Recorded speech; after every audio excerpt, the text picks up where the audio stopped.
Alrighty. It is Monday. Monday already. Man, it feels like we were just here. But the truth is that we weren't just here because I didn't stream on Saturday. On that new 2021 schedule that we're working with, I take Saturdays off for a little bit. Allows me to work on some other stuff. I did work on some other stuff this weekend. I got a lot of stuff done. I got a lot of important stuff done. A lot of bits and pieces. One thing I did get out. I forgot to load. I've been busy all morning. I'm just getting to my computer. That's a rarity. I'm usually on my computer by now. But where is it? Down there it is. This is a very nice. This is a very nice looking t-shirt. I got that finished and finalized. Mine will be here in a week. I'll be rocking that on the show. Big shout out to my Fiverr artist. He comes through in a clutch all the time. I'm blessed. I have an amazing Fiverr artist who knocks that stuff out for me. So props to him on that one.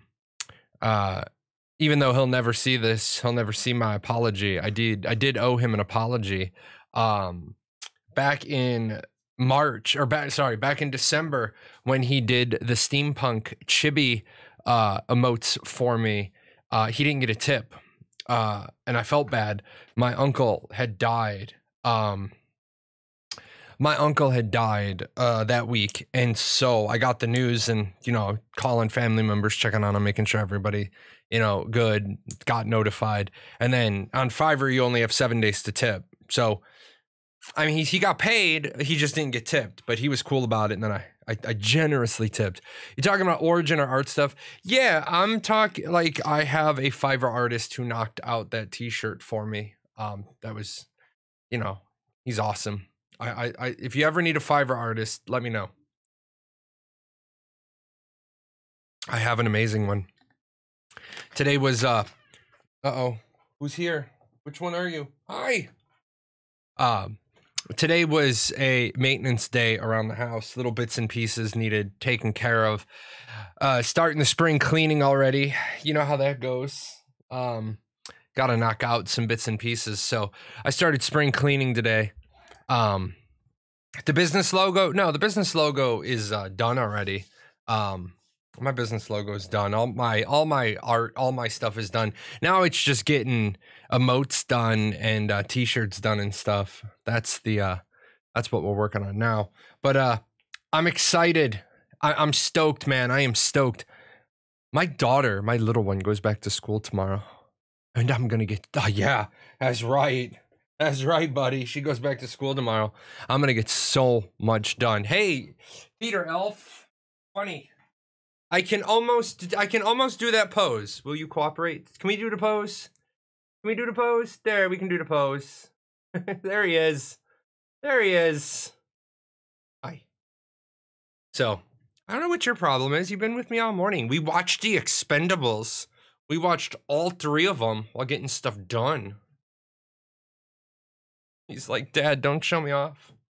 So, pop over here real quick and we'll get started on a... Uh-oh. What'd I just see? I just saw a tier 1 sub, 3 months, 3-month streak. That's what I like. Getting started, kickstart and pump starting a heart. Ooh, we might be in some rough shape here. We've got to start with a 4. Rough. That might be a little rough. Hopefully 50% damage, 50% move speed. Yeah, we're gonna put you right in there. So this is gonna be a little rough getting started on a 4-star. That was a mistake on my part. I shouldn't have ended us on a 4-star. Down, buddy. Down. Down, you wild beast. Alrighty. So I imagine it's gonna be a little slow. Not a ton of news in that creative director's letter last week. If you guys remember on our Friday show, we were waiting for the creative director's letter on Friday, and the creative director's letter came in pretty late in the day. I think it was maybe 10 o'clock my time. When the letter came in. Now I know what he's pestering me for. He wants the laser light. He doesn't want me. He wants the toy. That creative director's letter came in late on Friday. But there was some good stuff in there. There was some good stuff. I know that there were some people that were a little frustrated, some people that were upset that there wasn't some more meat. The thing people have to remember is the meat is coming. I'm glad Steven highlighted in the letter that it was a developmental alpha. I took the time to make sure to very specifically remind people it's a developmental alpha, and if you treat it as anything other than a developmental alpha, you're going to be disappointed, and don't set yourself up for disappointment. Every single day that I talk to people about Ashes of Creation, every single day I hear somebody say, well, I can't wait to get in there and test all these systems. And I'm like, none of those systems are in Alpha 1. None of those systems are in Alpha 1 testing because it's pointless to hang the pictures on the studs. When you're building a house, the interior decorator doesn't come in and hang pictures on the studs. The interior decorator comes in and hangs paintings on the drywall or on the sheetrock, or on the plaster or whatever your final. They don't hang it on the bare wall because then you'd have to take it down and then put up the wall and then rehang the painting. Like people aren't understanding. The gaming community hasn't seen a lot of people, in all honesty, have never seen a developmental alpha. They've never ever seen a developmental alpha. They've seen like ArcAge when ArcAge came over to NA and EU. They've seen Revelation Online and their beta. When it was still all in pop quiz. What language was Revelation Online in? Chinese, maybe? Yeah. Chinese, NetEase. It was in China. It was in Chinese. So people were trying to play Revelation Online, and they were trying to translate Chinese, and we were trying to learn stuff, and that wasn't easy. That wasn't easy in the slightest. So that's not this. When you get alpha access, if you're fortunate to have alpha access, the next testing schedule is on February 19th. We're not going to be able to talk about it. That one's under NDA as well. But, you know, it's going to be a work in progress. Now, a lot of people also have to understand they're not looking for combat feedback from us in February because they're in the middle of a combat revamp. They've said this publicly, so I can talk about that publicly. They're in the middle of a combat revamp for both stats and the combat system. And so I heard one person make an argument that they shouldn't have ever opened up the alpha testing because the combat system wasn't refined.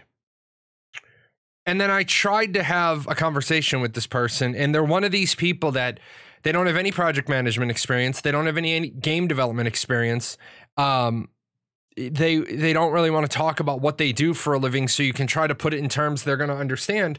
Well, then I'm sorry, you don't know what you're talking about. They have things that they need to test. The server deployment, the server backend. Hold on, I got a list. I got a list of things that they still need to test and they still need to refine. Where is it? They need another shakedown of nope, not that one. They need another shakedown of server architecture, server stability, server deployment, and then the optimization, environment optimization, the account management deployment, the launcher patcher deployment. Just because you got it right once doesn't mean you got it right.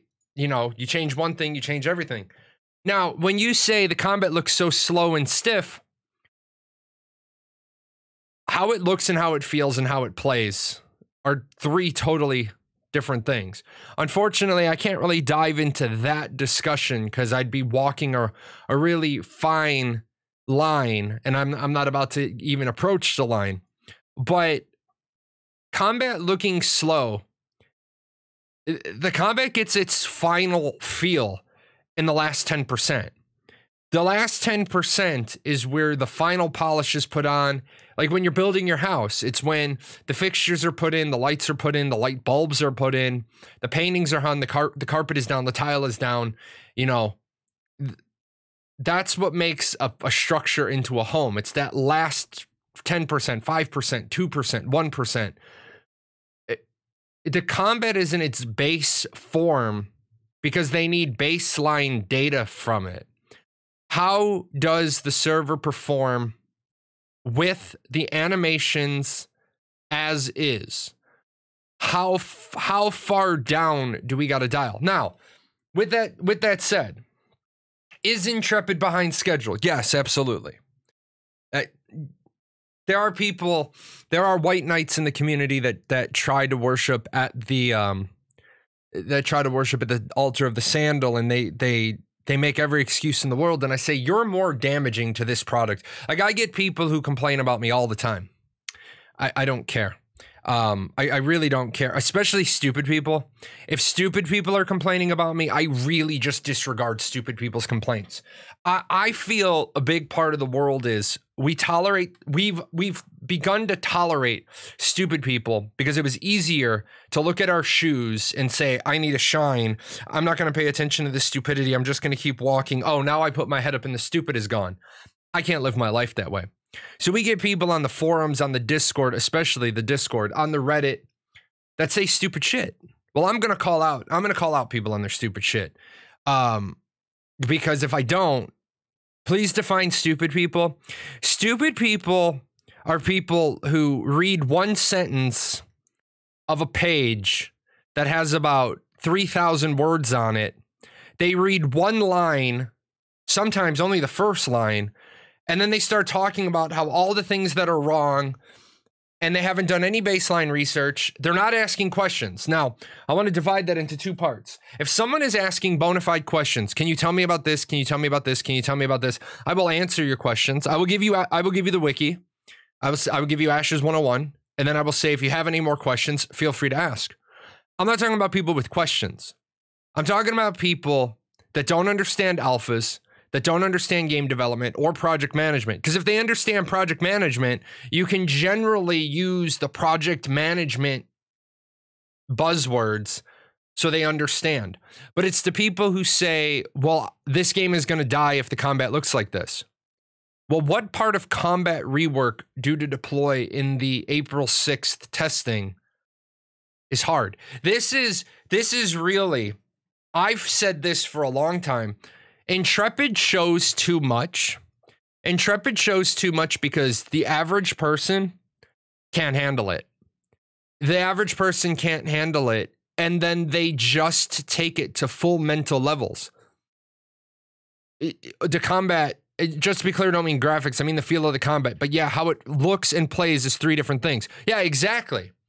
Exactly. You can be playing a game that to an outsider, how can I say this? If you were to watch the game Among Us, I'm going to use Among Us because it's kind of like a trending game. Among Us doesn't look like a very good game. When you're an outsider, when you're not a player, Among Us doesn't look that entertaining.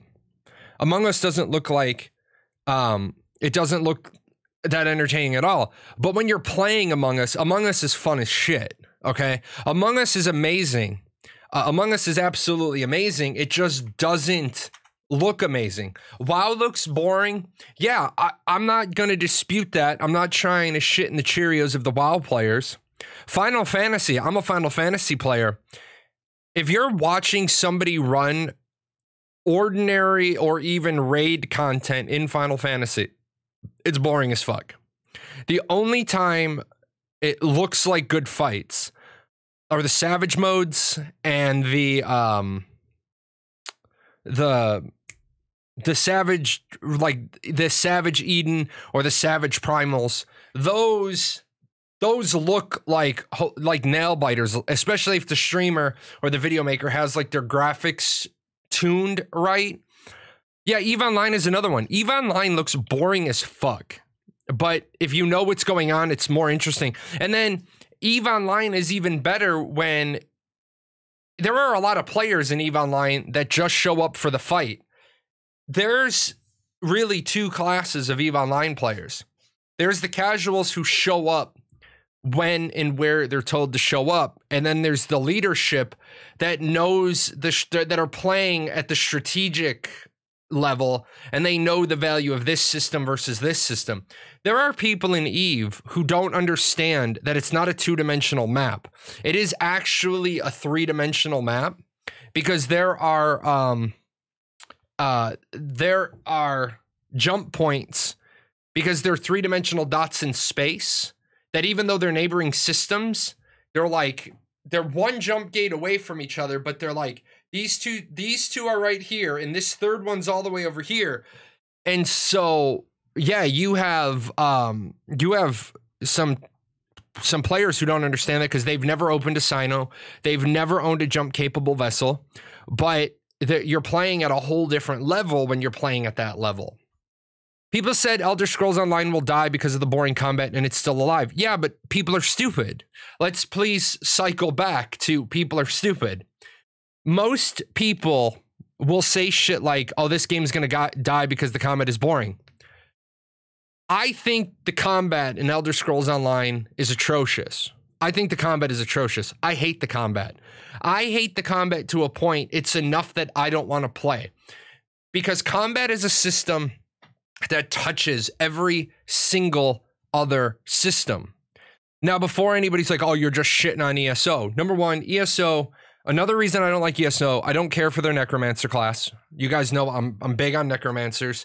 I love the Necromancer class in pretty much every game. And then I heard BDO just released a Necromancer, and I was like, no, I gotta go play it. I don't want to, but I've sampled the Necromancer in every game. So now I'm gonna have to dig some time into my schedule to go check out BDO and its Necromancer.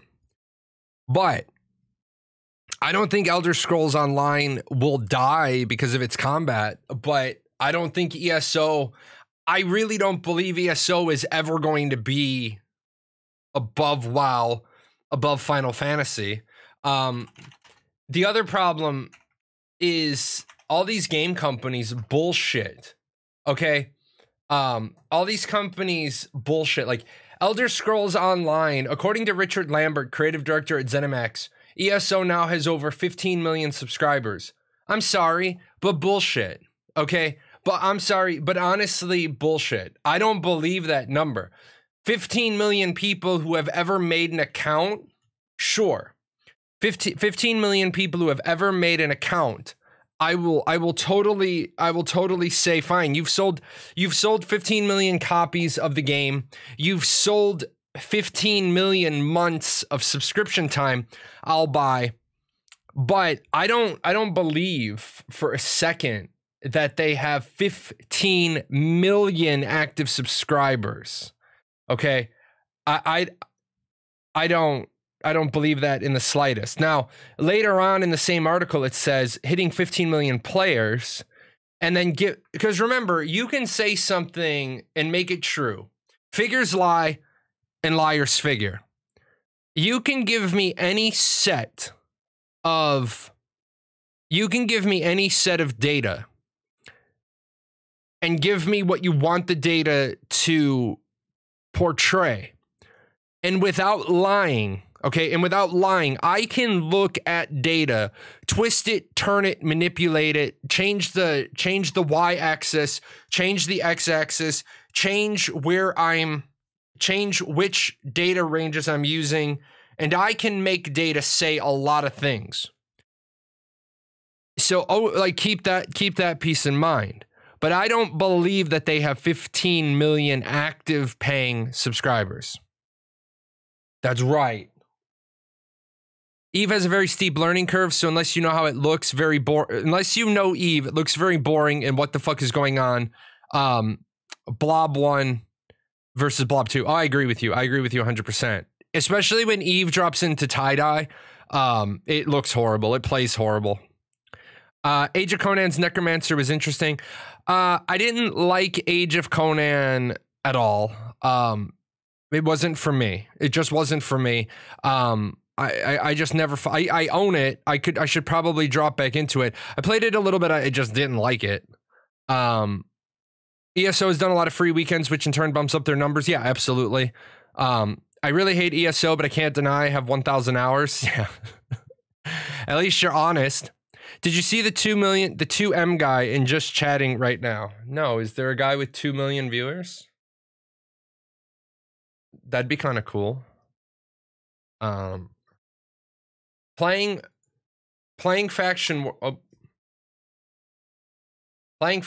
Oh man, faction warfare was so great. 2.4 million viewers. The guy's got 2.4 million viewers right now. If he has a 10% conversion rate, today and converts 10% of his viewers into subscribers. Hold on, let me. Oh my God, if that guy can convert 10% of his viewers, if he can convert 10% of his viewers into subscribers, that dude will make north of $500,000 today. Good on him, man. Good on him. Honestly, I see so many streamers, so many new content creators, especially over the weekend. I answer a lot of Reddits over the weekends, and I talk to a lot of new content creators. They all get into this mentality where they think that Twitch is poker. Twitch isn't poker. Twitch is blackjack. It's you against the house. Just because this guy over here is doing something similar to what you're doing, he's not actually costing you. He's not actually costing you anything. You need to figure out if he's got 500 viewers and you have 5. You need to figure out. What you need to change to start getting some of that viewership. Maybe it's just as simple as change times. YouTube is even more. YouTube is even more blackjack because it's not you against the other people. It's you against ultimately the algorithm. Let's see. Isn't that what happens when they're being promoted by large companies, or is this just some big shot guy? 2.4 million viewers is I think now the record. I have no idea. It's kind of hard to like drop that on me in the middle of a show. Like I can't really figure out what's going on.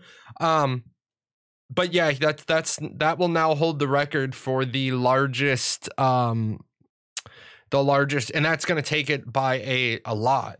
By a lot. by a whole lot.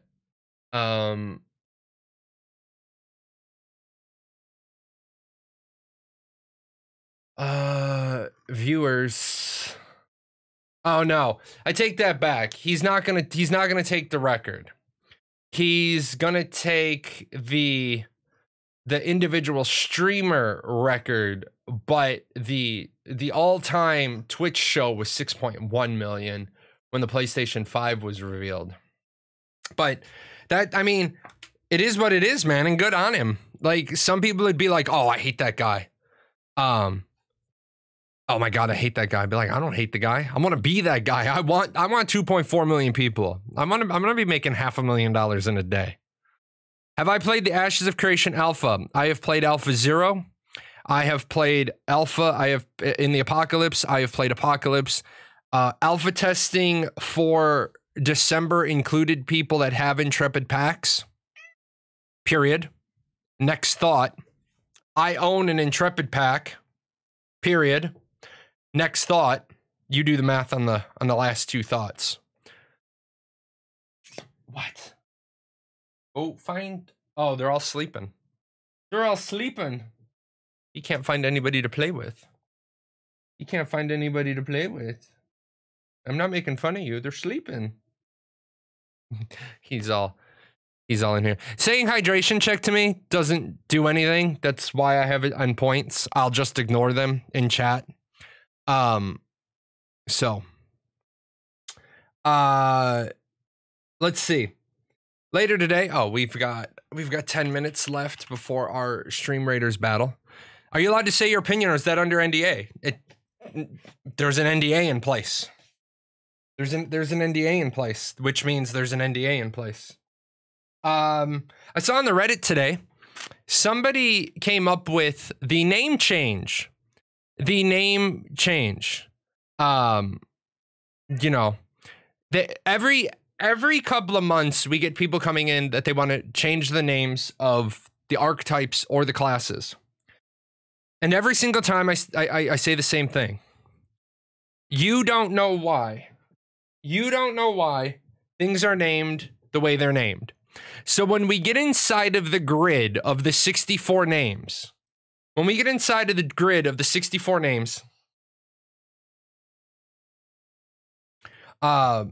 you don't know why they're named what they're named, because you don't have access to any of the information about classes or augments. And for 4 of the 8 archetypes, you don't even have access to the names of the first 10 skills.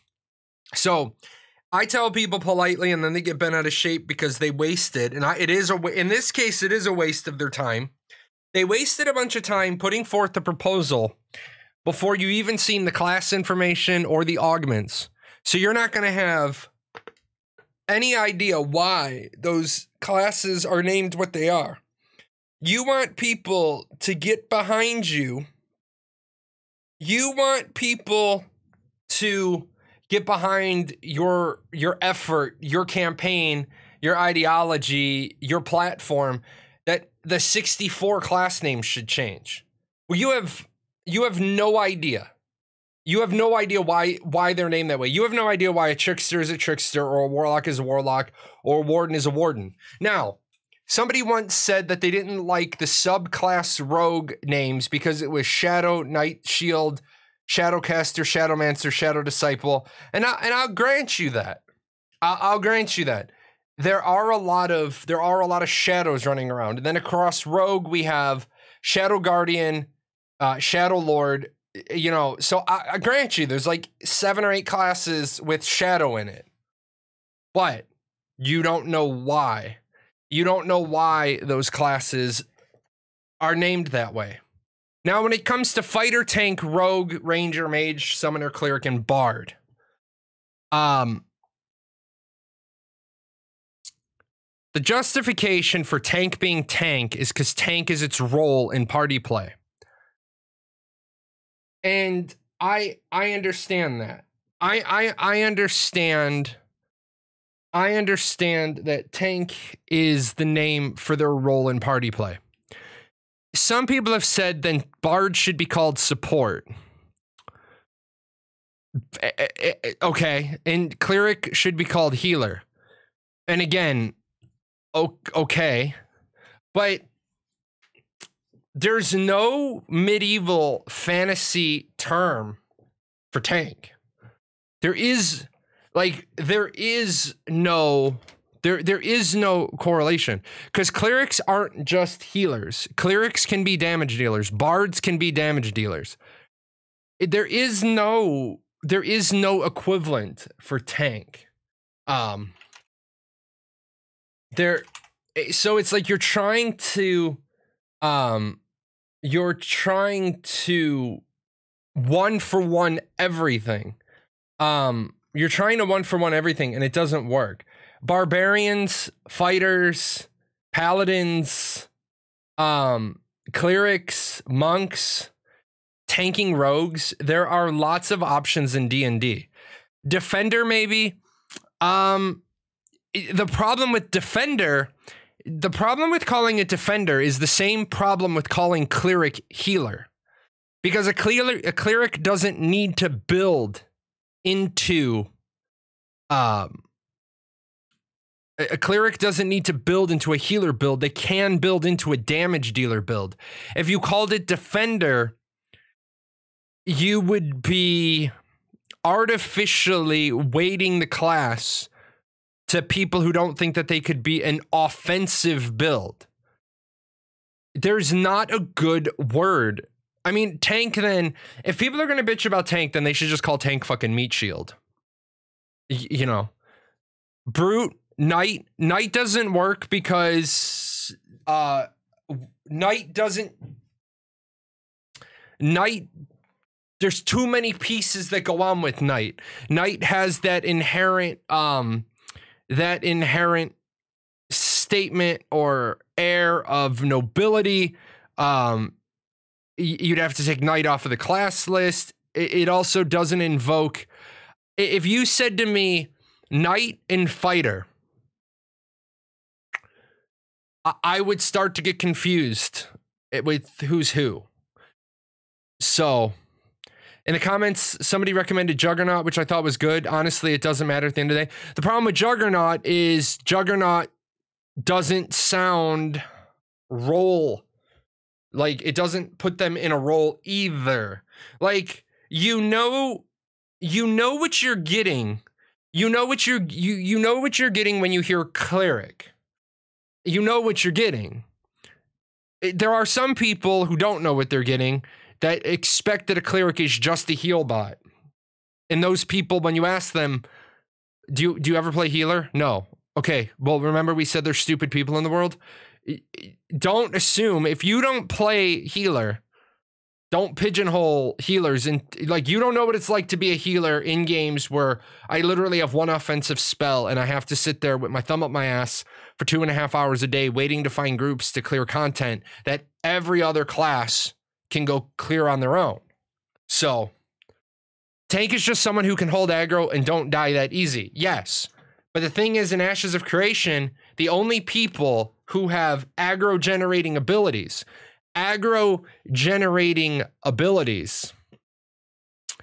are tanks. Everybody else can everybody else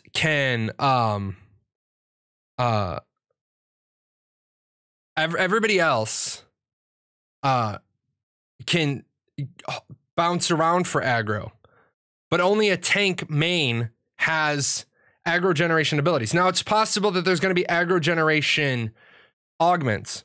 A healer in Final Fantasy is a DPS healer. They DPS first, then they heal if the team needs it. No, I disagree with you. A healer in Final Fantasy is a healer until they're radically overgeared, and then one of their heals pops everybody back to full, and then they have all their free time to DPS. I see people tell healers that, and then I get a healer like the one I had. I get a group like the group I had on Saturday. I had a white mage and a red mage, and then a machinist and myself. And we wiped on 6-month-old content because the white mage was too busy DPSing and then forgot to heal themselves, which that's always fucking embarrassing. When the healer dies, to a mechanic that they can heal themselves through. That's always embarrassing. And then the fucking red mage forgot to heal themselves, which fucking baffles me. And then they didn't res the white mage and we had a wipe. And then I ran the content, and as I was leaving the dungeon, I said the two mages really need to learn their classes because this was bad. I understand it when you have like a samurai and a machinist, nobody else has res, and the white mage dies. That's just a wipe. But to wipe with somebody in the party that has res, that's bad. Red mages also aren't DPS, pure DPS. They're DPS / support. They don't like to hear that, but they are. They're like, I'm not a support. Do you have cure? Yes. Do you have res? Yes. Okay, you're / support. It doesn't really matter what your opinion is. The developer has said you're part support. All right, let's see if we can pull this off, guys. Oh, look at this. We got Sparky with the volatile buster. He might do some business down here. Let's see. Also, guys, I got a couple of codes to give away today. Got a couple of codes I can give away. Let's see how this works. Oh, 47 to 17. We're good. We're solid. Oh, and we all got that buff. Okay. We're good.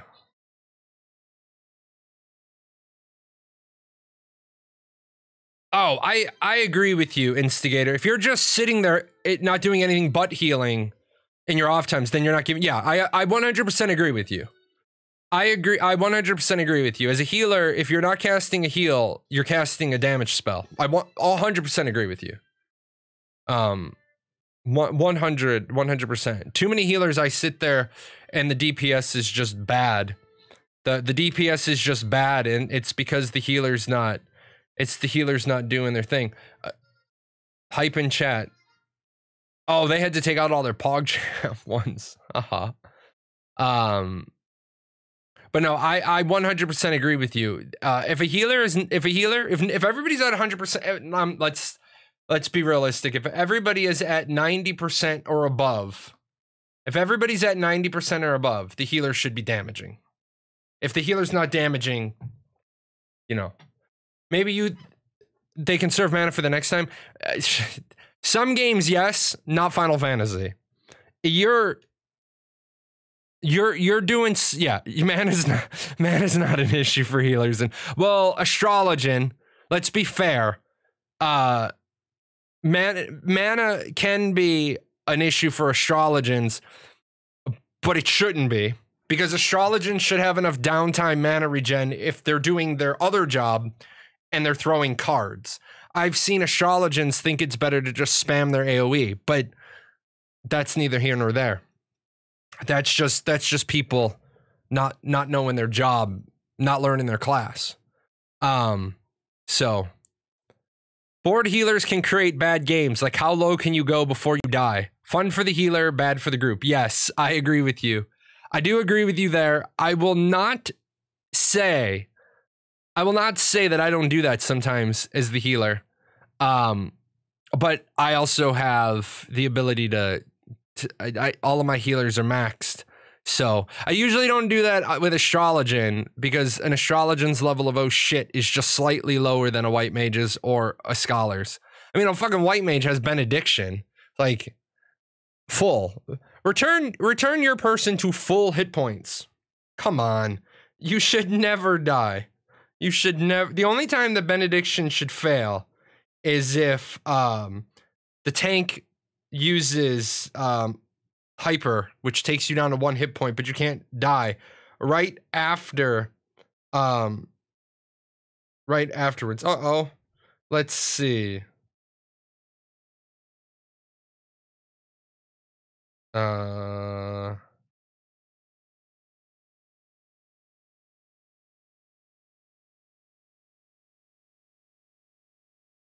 White mage has 3, like 3 shit buttons. Yeah, no shit. I would love to play Final Fantasy 14, but every time I try, I get annoyed by the quests. I don't like questing. Well, yeah, I mean, that's like, if you don't like questing, you're not gonna like Final Fantasy 14. That's like not liking Asian food and going to hibachi. You know, you're not gonna like the food there because you already know you're not gonna like the food there. Final Fantasy 14 is a very quest heavy main story quest main Yeah, main story quests and main story scenario line. It's because A Realm Reborn is very basic once you get out of the story ramp-ups. Yeah. Well, it's a little bit better now, and I'm sure you're aware they did that patch. They listened to the community. It just took them years and years and years and years and years. The problem is that, again, one of the we talked about earlier in the show, sometimes you don't know why what you're looking at is boring as fuck. A lot of Final Fantasy is go fetch do because of how they deploy their content. And remember, when Yoshi got A Realm Reborn pushed out, Yoshi had to do a style of project management, which is the worst style of project management. Yoshi had a drop dead date. And the drop dead date is we are going to be out of money. We are going to be out of money on June 23rd. We have stretched every dollar. We have squeezed every penny. We've let people go. People have taken pay cuts. We are going to be flat broke on June 23rd. We must put the game out on or before June 23rd. Otherwise, we're not going to have enough money to turn the servers on. So we must put this game out by June 23rd. That's the worst position to be in because, as you guys know, when you're developing an MMO, you fix items 1 through 7 on today's broken list. And by fixing 1 through 7, you create items 1 through 10 of the broken list. And the ironic part is items 1 through 10 on today's broken list, 2 of those items were on Friday's broken list. And by fixing one thing, we broke another. So yeah, there's, he had a dead set deadline. He was told you must push the new version. So that's why he's even said this. There are quests in the crafting. There are quests in the early crafting of that game where he has said, I personally worked on some of the artisan systems and I wasn't aware of other artisan systems until we were past the point of no return. That's why some of the crafting quests are literally, some of the crafting quests in that game are make me 3 high quality items that use like 900 parts. Final Fantasy 14. And some of the other ones are deliver me 3 ingots. And you're like, deliver me 5 pieces of wood. And you're like, and he's just, Yoshi's like,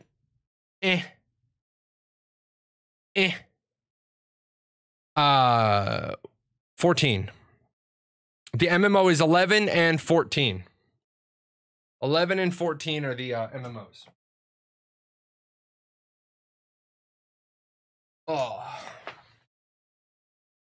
So, Yoshi P did the best thing in gaming history of rebooting a game by ending it lore-wise and incorporating it into the main story. Oh yeah, absolutely. Absolutely. The way they closed 14 and then the way 14 came back was like, I've never seen anybody do that, and I don't think anybody will do it again. 11 was slow, but it was beautiful. Yeah, 11's actually getting new content next year. I was hoping they were going to do a modernization. Like, I was hoping they were going to do a Final Fantasy 11 reboot. But then I realized most people in today's day and age wouldn't do 11 without a party finder. And with a party finder, it would make 11 too easy. That's why another thing people are upset about Ashes is the no party finder thing. And the truth is, I like Steven's response. Steven's response to some people get so belligerent with him and they say, well, I'm not going to play your game. And they get upset. It's like Steven has the best response to them. He says, that's okay, friend. Ashes of Creation won't be for everyone.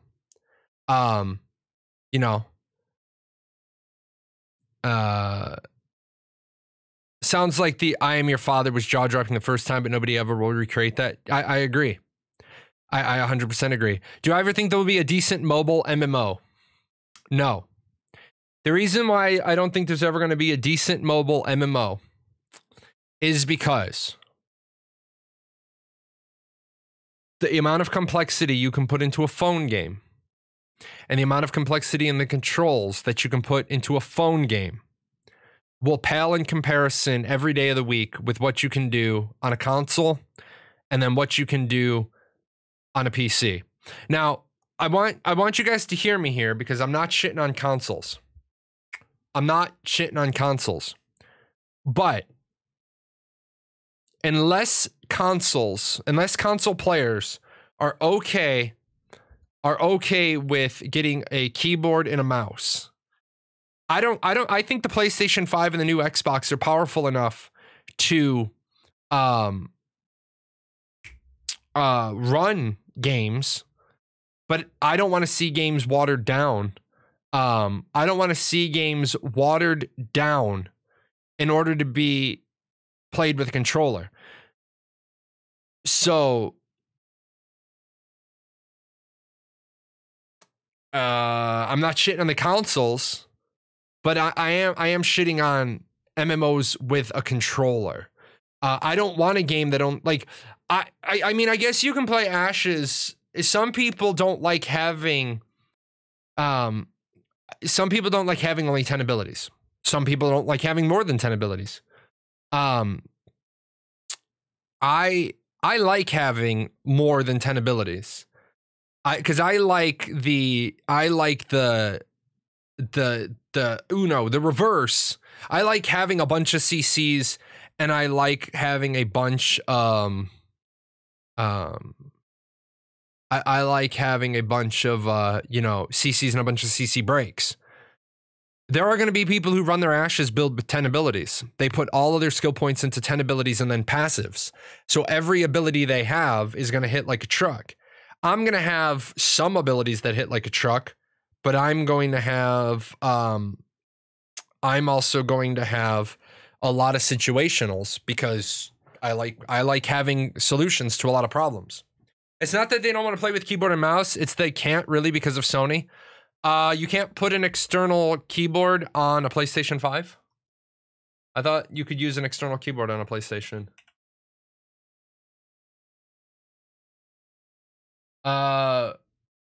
Keyboard and mouse support has been confirmed. USB and Bluetooth keyboards and mice are supported at a system level. So what's the problem? I mean, I get that some console players are like, well, if I'm playing the game on my console, I should be able to play with a controller. Well, hold on. There's two parts to that. And Ashes of Creation is absolutely not being developed for consoles. I don't want anybody to think that. But if they did do that, I would still want them to say, hey, we're developing for PlayStation, we're developing for Xbox, but you're going to play with a damn keyboard and mouse. We're not going to water down the combat, not one bit. So if you can't figure out a way to map 30 abilities to your controller, then you're going to struggle. If you can't figure out a way to get a headset for your Discord, then you're going to struggle. Or TeamSpeak or whatever. I know that you can get push to talk applications for TeamSpeak on a phone.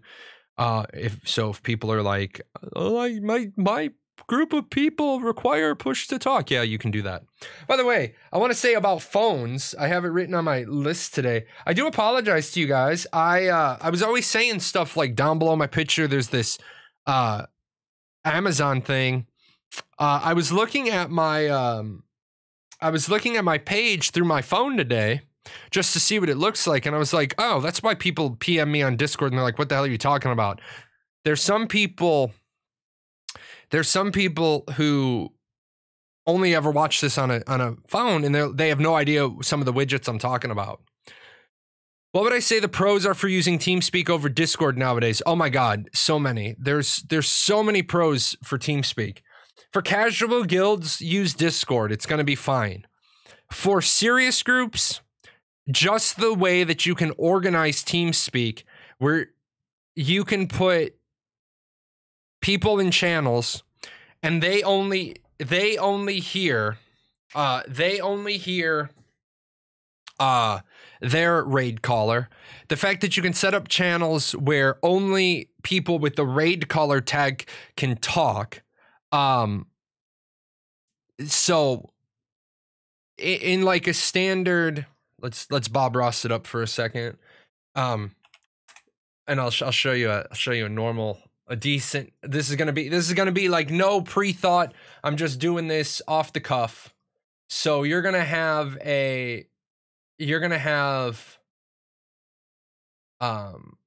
six raids, right? You're gonna have 6 raids, 6 groups of 40 people in your overall combat setup. So you're gonna have 6 groups of 40 people.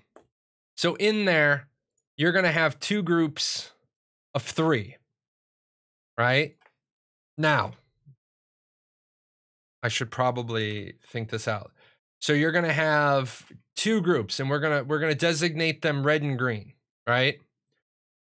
Now inside the red group, right, there's 3 channels that have 40 people in each, right? And inside the green group, there's 3 channels with 40 people in each. Now, you're also going to have, orange. And then inside all of this, you're going to have the overall raid leadership. So inside here, ready? Inside each one of these, inside each one of these channels of 40 people, you have a shot caller, right? So each group of 40 has a shot caller. Inside this 3 group, you have a shot caller for the entire red group. Same thing down here. You have shot callers in each individual channel. For the green group, you have a shot caller for all 3. Now, it's staggered. When an orange commander is talking, the orange people in each group of 40 hear their orange commander. When their red or green commander speaks, everybody else gets muted and the green commander is speaking. And then from up here, when God talks, everybody else gets muted. So there's ways that communication work better. And then you've got, in this top group, you've got like 2, 3, 4, 5 shot callers, and there's keybinds that you can do where we can, like the top 3 or 4 people, we're in a channel talking to each other. Nobody else needs to hear that. I don't need, as the top guy looking at the whole battle space, I don't need to hear John's down. I don't need to hear I'm dead. I don't need to hear that weird shit that gets said in chats like my dog just licked my ass. Like what? Like what? Like I don't need to hear you put your headset on your push to talk button while you're talking to your wife about your kid's grades or the pizza delivery guy or whatever the hell else. Nobody else in this setup. Only the shot caller in the orange blocks can talk. Only the shot caller can talk. Everybody else during raid ops, you don't need to talk. The best part about TeamSpeak is that nobody else can talk. You're only listening to instructions, but now the healers will have 2 cross whisper set up for themselves. The healers in all 3 of the orange groups, they'll have a push to talk button. Mine's usually my G4 and my G5 button. My G1 is my God voice. G4 is my raid healers, and G5 is all healers. So the healers can cross talk to each other because healers need to talk.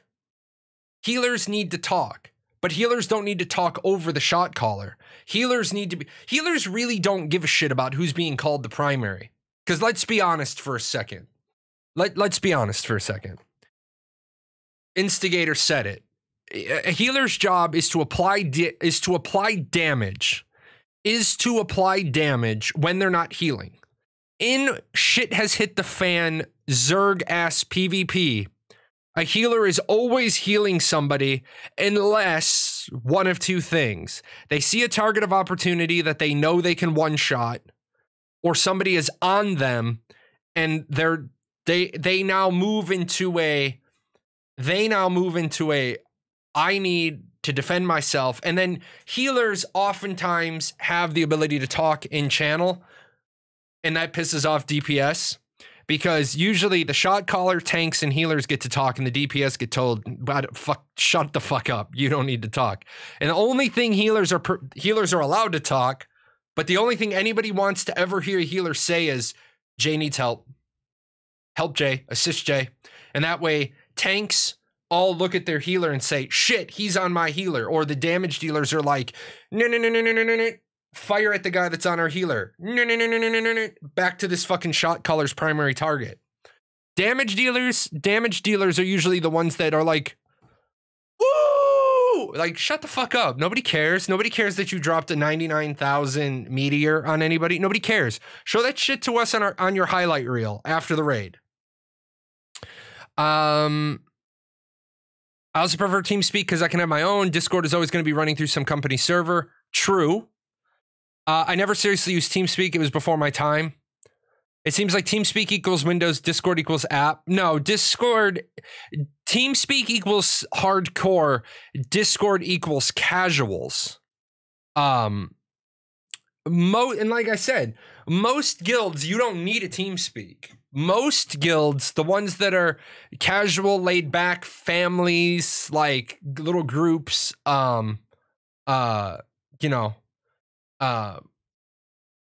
maybe they sell information. The other day I was talking about dildos with my friend in a Discord, and later that day I saw an ad from Amazon in Facebook. No, Dante, that has to do with your other Google searches. It doesn't matter if you're not incognito mode, bro.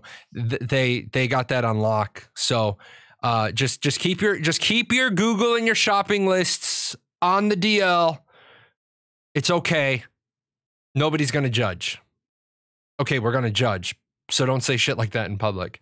You can set only speak permissions to set roles in Discord though. You can, but nowhere near to the level of channel commander, God mode, category commander, cross whisper. You can set permissions to speak, but not all the other things that a TeamSpeak does. Like, I can't be in one channel in a Discord and easily be whispering to one group, one isolated group, and then another isolated group. It just, you can't do it. Wait till TS5 comes out. Discord will look like shit. No, Discord won't look like shit. Remember, Discord is going to be casual friendly. Discord is always going to be casual friendly. Discord also has the advantage, and I like one thing about Discord. And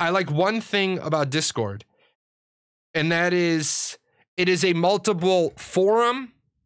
Discord is the equivalent of a forum and a chat and a voice comm all rolled into one package. So, you all ready for the test after this? I am ready for the test after this. I am ready for the fractured test. I am ready for a lot of things. I am ready for a lot of bits and pieces. Gilded is a new voice over internet that has whisper lists and calendars along with forums. I will look at that. Let's see.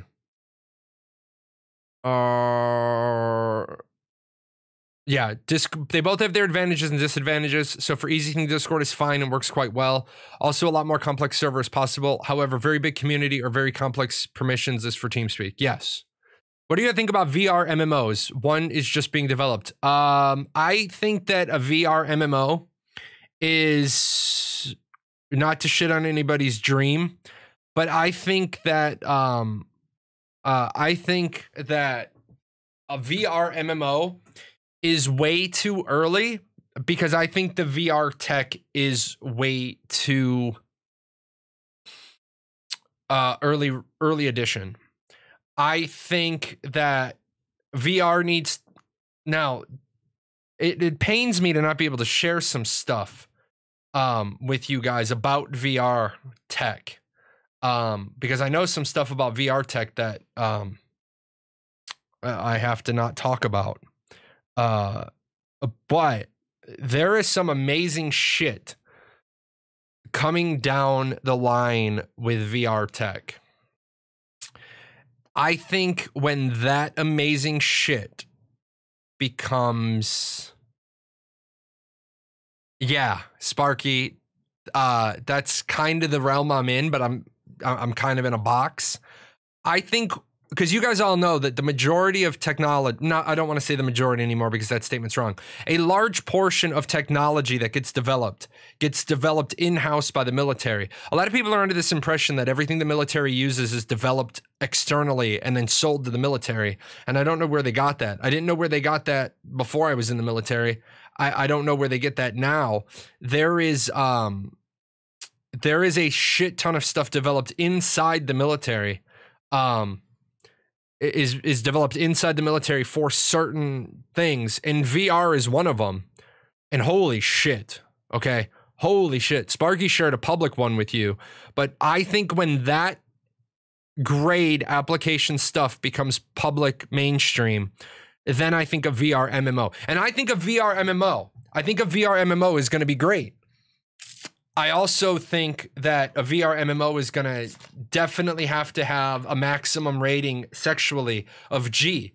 Otherwise, you're going to have people that are going to walk around pantless, and that company's going to get fucking crushed. They're going to get fucking crushed with lawsuits. Let's see.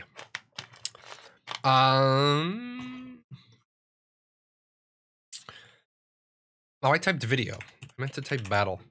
Shout out to the OGs that use Ventrilo or Mumble or ICQ. Anybody else got their Merc? Anybody else use any of those? Aren't chat programs, but I'm gonna fucking date myself. IRC, ICQ.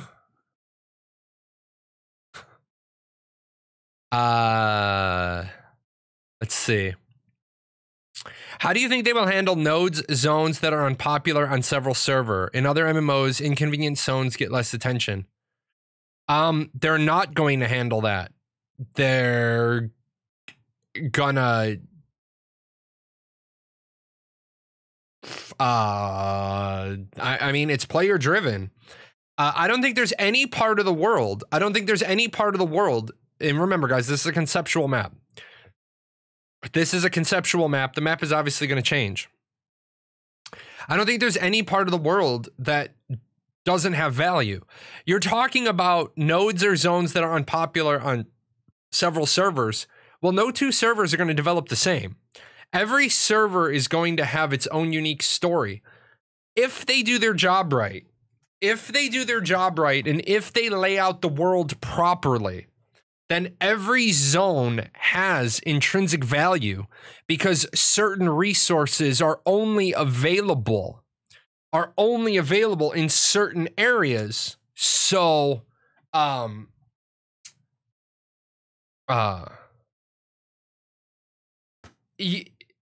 also remember the way resources respawn is, let me use the circle ones. And we're just assuming the same resource can spawn in all four of these circles. And we're going to assume for your unpopular right-hand side of the map, far right-hand circle, far to the top. Nobody likes that area. I know it's the Divine Gateway. We're using the circle because I conveniently have the fucking image made. So say there's pine trees that drop pine cones. And there's only 4 places on the map you can get these things. And nobody wants to live in the right-hand side of the map in the right-hand circle. They only want to harvest the pine trees in the other 3 circles. Well, eventually they're not going to have any pine trees because the far right-hand zone will have 100% of the moving spawns. And until somebody takes their ass up there and knocks down those pine trees can't respawn anywhere else. So if Intrepid nails resource distribution properly, There should be no part of the map which is just like, fuck that. I mean, we're not going to have Baron chat. Like, no. Air Force developing virtual C-130 maintenance training program. Yeah. Yeah, good stuff. Good stuff. Baron's chat, yeah. No matter how inconsequential a node might seem, a time will come when a crazy motherfucker thinks to himself, maybe I should try to develop that. Exactly. I'm looking at the packs. I'm sorry, I did see your question. If I ever miss your question, please type repost and then colon. It'll let me know that I missed your question. Sometimes chat gets away from me. I do not know when the Alpha 2 test phase will be. The only committed timeline we have is through May 6th. And there may very well be, and I don't even want to say may, there is more likely than less likely going to be more Alpha 1 testing after May 6th. Steven and I talked in an interview back in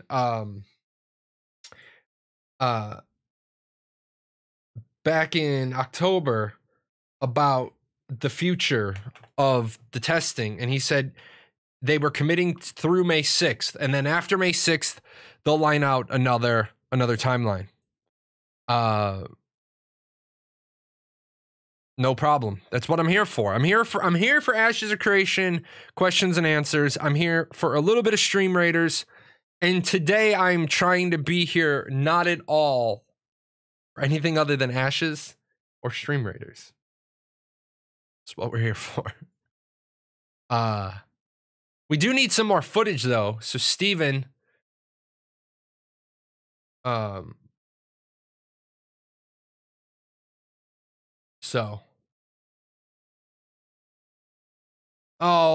I got told on the Discord for calling somebody dumb as a fucking brick. Because the guy is dumb as a fucking brick.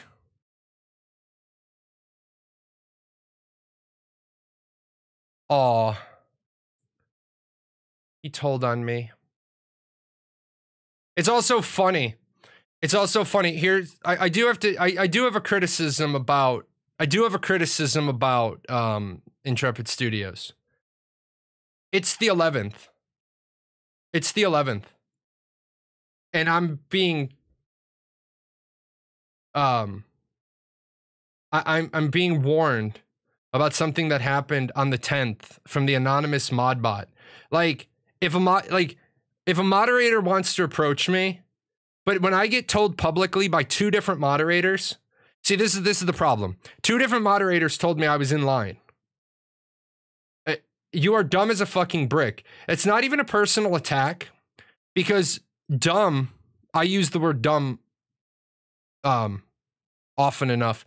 Dumb means you can't talk. So you are as unable to talk as a fucking brick. Well, bricks can't talk either. But we had a guy that was in the Discord abusing his privilege of being stupid. Remember, as I said, there are stupid people, and for some odd reason, they gravitate towards the Ashes of Creation Discord, and then they read like two things.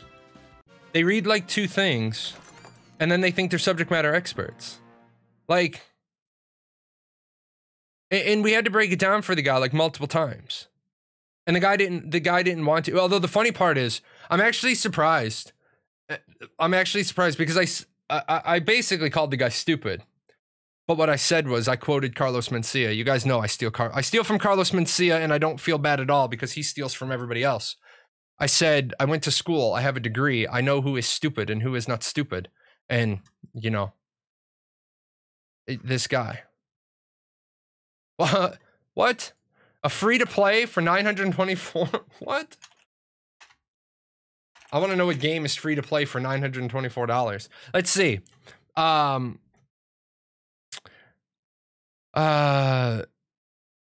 Yeah, we live in a society where Twitch banned the tag blind playthrough because apparently people thought it was offensive to blind people, but nobody ever asked the blind people, and now blind people can't use the phrase blind playthrough Now, I want you to let that one sink in for a second. Blind gamers can't use the phrase blind playthrough. Now, for those of you that say, well, how do blind streamers see the game? They use Braille interfaces. I know. It's fucking amazing. Must be the deaf people who heard the blind people complain. Yeah, exactly. Must be the deaf people who heard the blind people communicating in sign language about blind playthroughs. Now, with that said, there are people who take arms against Twitch, and I don't.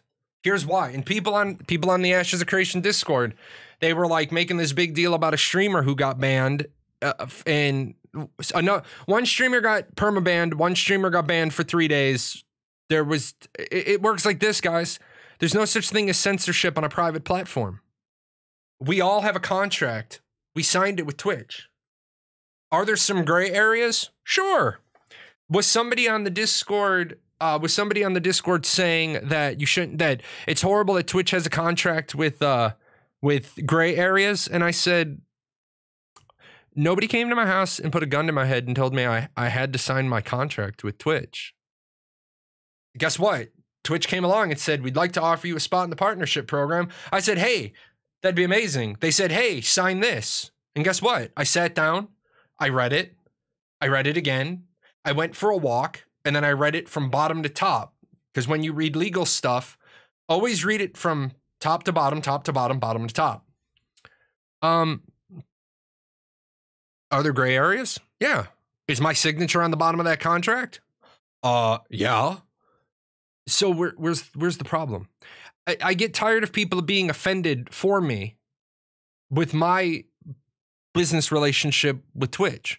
And then they're like, well, you shouldn't support that. You know what? You shouldn't tell me what I should support. You should support what you want to support, and I should support what I want to support, and that's just how it should be. Let's see. Do you think we will see movement spells and abilities other than blink and charge styles? Maybe. Definitely think you're gonna actually, one moment, my brain is telling me there was a couple of other ones. There was fleeting shot in Alpha Zero. This is a retreating shot that rolls backwards and does damage. There was a dash. It was called jump. So, and then there was sprint, which increases your move speed. So yeah, there's some other stuff. There's some other variations. Climbing is only confirmed for rangers and rogues. Parkour is very limited, and I would imagine as we go forward, I would imagine the parkour is going to become cut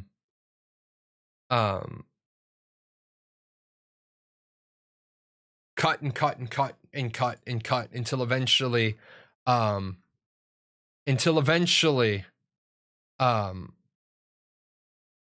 they just take parkour out altogether. I don't think parkour needs to be in the game, to be honest. I think parkour creates a situation where it gives one or two classes an unfair advantage, because then you've got to start balancing. Okay, we gave rangers and rogues parkour. What do we give everybody else?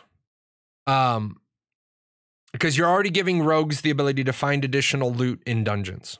So, I think that the climbing is going to get nerfed, and Jeff has sort of hinted at that.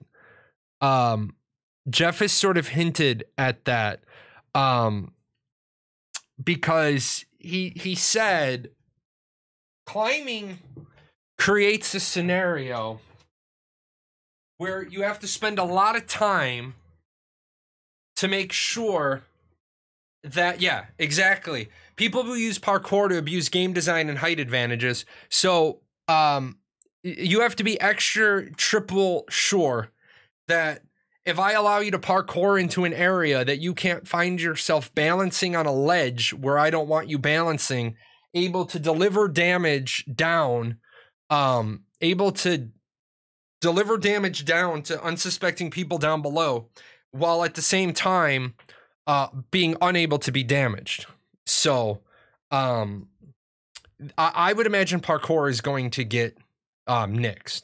That's my personal belief based on my interpretation of a couple of things Jeff has said. Movement speed buffs are a common thing. I guess scout type classes might have some. Yeah, Ranger had sprint. So parkour is what Chronicles of Illyria was supposed to have, and look where the game ended up. Chronicles of Illyria is back in active development. All I'm gonna say to you guys is this.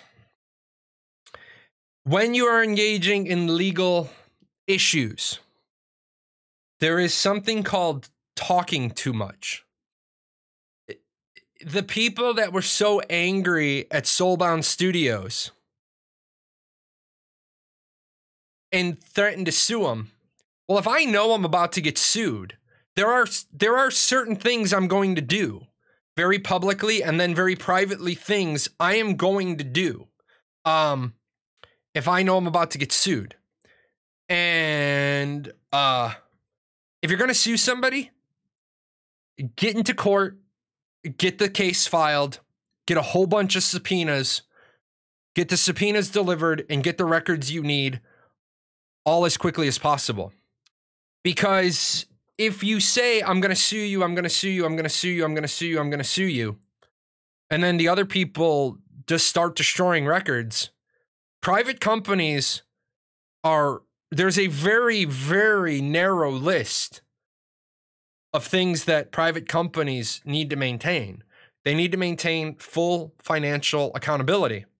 However, you have to know what type of company you're dealing with. The rules for what I have to store for 6.5 years is different because my organization is a C corporation.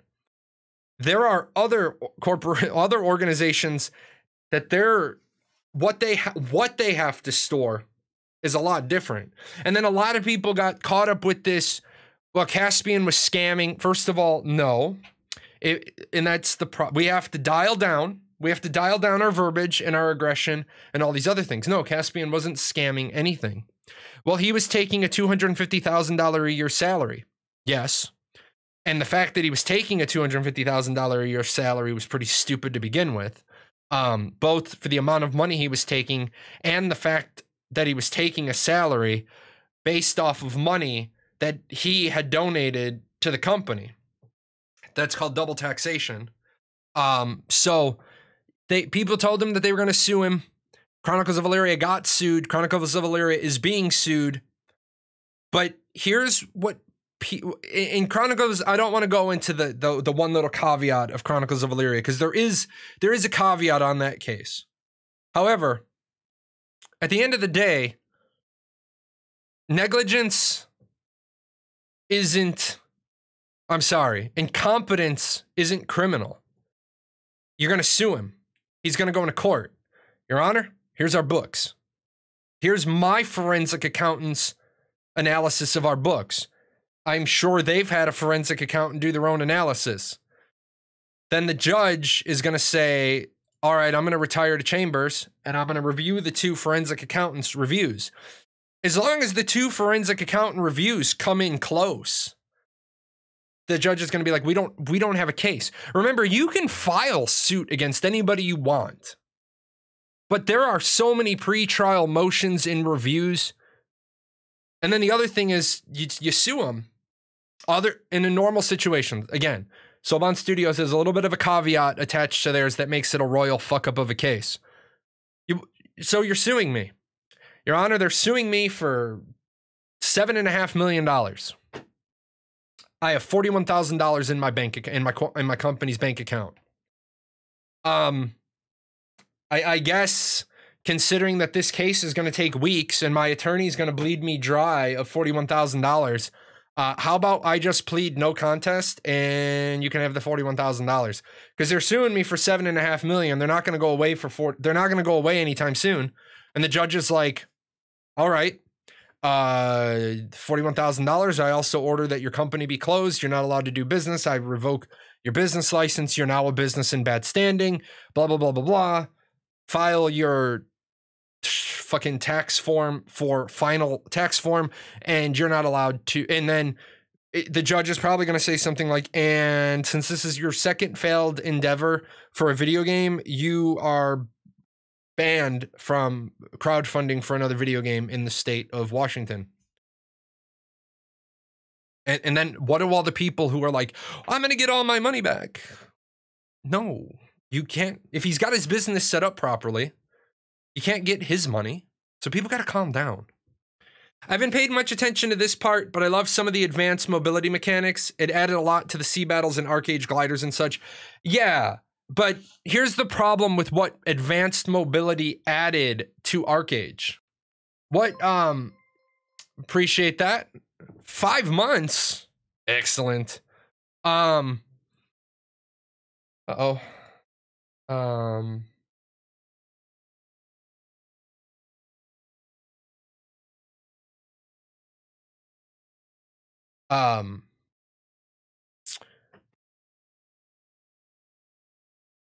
One of the biggest problems in Arcade, sorry, it's still business hours and I got a business ping. One of the biggest things about Arcade on the naval content was that the gliders allowed you to get a Kraken glider, allowed you to get on board of a ship, bypassing the ship mechanics.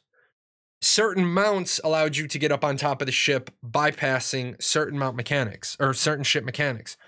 I don't think that you should be, I don't think boarding a ship should be as easy as it was in Arcade. And I'm going to say this. In Arcade, it was actually easier to board the other ship, kill all the people, and steal their boat than it was to fight their boat to boat. Steven knows this. Steven is well aware of this, and he is going to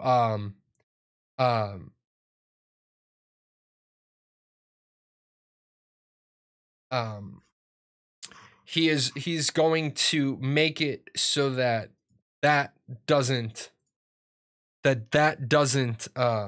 occur.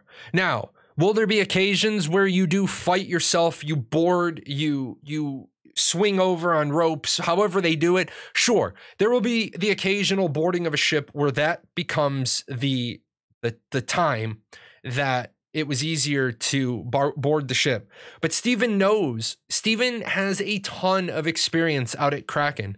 Steven also knows, right, that there was something wrong with the mentality that an individual character could solo tank heal Kraken in the water and keep that dude dead square as long as you had a Kraken glider and you had teleport in your build.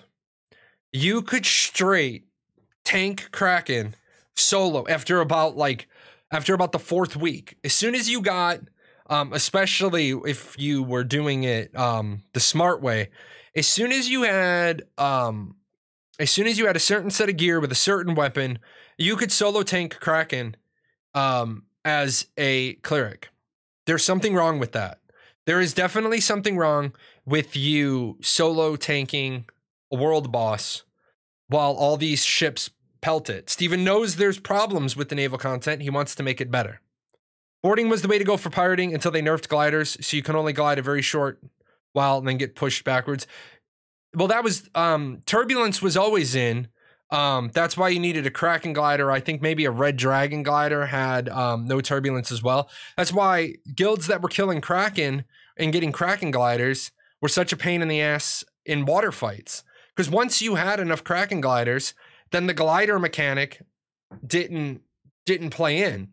I would have preferred in Arcade that gliders not work over the sea, because then everybody has the same mobility. But Arcade is a sad tale of individual pieces of gear breaking the game.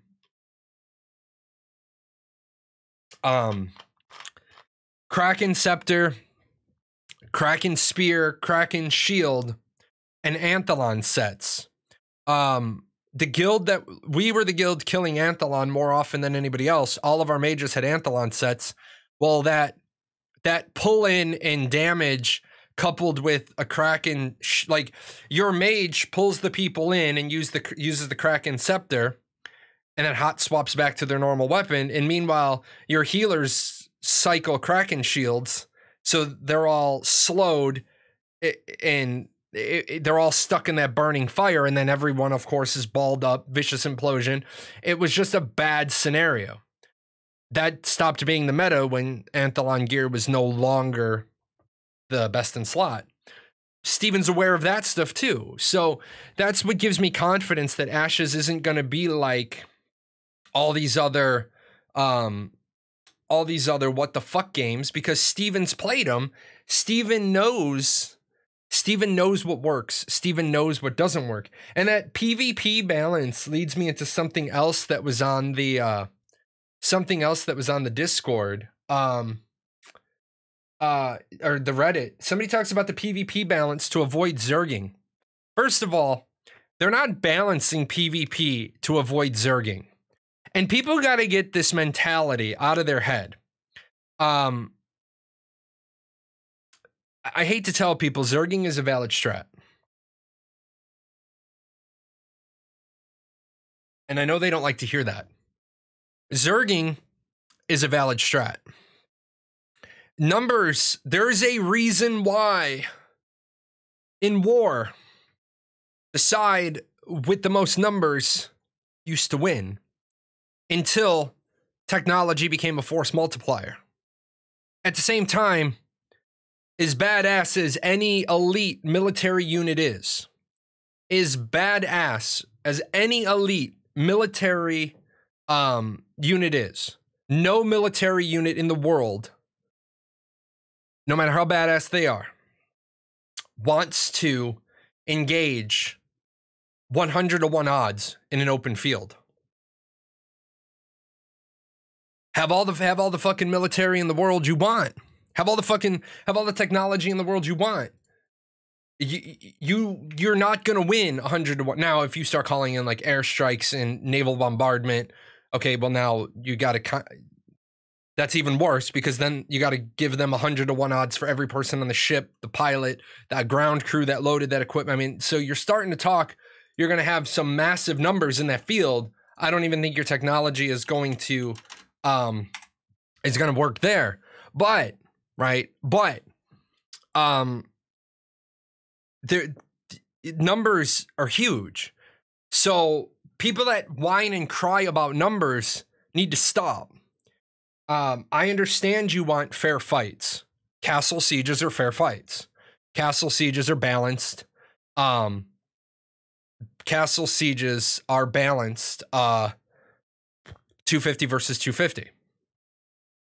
Let's see. Sorry for the out of order question. Never apologize for questions on my show. Never apologize for questions on my show. I love questions. Nice check mark there, by the way. I have an Alpha 2 package for like a year. Saw they might reopen Alpha 1 soon. If I want to test the game, do I instantly or do I wait for some content creator program? Let's take a look at who you are. You have the check mark, so I'm gonna bet. I'm gonna take a wild guess. You got 21,000 followers, and your recent broadcast got 8.4. You're averaging, you're averaging 8821. Yeah, you can apply for the content creators program when it comes up. It's going to be coming up soon. The content creators program will be opening up soon. Now, soon enough for you to get into the content creators program and into Alpha when Alpha, is available in March. I have no idea. I do not have any insider information. I do not have any insider information for when the content creator program is going to open up. And even if I did, I have at this point, I think 3 NDAs with Intrepid Studios. So I wouldn't be like, unless I see Margaret say something, like, you guys have to understand, when it comes to Ashes of Creation, a lot of things I want to say, I can't, because I can't find where they've publicly said it. And it's like, I don't even remember where I have the information from. So I have to be very, very careful. When the content creator program is opening, I just saw Toast talk about it today on the Discord. When it's open, I'll be sending people there. We have an Ashes of Creation content creator Discord.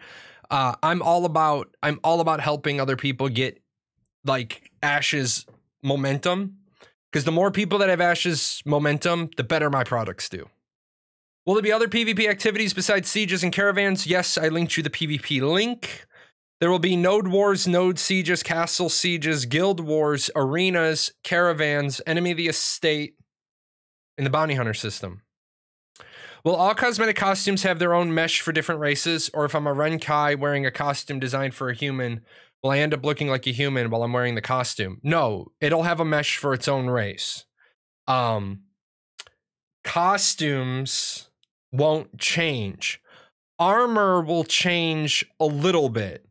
Armor will take on some characteristics of the wearing race.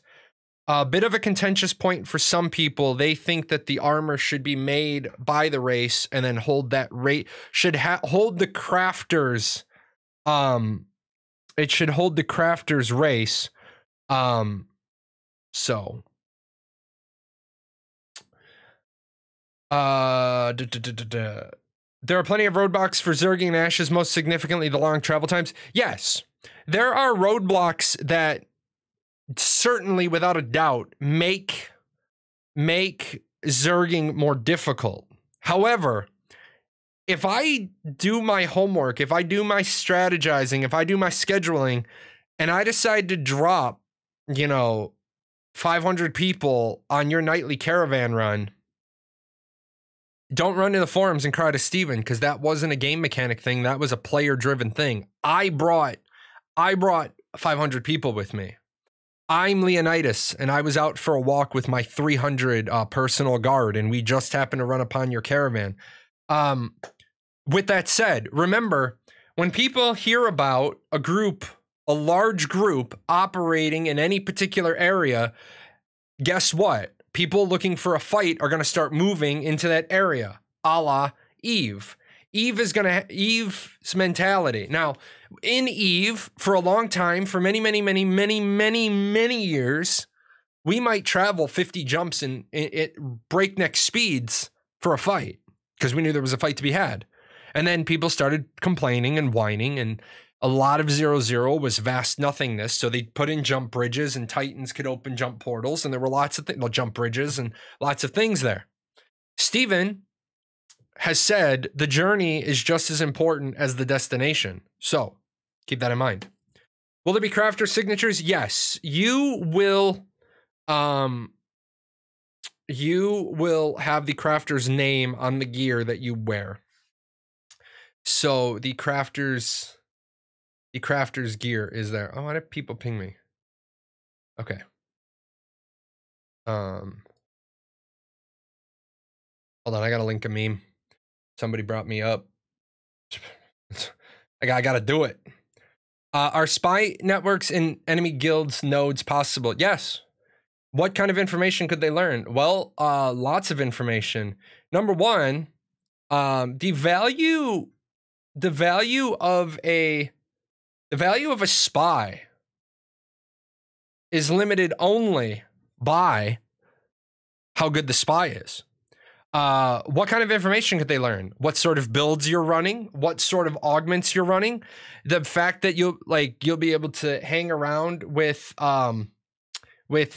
a group of people and inspect their gear, and you're going to know who the shot callers are, and you're going to know who the main healers are, and you're going to know who the main initiators are. Having a list of healers, right? Having a list of healers and knowing, sometimes it's all about knowing who the top 1 or 2 or 3 healers are. Sometimes it's about knowing who the top 1 or 2 or 3 bards are. Sometimes it's about knowing who the number 4, 5, 6, and 7 healers are, because you can instantly, as you line up, know exactly who you're supposed to go for. And also remember, middle healers often panic and they start to run around forgetting to heal anybody, including themselves. So there's a lot. Spies can know, spies might know in advance when their guild is going to drop a siege flag somewhere. Spies might know in advance when a guild is going to be sieging a castle, so that they're not going to be able to be home to defend their node. And that's all. Remember, a lot of those wheels take a lot of time to prime. Will there be custom guild member titles like Mastersmith, Quartermaster, Spymaster? I mean, I definitely wouldn't name my Spymaster in my guild the Spymaster. That's kind of like a really bad title to give a guild member. You know, call them the help desk, call them the information technology department. Can you do custom guild roles? Yes. Can you do custom guild roles? Yes. Can you do lots of things? Yes. Steven has talked about giving guild leaders the tools they need to properly manage their guild. Now, are all of those things going to be there on launch? No. Sometimes you start a game and you're like, you know what would be really good? Cheesecake. And Steven's like, the fuck? Yeah, cheesecake could be really good. Okay. Jahlon says cheesecake could be really good. Let's add cheesecake to the game. But you know what I'm saying? Sometimes you're like, you know what would be really good? That +-10 thing from EVE Online that Jahlon was talking about in the last show.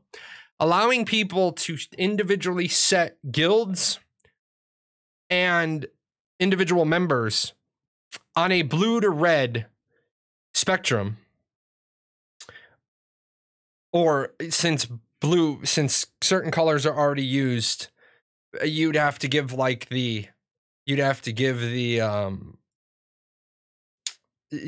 some color options. But I don't like your guild, so I mark your guild as a -10. So everywhere I go, I see your guild members as black, or I see them as whatever. A visual indicator that alerts me. Maybe I know that this guild is not going, we have a nap with them and I'm not supposed to attack them or their caravans, so we make them blue. So I, as the guild leader, make the Nightmare Before Christmas guild back there, Jack over there. I mark their entire guild as blue. So that way when you come up to them, their guild name is in blue. So then when they send me video footage of you attacking their caravan and I say, what the fuck? You're like, well, I didn't know. I'm like, bullshit. Their name is blue. Because my wife told me.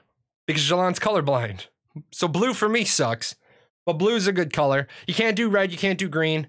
Yellow, I imagine, will be war targets. Because it's really like the only... I said yellow. No, I said yellow. I'm glad you woke up. The show's been going for 1 hour and 37 minutes, Mr. Producer. You're late. The color, he said no. He didn't give me a color. He just said no. But I imagine yellow is going to be war target because I don't see another color. I don't see another color that you can use. Orange maybe. So maybe, and your orange and yellow start to get a little close. So maybe we can do what Eve does and we can make war targets blink. Maybe war targets will blink purple. So you see that, you're like, oh shit, war target, peace out. Oh, we gonna get this boss fight, guys? Oh, I forgot to show you guys. I gotta show you. Forgot. It happened over the weekend. And then I gotta show you guys a video. So we'll finish up this boss fight. And then I'll show you guys. We got goodness. Maybe I'll add an icon over their head. Yeah, something. August Jade getting chased by the architect. You just won't stop. August Jade is just like, nope, not stopping for you. Don't chase me, Mr. Architect. I ain't got in the mood for your shit. Alright. We're gonna do a couple of things here. If you guys didn't know this, oh, look at that. 30, 50, and 30. Oh, yeah. Boss defeated. Let me show you guys. First, hold on. We'll go. Nothing? There's no goodness on this one? Okay, we're going this way then.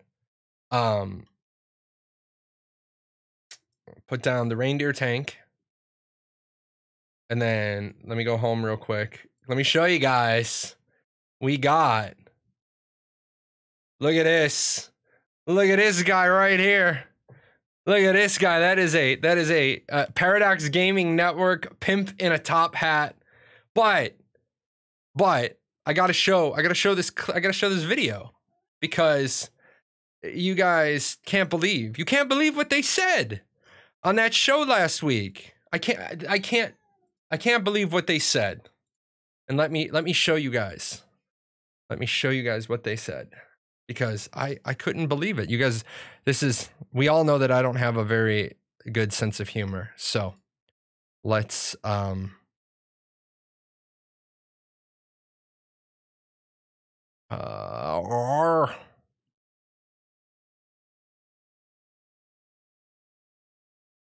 This is I3, Brad. okay. Oh, stop.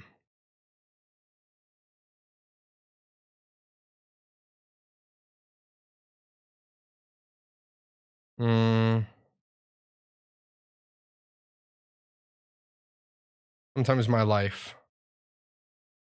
I'm gonna go over this. I gotta put the audio back on. So one more time. Brad, is that a top hat? Why, yes, my good sir. It is a top hat, and that is very nice of you to notice. Can top hats be a color that's not black? Oh, certainly. I say, Sprocket, this SC Brad man is a distinguished gentleman. That SC Thomas fellow, on the other hand, what is that ghastly thing on the top of his head? Got top hat potential. I don't think that is a top hat though. I think it's like, you know, Like a more like straw a hat? brown. And what exactly would be the purpose of a straw hat? But what's the piece on top of it? It's a like- flower. That's a flower. flower. A flower? My God, man, they are gears. They are the wheels of progress. Is that a monocle? That's the only reason I think it might be a top hat is because there's kind of like that That's a little monocle. monocle on it. So who's We need to know. L3? I will suffer no more of this. Sprocket, my pistol. Who am I kidding? These lads don't own a pistol. So, yeah. I tried to get that over to him. I PM'd him. I'm trying to do some funnier stuff this year. Trying to be funnier. I appreciate that, August Jade. August Jade just picked up the top hat warrior. So trying to be funnier. It does look kind of like a flower. Yeah, it does look like a flower on the image, but on the t-shirt, it's clearly gears. That's it. You're getting shown off. You're getting shown off. Come here. You're not gonna stop making noise? Run the show. You run, talk. Speak. What now? Huh? What now? Oh, you're on camera. You're on camera. Cloud, what are you gonna do? Oh, you're gonna hide. Because now you know it's a camera. Now you know. And now will you be quiet? Please? They don't come here to hear you. I mean, they don't really come here to hear me either. Shh, I don't want to hear from you guys. I'm talking to my cat. So, boom, grumpy old man. I see that coming.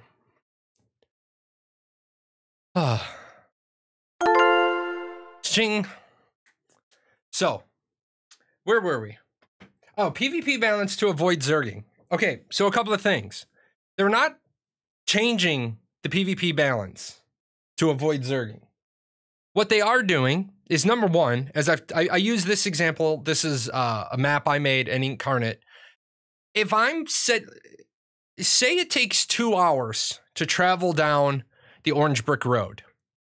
Say it has say it's a 2-hour trip. Oh, Critical Zen Network, boom. We're gonna be having an infantry of top hats. I need to challenge SC Thomas to PvP once we have the top hat brigade and just be like, flower, get over here. But anyway, say this Orange Brick Road is a 2-hour trip. Say the Orange Brick Road is a 2-hour trip. And we leave at 5 o'clock or 6 o'clock Eastern. It's rolling up on 6 o'clock Eastern. We have 3 caravans we need to move. Whatever needs, we bought it, we need it, whatever. We're moving siege equipment out.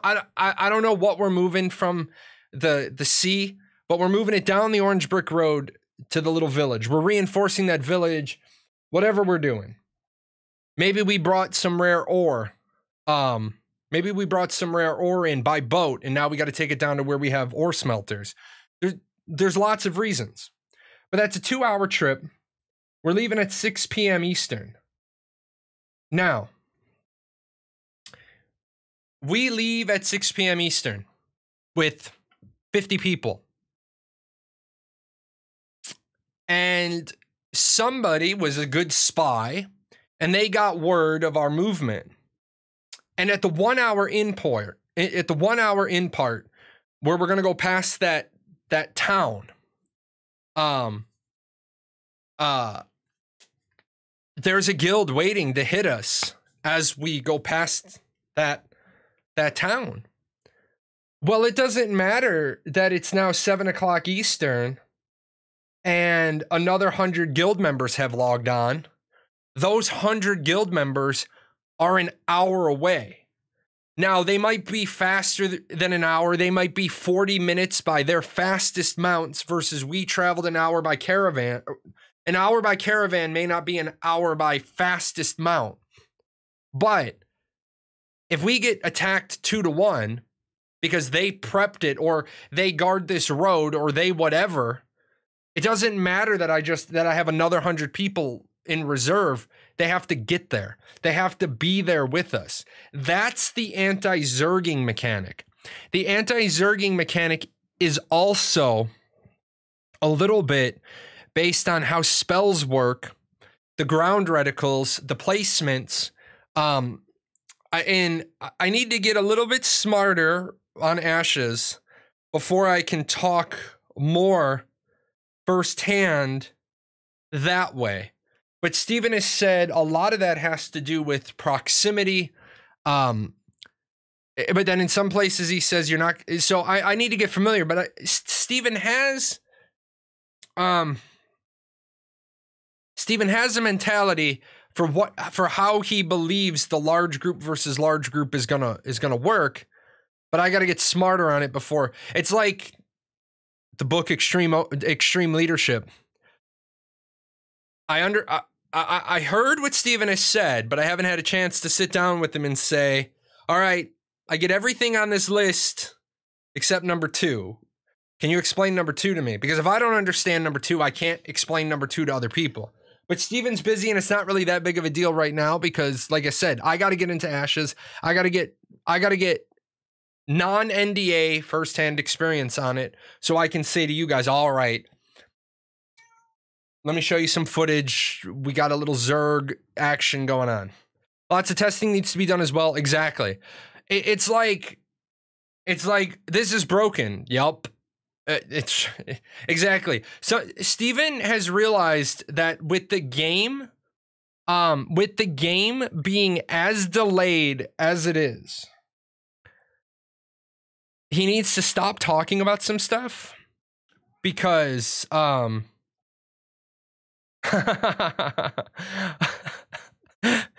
reject furry, return to arthropod, insect Talnar lovers unite. That was the meme I had to post, guys. Somebody tagged me and I had to post this. I had to post this meme because I hate the idea of furry Talnar. I love the idea of insect Talnar. Yeah, that. So insect Talnar, you damn right. You know, with how many caravans are going to be moving around, I wonder how many it takes to have a significant effect. Of course, we would need to know how many per week a run and per day such and such. Oh yeah, absolutely. Absolutely. Absolutely. There's going to be, here's the thing, there's going to be caravans rolling around like ice cream trucks in the summer. It's just going to be a matter of Are these caravans that you're allowed to attack, or are these caravans that you're supposed to ignore because of your guild allegiances, your guild alliances? So, I want a feather Talnar. Make me a peacock. So yeah, if you guys, oh, did I save them? You guys saw in my video that I did, I leaked the new images, but I think, oh yeah, I do have them. So here's the new cosmetic this month. Some people are upset about the feather plume on the top. They don't like the feathers. So, I like the feathers. I'm sorry. Critical Zen, here's your fucking peacock. You can have feathers on your helmet. And then the other one is the boat. And I don't care what your opinion is. This boat's name is the USS Crown Royale. That's a Crown Royale bag. I don't care what your opinion is. That's a Crown Royale bag. Gotta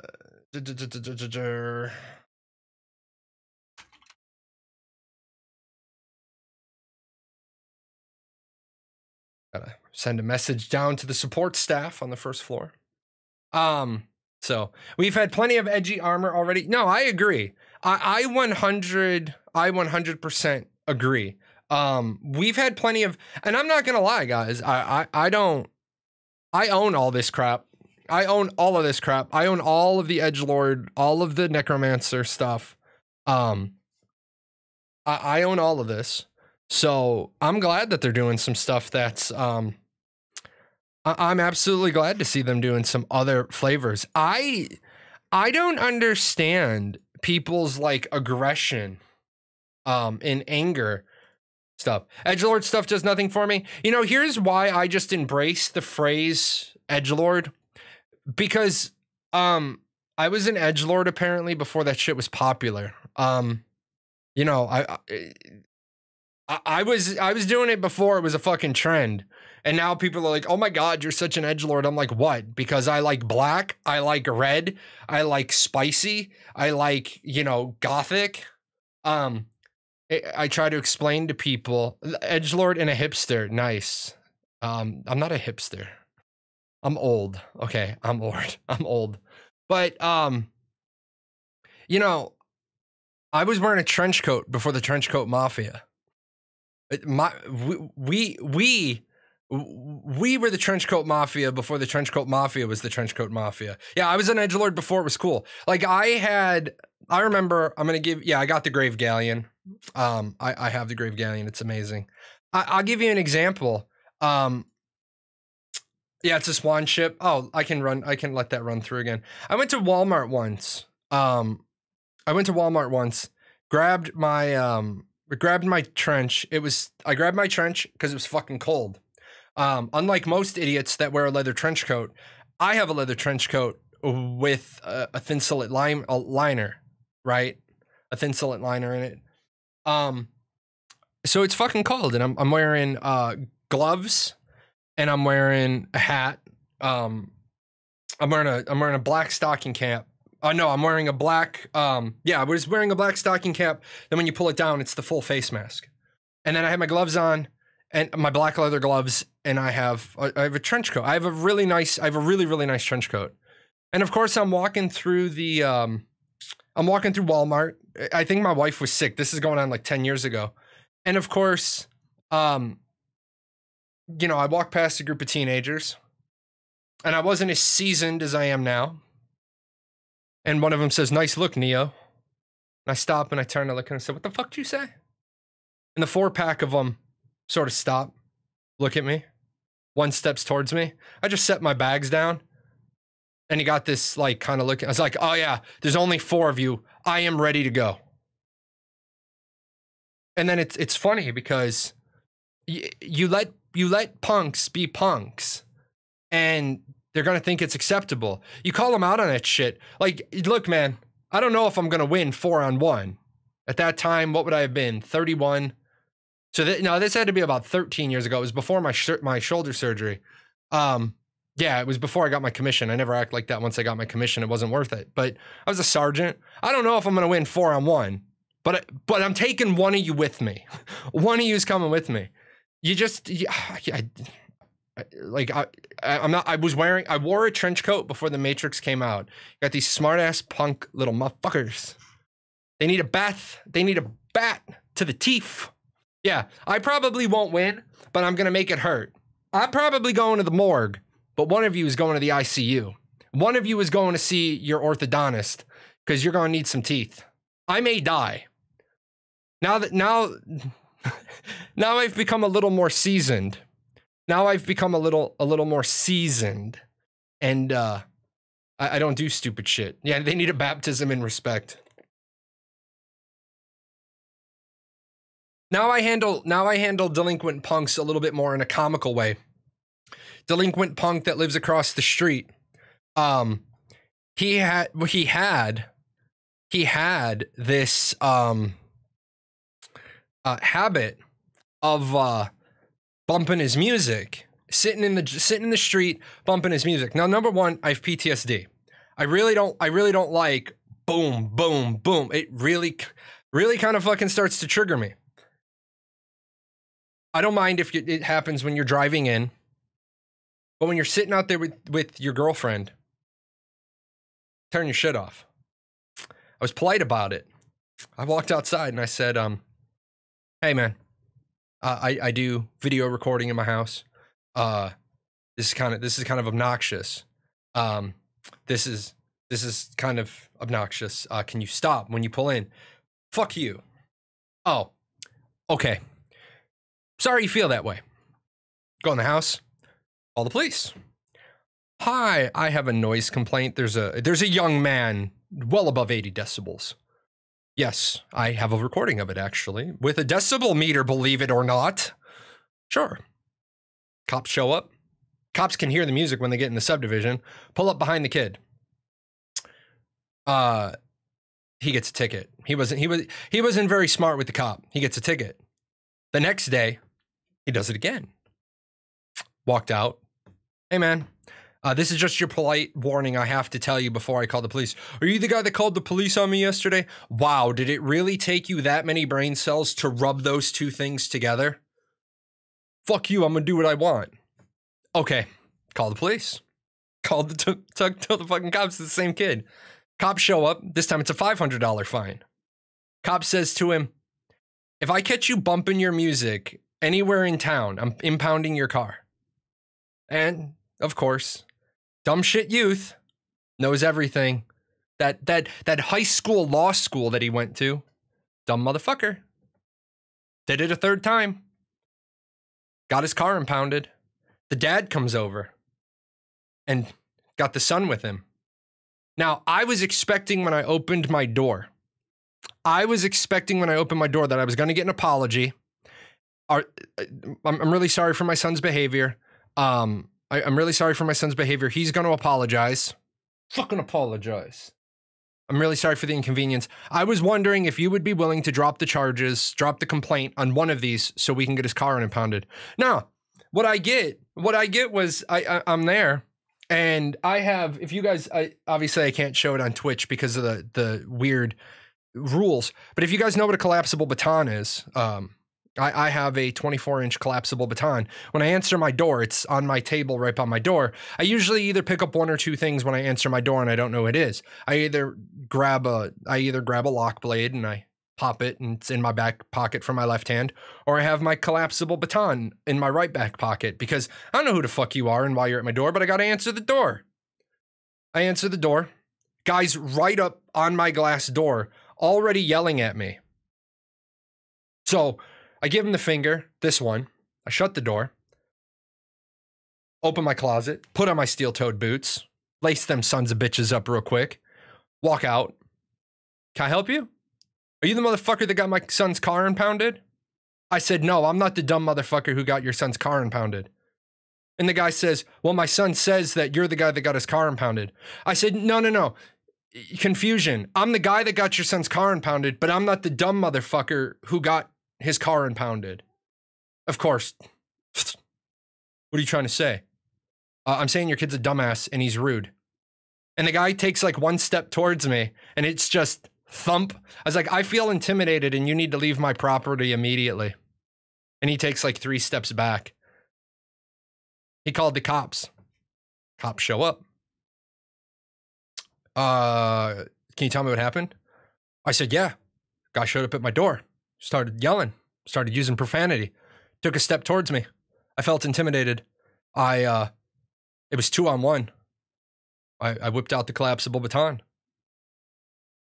Cop's like, did you leave your property? Nope. He says you left. My fucking camera says otherwise. Would you like a copy of the... Yes, I would.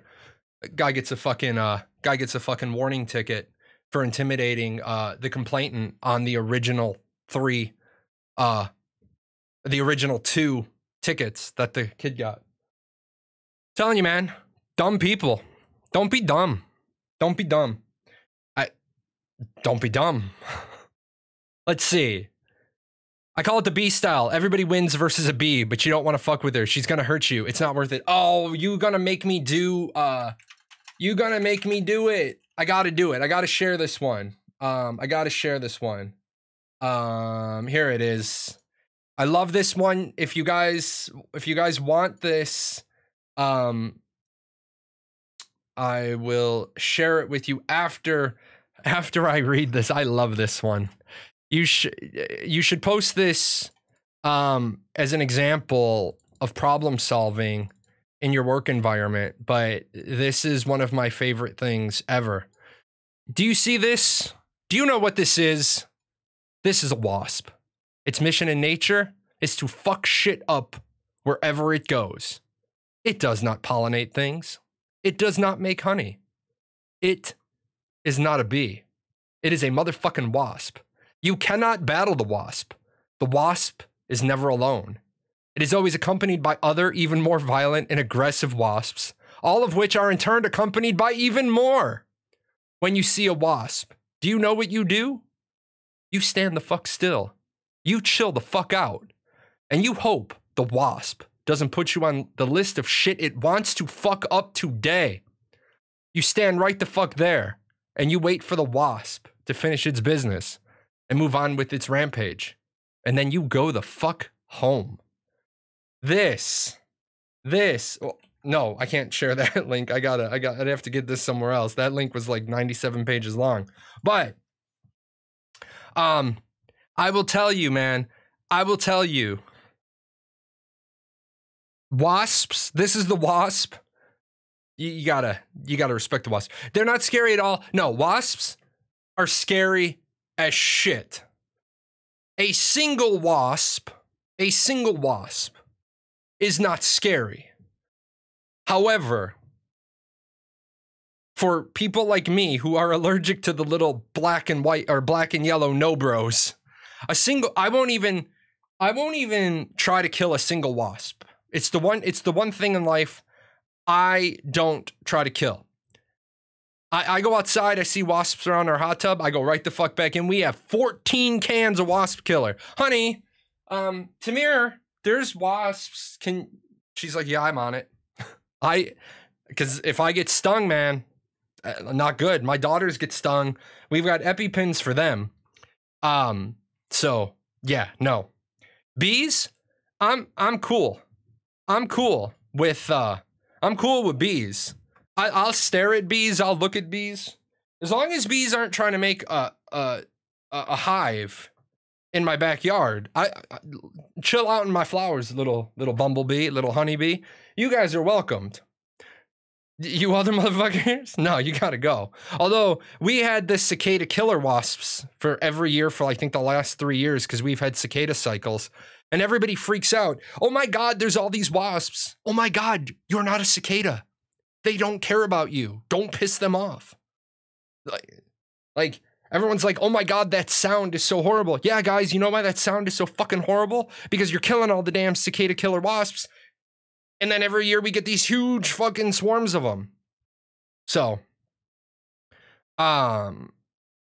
bumblebees are cool. Bumblebees are very cool, man. They're very chill. If a bumblebee lands on you, bumblebees have self-preservation in mind. Hey, get down. Down. Bumblebees are cool, man. Even if a bumble lands on you, just don't move and don't panic. The bumble's gonna figure out that you're not a flower, and he's gonna leave. A honeybee is gonna land on you, and unless you're near its hive, it's not gonna mess with you. Bumblebee stings are very bad, I'll agree, but Bumble is gonna peace off. Bumble is gonna she. Yeah, you're right. She is gonna peace off. Cause she knows if she stings you, she dies. Wasps, they don't give a fuck. Wasps like, man, watch this. I'm gonna tuck my butt in the air. I'm gonna fucking jackhammer sting all the way up your arm. Yeah, stay away from their hive. Yeah. Although I will say this, experienced beekeepers have told me that they can go out there and unless they have a hot hive, a misbehaving hive that has like a bad queen or they're just angry. A lot of beekeepers say that they can, while they're out walking their property, if they see something, they can pop the top, unless the hive's being threatened, which then you, bumble hives, yeah.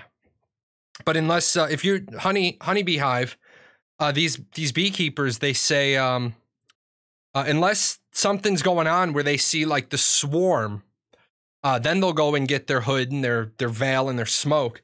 But the guy on the other side of the office furniture, what's that shit called? The cubicle. The guy on the other side of the cubicle, he was a beekeeper, and he used to just tell me stories. Like, he'd be out there. Sometimes he'd come in and he'd have like one on his cheek, and he'd be like, yeah, man, I went out there, and I don't know what's going on with that hive, but it's getting kind of hot. They're starting to piss me off. I'm about to pinch that queen. So he'd have like one on his face. Like, yeah, fucking darted off my face. He's like, but no, sometimes he just opens it up, and they say hi to him. Sometimes he gets frustrated. He's trying to put the lid back on and they won't go in. And he's like, well, you're going to lose a head. Sorry. I don't have all day. You're the last dumbass that won't go in. I couldn't do it because I'm allergic. I hear from beekeepers that they find honeybee keeping very therapeutic. We need beekeeping in ashes. Let's bring it back around to ashes. We need beekeeping in ashes. I think that'd be fun. You know, it's funny. There's a game called Bee Simulator. I asked them for a key for it so I could review it. They didn't give me one. Fuck them. Fuck them. I guess I'm not doing that one. Arcage had beekeeping. Arcage had beekeeping, and they could have done a little bit more with it. They could have tried a little harder. They obviously did try a bit more than they tried a bit more than the other stuff, but I mean they could have gone a little further. Oh yeah, I have teas.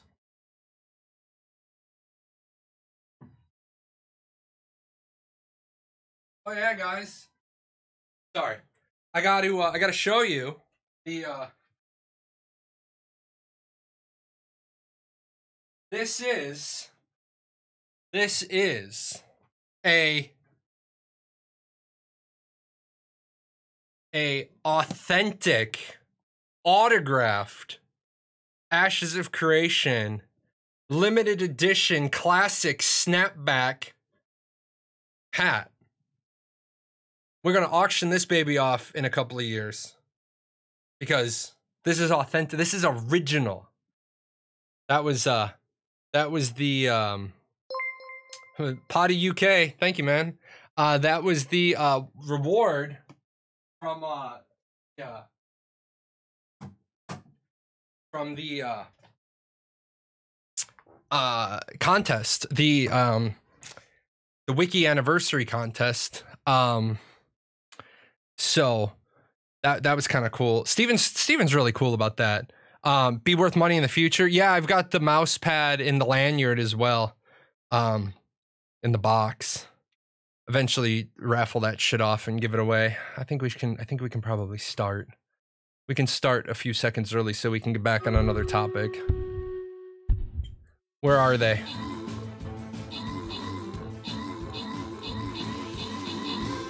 This game is so addictive. Wolfus plays this like all day on Sunday on silent so she can get all the work done. but people can still level.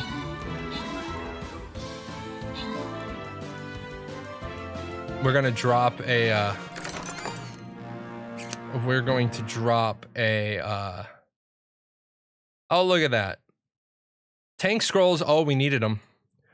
Got a long way to go. We got to get to 32. We got to get to 33. You hush your face. We got to get, oh yeah. Oh, we have 14 days. We're good. We're good. Let's do this and let's, oh yeah, look at the top hat boy. Oh yeah, I like it. Look at the top hat.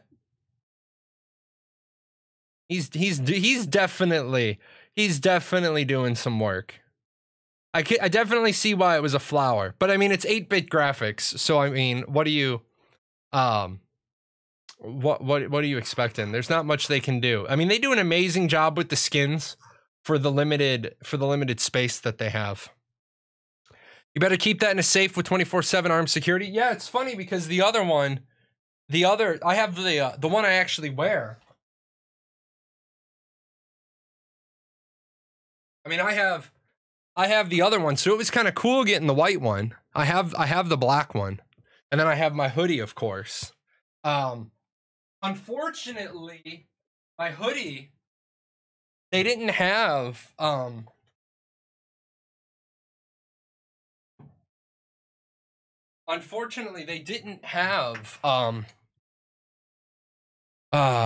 my size in the hoodie, so I got one size smaller. And it's a Hanes hoodie, so it shrinks just a little bit every time you wear it. Steven has said merch will be coming back, but merch, so that you guys know, merch is very, very expensive if you want it. Merch is very, very time consuming if you want it to be any and all profitable. I think, honestly, that they should just Margaret should just spend a week with the old images, or not the old images, but the merchandise images that they send to the printer for their stuff, for their employees and stuff. And they should just put that shit on like merch by Amazon and take a small profit, but let Amazon handle all the logistics. Also, did you guys see Amazon kicked whatever that one fucking service was off their servers? They're like, nah, go away, get lost. Like, I understand somebody's argument was censorship. Amazon can't censor you. The government can censor you. Intrepid can censor you. If you start saying stupid shit on their servers, expect them to censor you, which they should. I like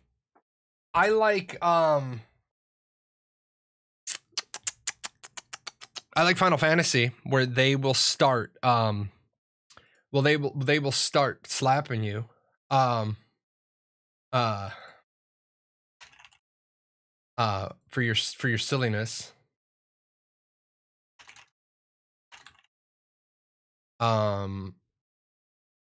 They'll just be like, hey, settle your shit down. Will swearing in ashes be asterisks? No. Steven doesn't believe in this safe space mentality. If you want to see profanity as asterisks, then you go ahead and you put the chat filter on. But if you're an adult and you want to see some profanity, then, the profanity away. Now, there are people who say, well, you shouldn't be allowed to use profanity in game. You have a chat filter. Well, I don't want to see a bunch of asterisks. Block the person? Well, I don't know. Stop. Your rights don't exist in somebody else's private environment. Let's just remember that. Your rights don't exist in somebody else's private environment, private platform. Now, if they want to, instead of having a chat filter, if instead of having a chat filter that asterisks out profanity. They just don't allow profanity to be pushed. They can do that too. It's their platform. Let's see what else we got going on. Oh, we've gone over 2 hours already. That's good. I talked about the phone app. I showed the Stream Raiders video clip. Oh, Adobe products. Adobe products need to have a way more user-friendly tutorial. I tried to use After Effects this weekend, and it was just rough. It was just rough. Let's see. As you said in the other stream, you have the right to shut the fuck up. Yeah, exactly. That's what you have the right to. You have the right to shut the fuck up. At the same time, freedom of speech doesn't mean anybody has to listen to you. Freedom of speech just means the government can't shut you down. If Steve, like, there was a time, it would be nice if they could asterisk out the Stufferton mount. There was a day on the Discord that a guy came into the Discord and he was just lacing into Steven. Brand new guy, no history in the Discord, no relationship developed with Steven, just came in and started being a belligerent dick. And I was like, this guy's way the, and let's put this in some perspective, folks. Even I was like, whoa, this guy. Steven fucking banned him. And then the guy went on a tirade on a Reddit site about how he got banned and blah, blah, blah. I'd be like, yeah, and you were being a dick and you deserved it. Well, he just doesn't want to hear criticism about his game.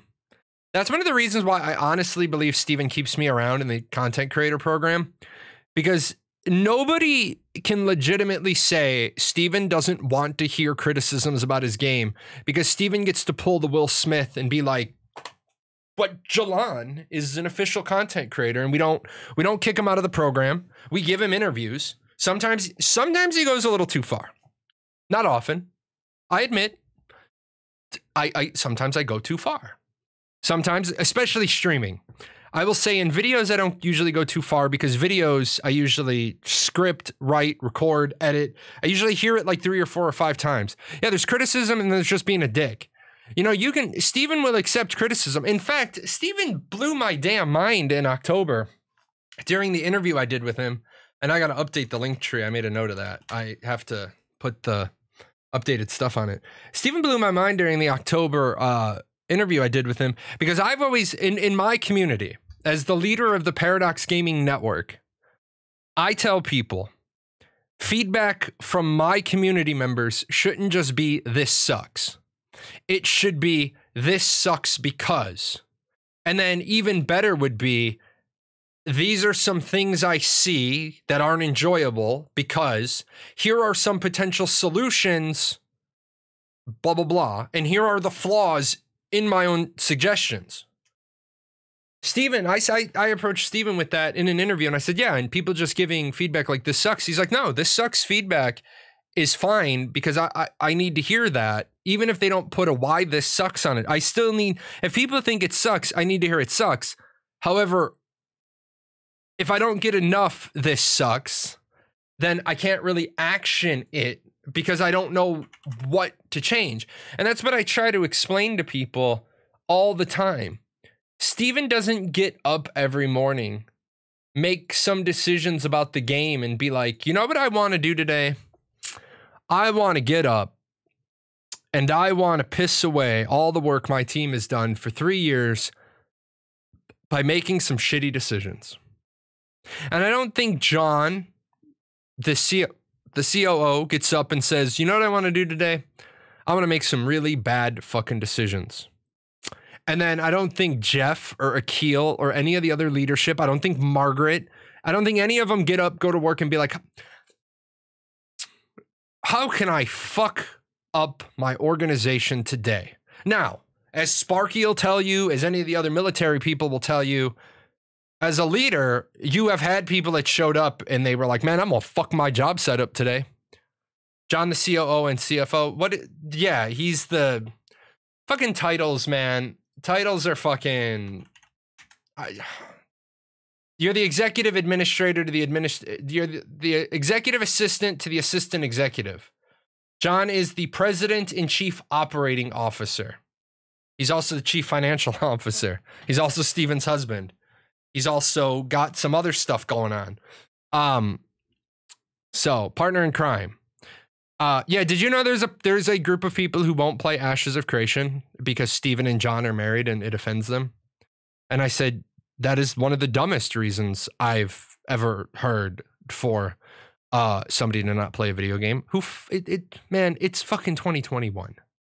Come on. It's ridiculous. Talk about the dev discussion. Can I just say that the current dev discussion was on boss difficulty? Is this set up for side? Yeah. Oh, not quite. I must have touched something.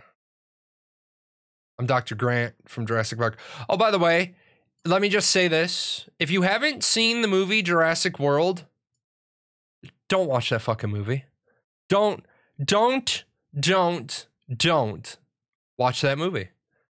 Jurassic World is so horrible of a fucking movie. So horrible. So horrible. The acting's fine. The effects are great. Did the dinos win? Don't the dinos always win in Jurassic Park? In Jurassic World? But no. I have this thing about completionism. I feel like I have to watch the second one. But I also feel like I'm going to be like folding laundry while I watch the second one, like cleaning the room, doing my taxes. Speaking of my taxes, H&R Block, give me my fucking money back. It's going to be a fucking thing until, you know. All right, let's see.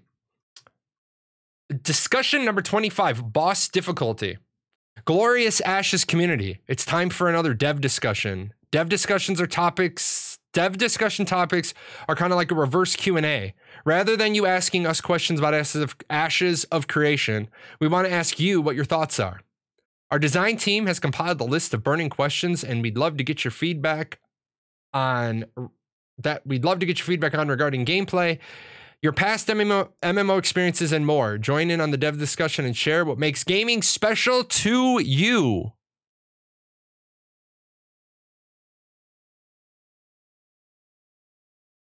Do you enjoy gatekeeper bosses?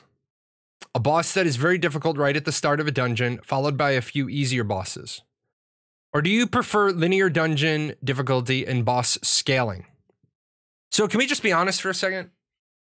I don't even want to read the answers to this question, because in what fucking world do I want the first boss? In what world do I want the first boss in a dungeon to be the most difficult, and then every boss after that to be easier? Does anybody want that? Because I feel that would be contrary to any game I've ever played. Of course, I want the dungeon end boss to be harder than the bouncer in the hostess, you know? So this is why I don't want to read. I don't want to read these answers, because I don't want the most difficult boss to be the first boss and everything else to get easier. Now, if I was still drinking, if this was 15 years ago and I was raiding and I was still drinking, then yes, absolutely. I want the first boss to be the hardest, and I want the bosses to get easier, because as I kick back shots at Jack, I want, you know, I don't know, guys. Fucking, I'm just hitting one. Fucking, if you're anybody but the main tank, you're not getting fucking healed. So, you're not getting fucking healed. I've heard some people say they do, but not to kill, but for the boss to leave part through and be met at the end. Yeah, and then that's cool.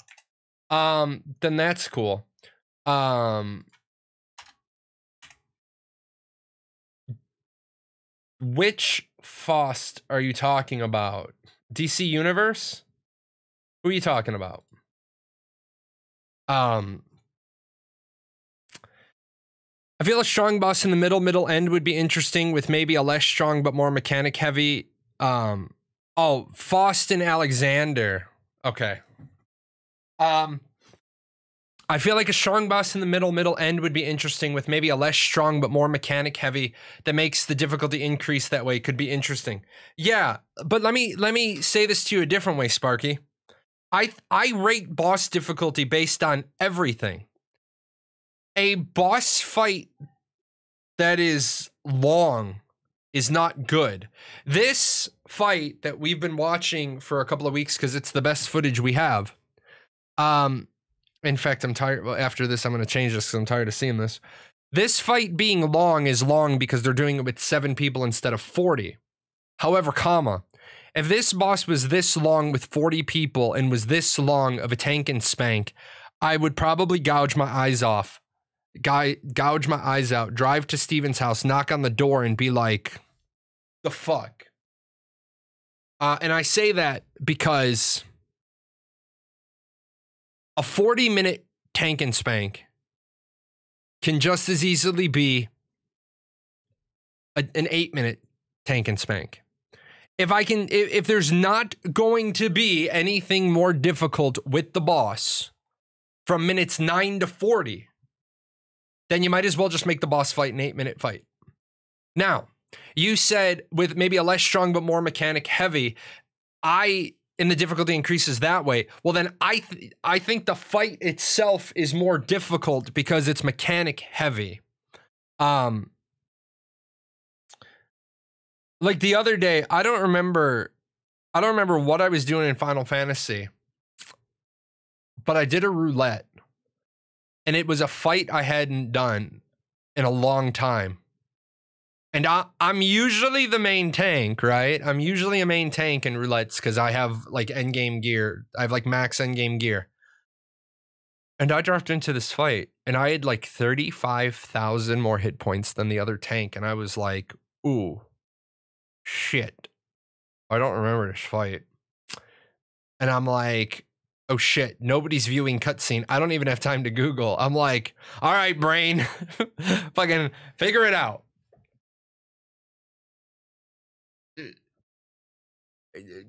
Just figure it out. And I eventually I remembered the fight. I don't remember which fight it was, but I do remember. I remember diving in. I remember getting into it and being like, okay, now I got it. I do agree with you that a fight should not be difficult because you're fighting your eyelids. And there are some fights in Final Fantasy that way. You blink and you're like, you get something in your eye, like you have to blink twice and you're like, holy shit, I missed like three ground reticles. And so I don't like that. This fight Steven was doing was because they weren't killing the crystals. Yeah, true. They weren't doing them. Well, this fight was going to be long anyway because they have like less than 20% of the people. This is a 40-man raid. And they're doing it with 7. Now,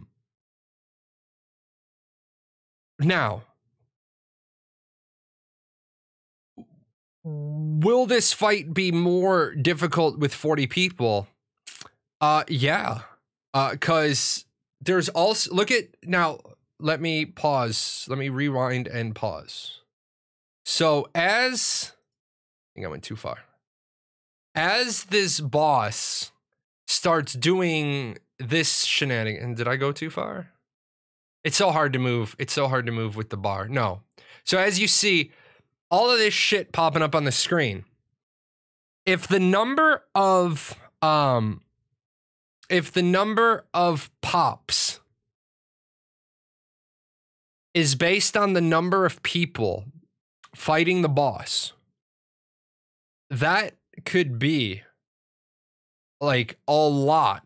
Like, look, if the number of those pops is based on the number of people fighting the boss, then that's going to be the mechanic that stops you from bringing 80 people to a 40-man fight.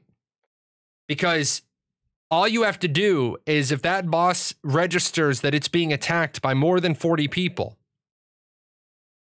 then it doubles or triples the amount of those pops. It doubles or triples the number of crystals it drops. Then that is going to radically change the nature of the fight. So people said, how do you stop zerging? How do you stop people from bringing like just a ton of fucking people? Well, that's one way right there. That boss has mechanics that have to be executed to make the fight doable.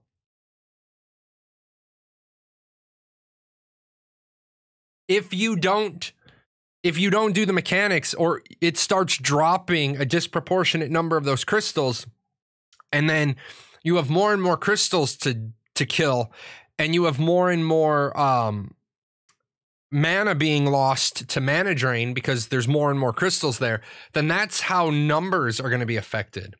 Now, I like a boss that has mechanics at varying percentages. Anybody that's played Final Fantasy and played through Omega will know that there's a boss called Chaos. Now, Chaos is not machine learning, but Chaos is a boss that represents what machine learning could do. Chaos, like most boss fights, is predictable because Chaos will do certain attacks, certain maneuvers in a certain order at a certain percentage.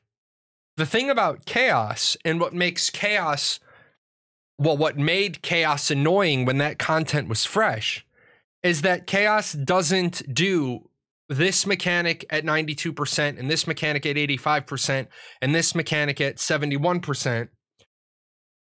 Chaos is divided into 4 phases. And those 4 phases can come in any order. Yeah, they called him Chaos because they moved away from the standard boss mechanics. And let me give you an example. Let me give you an example of a Final Fantasy boss that's currently active and it's currently difficult content. And I'm not nothing up. I'm looking at the keyboard. I'm looking at the microphone. Circle, line, circle, line. 9 o'clock, 7 o'clock, 9 o'clock, 7 o'clock. 5 crystals go up. Line and circle, triangle, line and circle, triangle. Line and circle, triangle, triangle. I know the fight because the fight never changes. The fight is boring as shit because the boss I was just, if you don't have the boss dead by then, he does some other weird shit. But literally, I know where all the ground reticles are going to be from memory.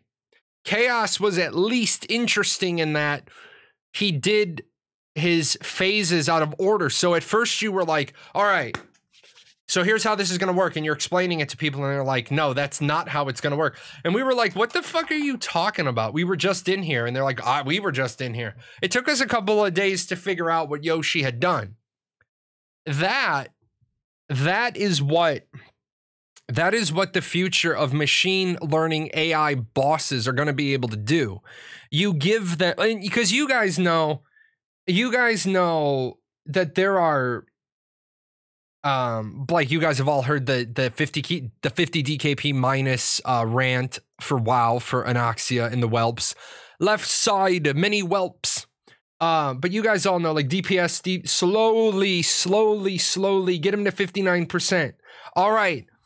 Big damage, because if we pop him quickly between 59 and 52, we can skip a phase, because if the boss has to do lunge, if the boss is below a certain percentage, he doesn't do his 55% attack, he does his 52% attack. It's skipping phases.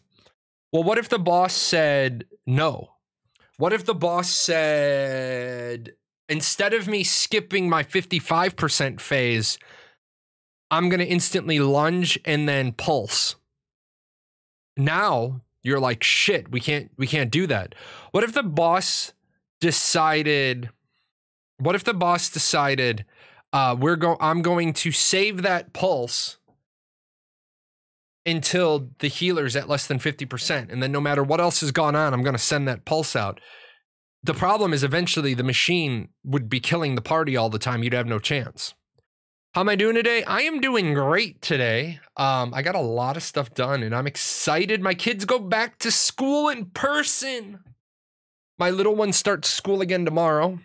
My teenager goes on Wednesday and Friday in person, and then she starts going full-time next week. And I will have my house.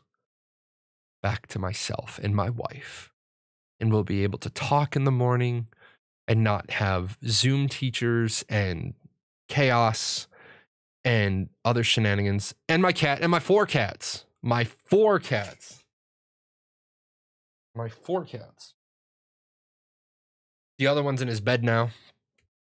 He made all that noise for like 25 minutes, and then he laid in his cat bed. And then he's gonna wake up and he's gonna come in here tomorrow and he's gonna sniff his cat bed, and his cat bed's gonna smell like dirty laundry.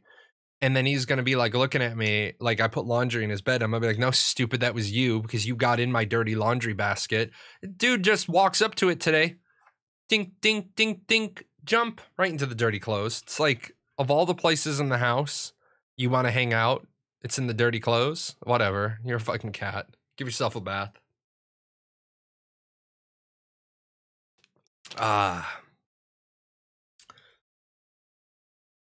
My cats used to always be great too. They didn't know what the small human was. My cats didn't know what a baby was. We got our cats when my teenager was 2.5. So my cats knew what a toddler was. They'd never seen a baby. And the white one I show you guys, Cloud, he used to lay on my wife all the time. Even up until the point my wife got pregnant with Gizmo. And then he was laying on her belly once when she was pregnant. And Gizmo didn't, like it. So she kicked the cat. Ever since then, my cat will not lay on my wife. He won't. He will not. Also, a funny story, personal story, is I never actually got a good feel of Gizmo kicking. As soon as she would hear my voice, she would calm down. So she was never agitated enough to be moving around and kicking. So, little snot. Okay, here we go. We're gonna try to clear off a couple of these quick tonight. Oh, top hat's away. Look at that. We got the top hat infantry. Oh, we got a bomber. We got a bomber that can't find anybody to blow up. We got a bomber never even went off. There we go. This is gonna be a long map. Oh, and it was down there. I didn't see that. My bad. I don't think that one was visible. And if it was visible, I'm gonna say it wasn't.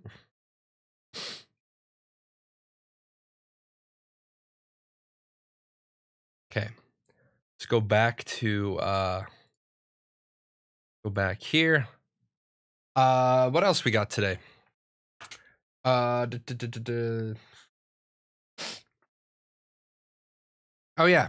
Let me do the giveaway.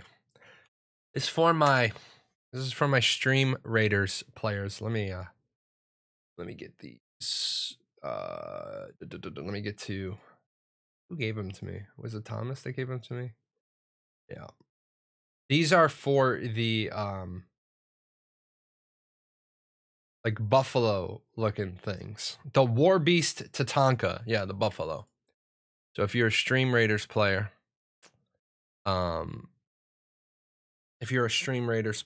I got 2 of them, so we're gonna give away 2. Let's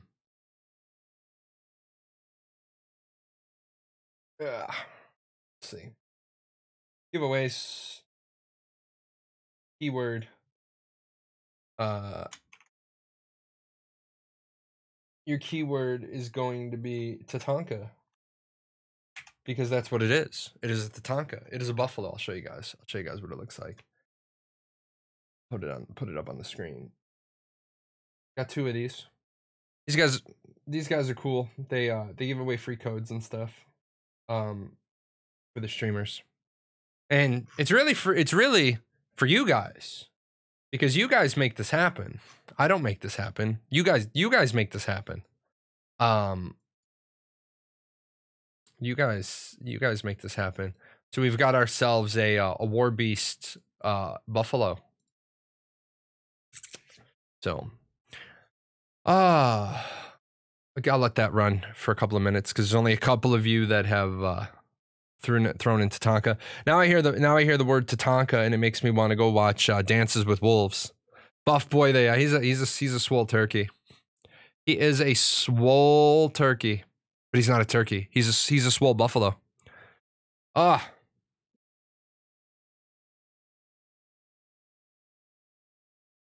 That's what my wife tells me. You make it happen, it all happens wrong, but you make it happen. Grumpy old man, always getting picked on by his wife.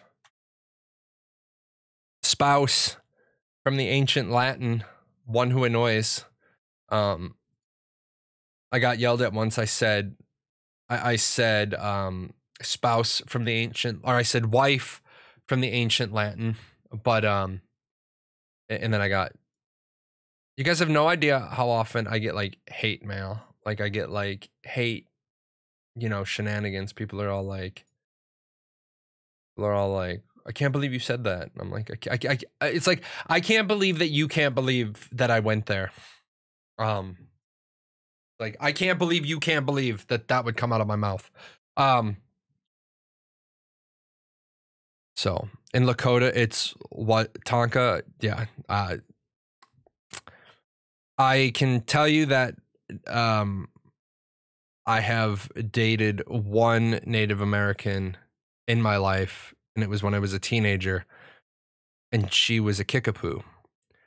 Other than that, not a lot of firsthand experience with. Oh, I had some Native American friends growing up, but other than that, we don't have any around here. I mean, Chris Rock did a skit back in the 90s. Is like, when was the last time you actually saw 4 real Native Americans? And it's like sad but true. Not really a population you run into on a daily. See what else we got going on. I'm gonna swing by the Reddit. Monday nights is sometimes good for the Reddit. Sometimes. Sometimes not. There you go. Somebody else wants a skin. Somebody's doing I saw somebody doing a Game of Thrones original feature series using real guilds from our community. For a meme. I didn't really understand that. Somebody I saw a question that I liked. Somebody said, "What's the benefit for signing up without a referral?" That was always interesting. Like, that's a good question. I know some people wouldn't have felt that was a good question. I felt this was a really good question. It says, "Is there any benefit to me if I sign up with a referral versus not?" I like that. I do like that question. Some people would like, duh, no, that's a bad question. No, that's a good question. That is an informed user's question. Is there a benefit to me if I use your referral code? Is there a benefit to me if I don't use your referral code? Well, the benefit to the content creators is if you use my referral code, I get a kickback. You don't get anything. You don't get anything directly. If the content creators are worth their salt, then they'll be taking some of that money and they'll be reinvesting it into their channel, either making their channel a better experience or, like, I plan on figuring out a way. I plan on figuring out a way to give away subscription time, which, how can I put this? Just because you see another streamer do something doesn't mean it's legal and doesn't mean it's right. Just because another streamer does something doesn't mean it's legal and doesn't mean it's right. Giving people cash starts to get into a little bit of a sticky wicket. Because in order for me to give you cash, I actually, like, from the corporation, not from me personally. I can give whatever the giveaways on this show are when it's gift cards are from me personally. And I got to set a gift card giveaway up. Let me make a note on that. Set up gift card giveaway. I got to get another point reward setup. But gift cards on this show are for me personally. So there's no law, there's no litigation. I'm not using them as a marketing tax write-off. None of that. It's from me as a person. I make that disclosure. But when you start giving them away from your business, there's stuff. And then when you start giving away cash, there's stuff. Now, I know you're going to say, well, I've seen streamers give away. Yeah. If a streamer gives you, believe this or not, believe it or not, if a streamer were to give you a $500 gift, a $500 graphics card, you have to pay the tax on it. You have to file that on your taxes, because it's in excess of whatever. I think $25, if I recall correctly, is the maximum of a free marketing gift. I could be confusing that with the maximum tax write-off, but I do know at some point you as a consumer have to pay the taxes on winnings. And that becomes then a little bit interesting, because in order for the IRS to know that you have that winning, you have to give the person you have to give the person your tax information, because then at a certain dollar amount, it might not be 500, it might be 600. You have to file a 1099 for it, even though it wasn't earned wages. It's a 1099 miscellaneous, because nothing in this world is free. Nothing in this world is free. It's, man, the tax. Winning the lotto, the tax is paid by the lotto company, right? No, winning the lotto, the tax is paid by you. But they jack your taxes. Winnings on the lotto aren't a tax, they're a jack. That you never, like, taxes, most people don't pay taxes. Most people get a little bit of what was jacked back. So what I mean by that is most people, you don't ever get, they tax it. Your paycheck, your lotto winnings, your casino winnings, your game show winnings, you're taxed before you ever get the stuff. Like, if you, let's say you won $20 million and you took the 20-year structured payment, you were entitled to $1 million a year plus interest. Little unknown thing people don't realize, you do get paid a little bit of interest on that.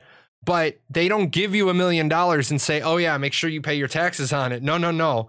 They give you they give you about $480 some odd $1,000, right? If you win a bunch of money like the lotto, the first two things you should do is get a lawyer and get a good CPA. Yes. Yes, absolutely. Absolutely. The third thing you should do is a good measure is that you'll clear 30% of your winnings. Yeah. Certified public accountant. They're the people that can make sure that you're not about to pay a whole ass load of extra taxes. But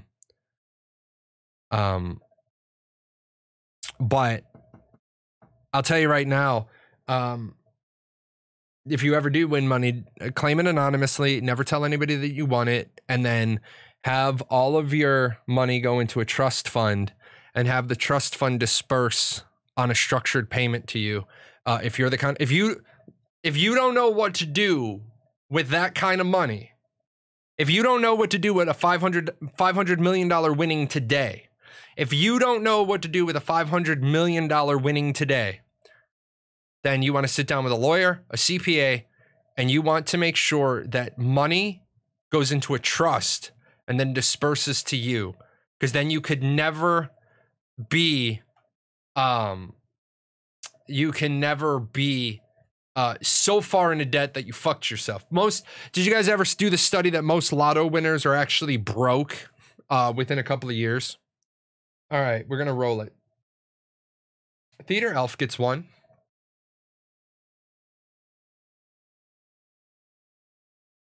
Theater Elf gets one.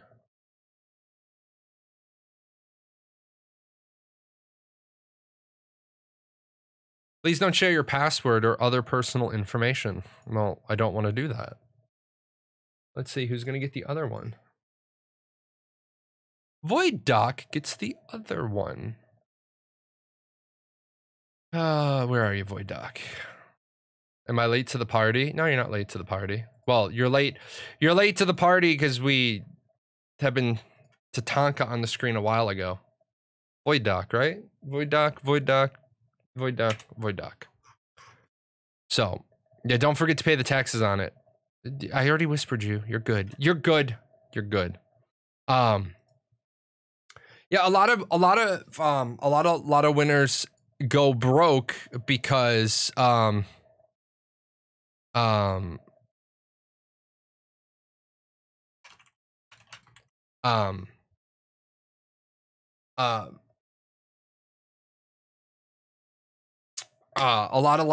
lot of lottery winners, what they do is they think they're going to outsmart the system. Okay, they think they're going to outsmart the system, and in some places you can't take a lump sum. In some places you have to take, or I'm sorry, no, I was right the first time. In some places you can't take a lump sum. You have to take the 20-year payment. In some places. So then what happens is the person ends up wanting all their money today. So they're due to get $1 million. They're due to get $400,000 after taxes every year for the next 20 years. So in their mind, they think they won. In their mind, they're spending as if they have 20 million. And the truth of the million is they only have 8. And then they end up on a structured payment. They want their money today. So they're spending like they have 20, but they really only have about 4.6. So they end up screwing themselves. I tell people all the time, if you ever win a lot of money, get a financial advisor, a CPA, a lawyer, and there are things you want to do in some situations and things you want to do in other situations. I'm 41 years old. I've got some health issues. If I was to win the $500 million, I would take it as a lump sum. If I was to win the $500 million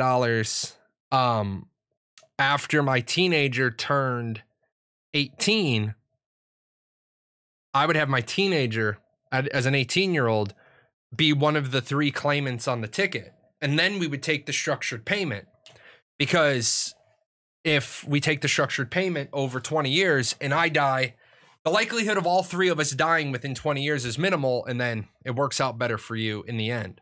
But CPA, taxes, know your financial situation. Although, man, I'd love to win $500 million. Let me tell you, I'd love to win $500 million. I would start my own game studio. I would buy riffs from Palladium Books. But I wouldn't do what Steven did. I would get a game studio going. I wouldn't release shit. I wouldn't tell anybody. Nobody would see anything. Knowing you would see it 120 days before launch when we start marketing it. That's when you would see it. Like, that's it. Keep it on the hush. Exactly. Suddenly there'd be this, why the hell are all the game designers moving to Southern Illinois? If you ever hear an article in any of the gaming industry magazines that all these game developers are moving to Southern Illinois, you know something's up. I'll pay them well. They got to live in Illinois, though. I don't want to move. I'm not moving to Cali. Our company retreats are going to be at Universal Studios. By the way, wear your damn masks.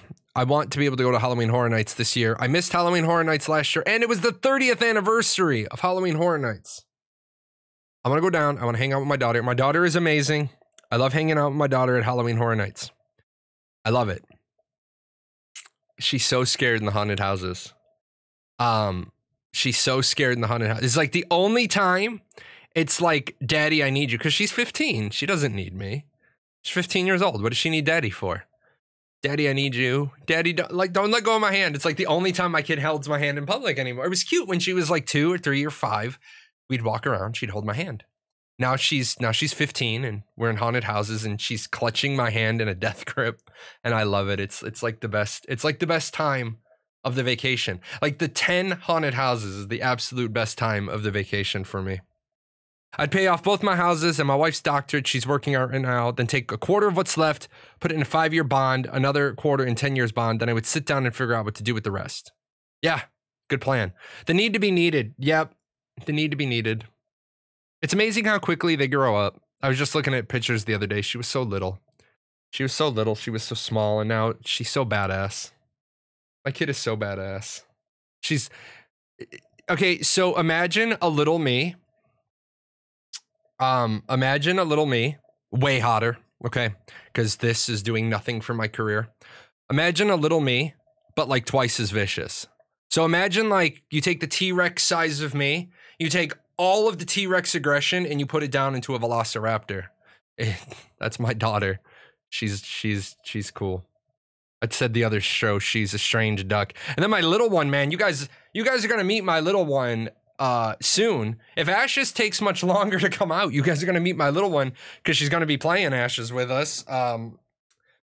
She plays Minecraft. She's so good at Minecraft. She's 7. She figured out how to mod it all by herself from watching YouTube videos. Wolfus Moon, the other Paradox streamer, lives like a mile away. She comes to the house and she looks over at Gizmo's computer and she was like, wait, is she playing modded? I'm like, I don't know. You're the Minecraft teacher. What is my opinion on full loot PvP? Full loot PvP is a bullshit waste of a system. Full loot PvP is a bullshit waste of a system, and here's why. Number one, you automatically are going to have a very small niche player base because not everybody has the time, the energy, or the skill to recover from a full loot game. Now, I know some people are like, well, Albion Online is doing so well, and Albion, shut up. Albion Online isn't doing so well. Number one, no game goes to Steam that's not made by a AAA studio that can cut and negotiate their own deal with Steam that's not 20%. 30%. 25% now, I think it is. 25% on the first 50 million. It's like ridiculous. Thank you. Hold on. EVE Online, its own thing. Old school RuneScape, 108,000 concurrent players. So, old school RuneScape isn't exactly blown up the charts. 108,000 players. EVE Online has full loot PvP. And EVE Online is very, very, very specific. 158 at the peak. Yeah, well, 158 at the peak is also everybody logging in for the night and having all their alts. So, over 1 million subs.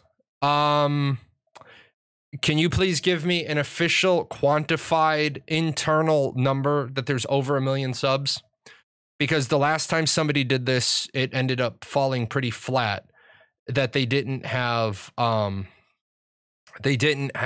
1 million subs, and I don't have that. I don't have that at my fingertips, but I need an official number from them. EVE Online is full loot.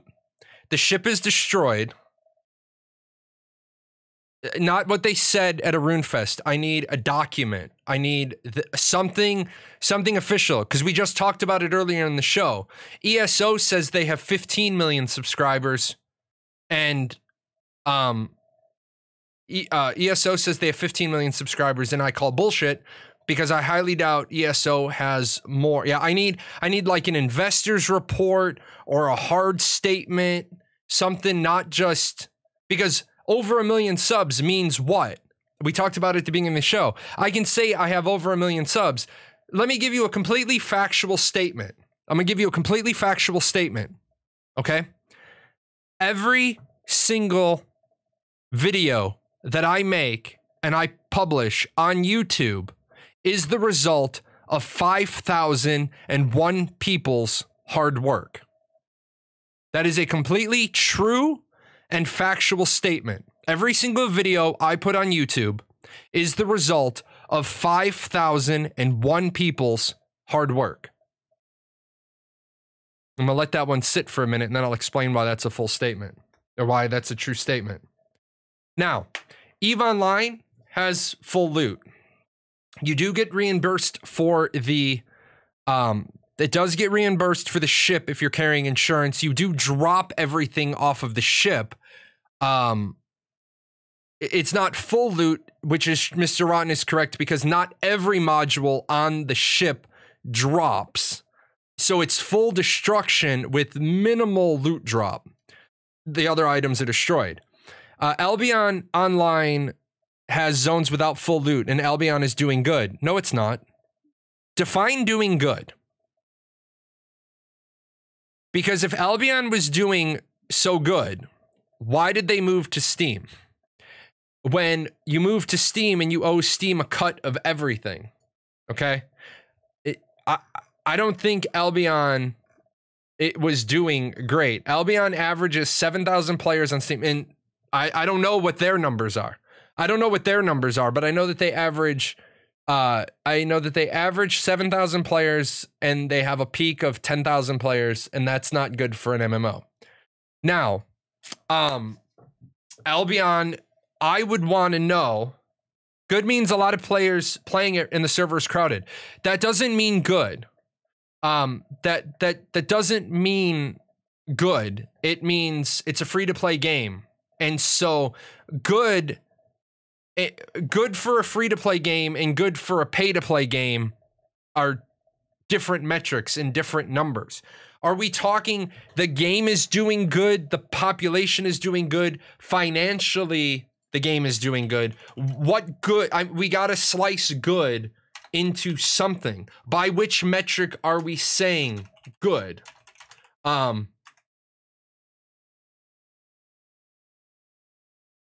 Albion Online was bought for 100 million.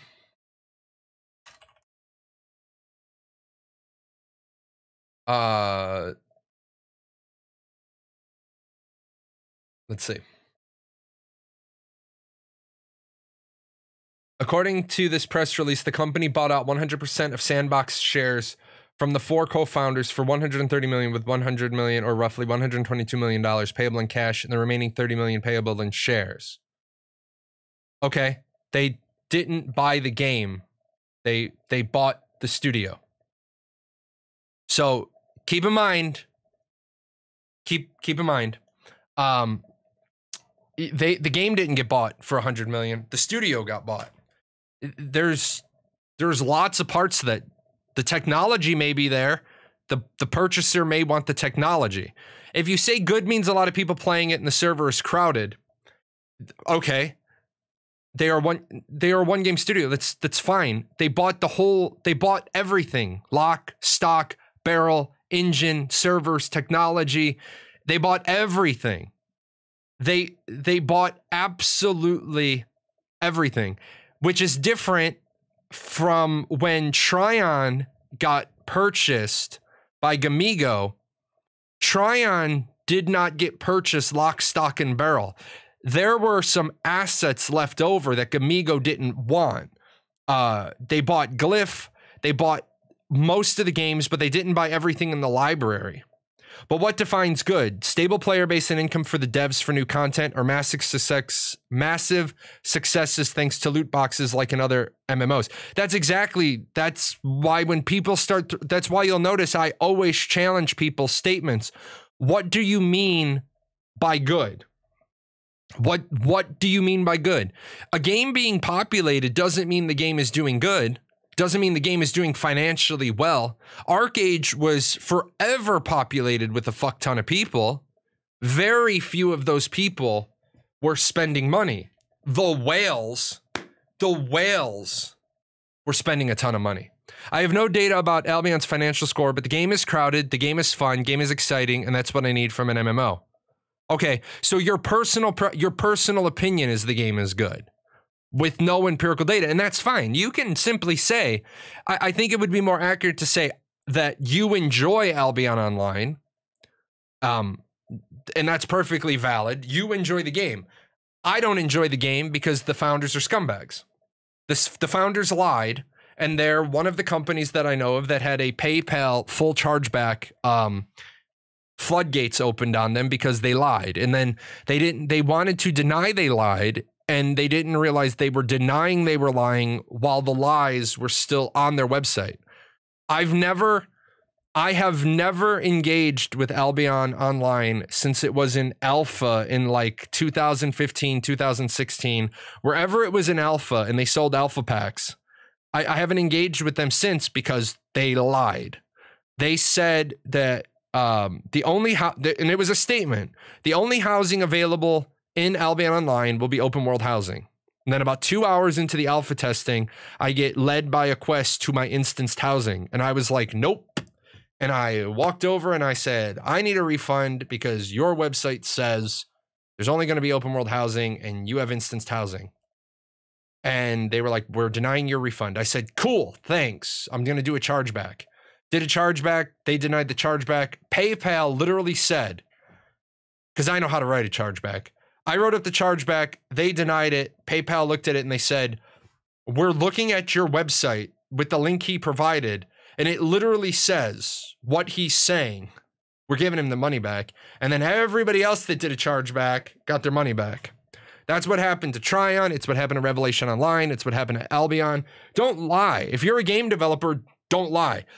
PayPal doesn't play that shit. PayPal is the best for defending gamers, for protecting gamers' investments.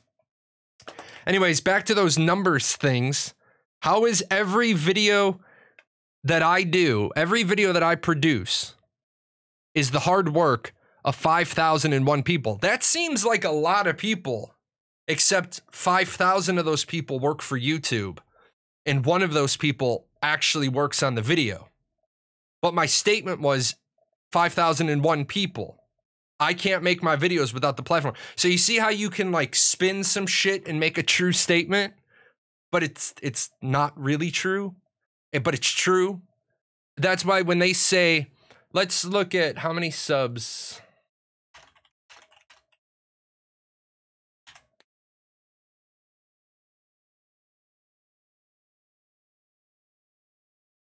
Okay.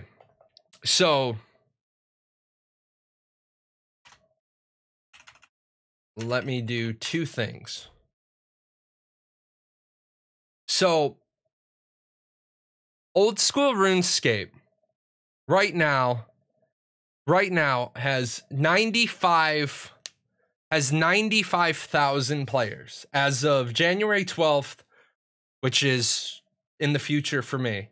They have 95,000 players. Now let me rub a couple of brain cells together here and let me look at some shit. Let me look at some stuff. They have 95,168 players, and I'm gonna roll back. I'm gonna get their highest count I can find, 114. So there hasn't been, since January 9th, there hasn't been more than 114,000 people online concurrently. Now, I understand the planet is round. I understand people play at different times of day.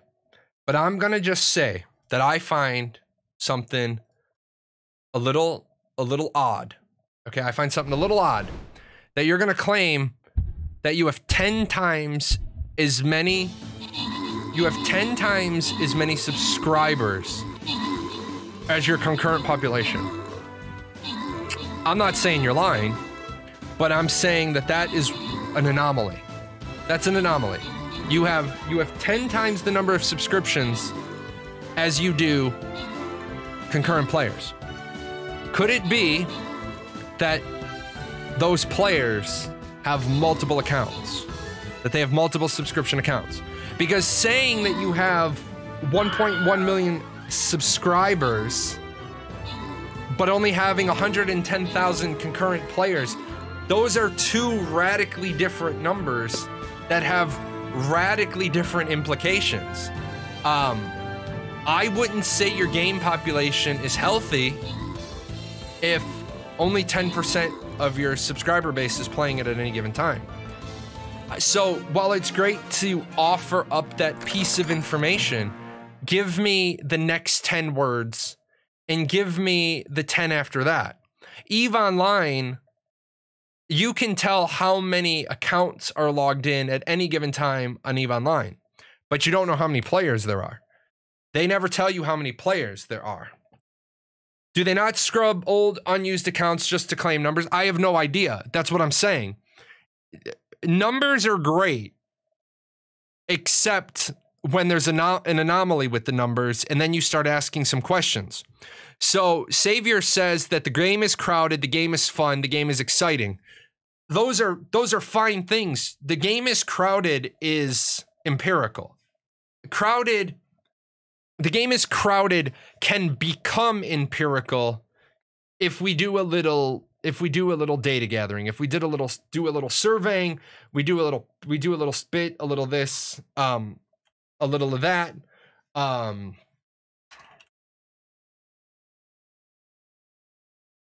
If we do a little of this, a little of that, we can get a little data. So the game is crowded is subjective and anecdotal, but the game's population is X. We can get that. The game is fun, purely subjective. Game is exciting, purely subjective.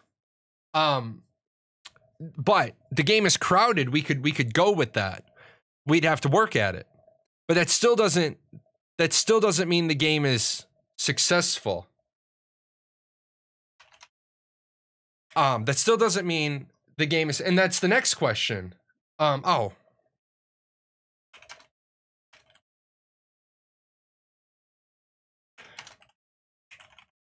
bagels? We have no bagels in my house. This is a fucking crime against humanity.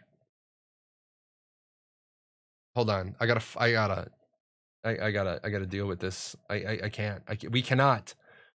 This cannot stand. There are no bagels in my house.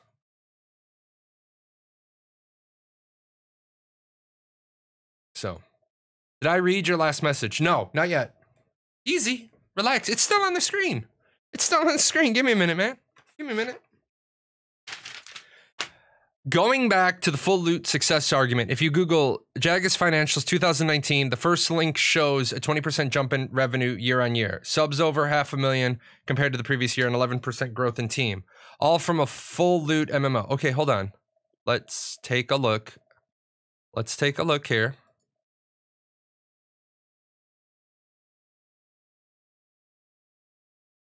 What do we got?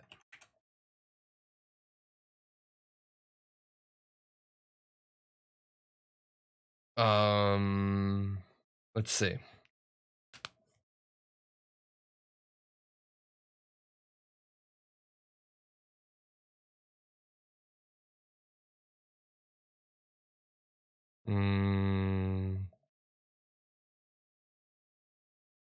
Okay, but here's the problem.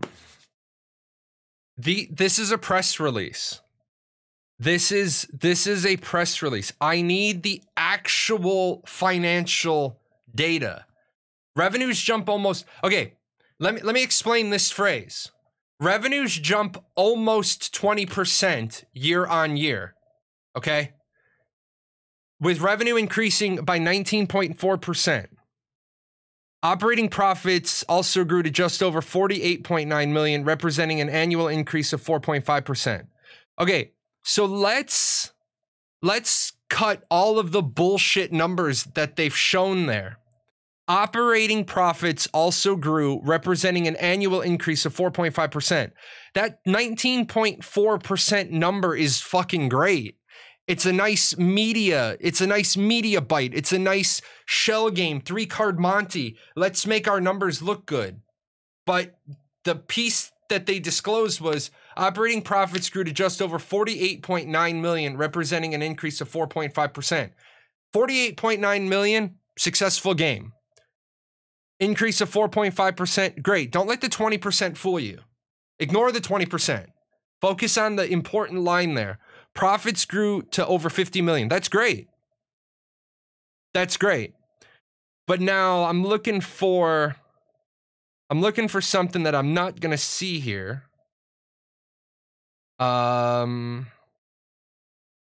Players.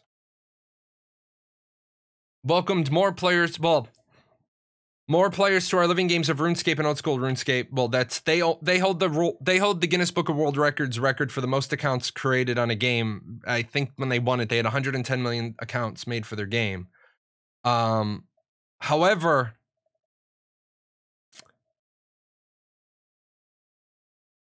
I would like to see the actual data for old school RuneScape achieved its highest ever daily active players. How do they quantify that? Because if I'm running 6 accounts, I count for 6 people, but I'm not 6 people.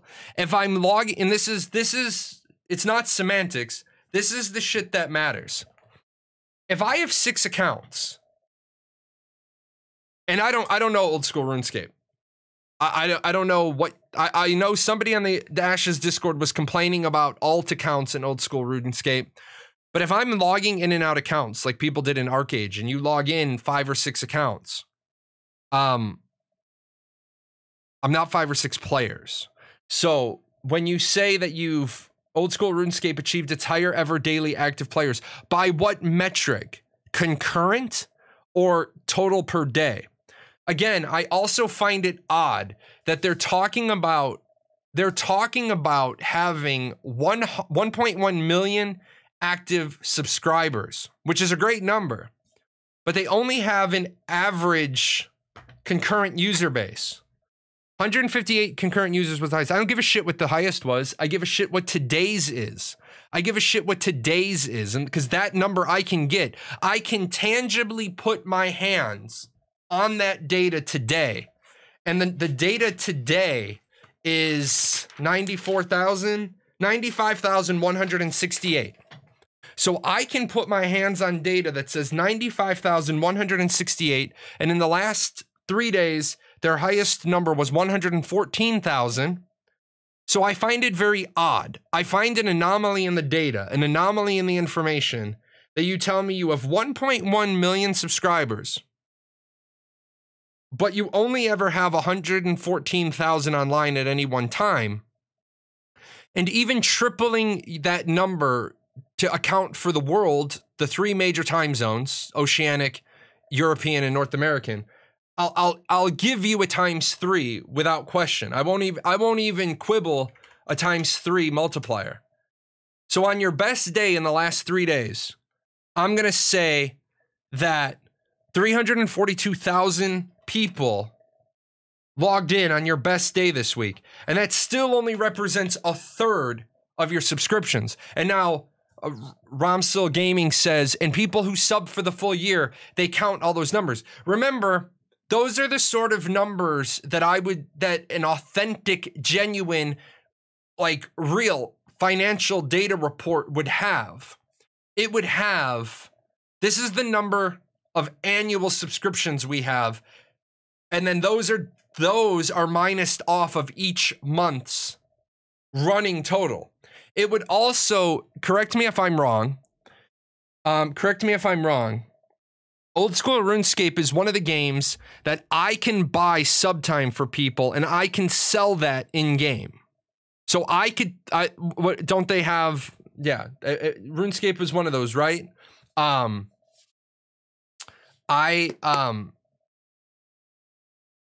subscription. So I can whale out and sell it, or is that not in Old School RuneScape? I thought there was a RuneScape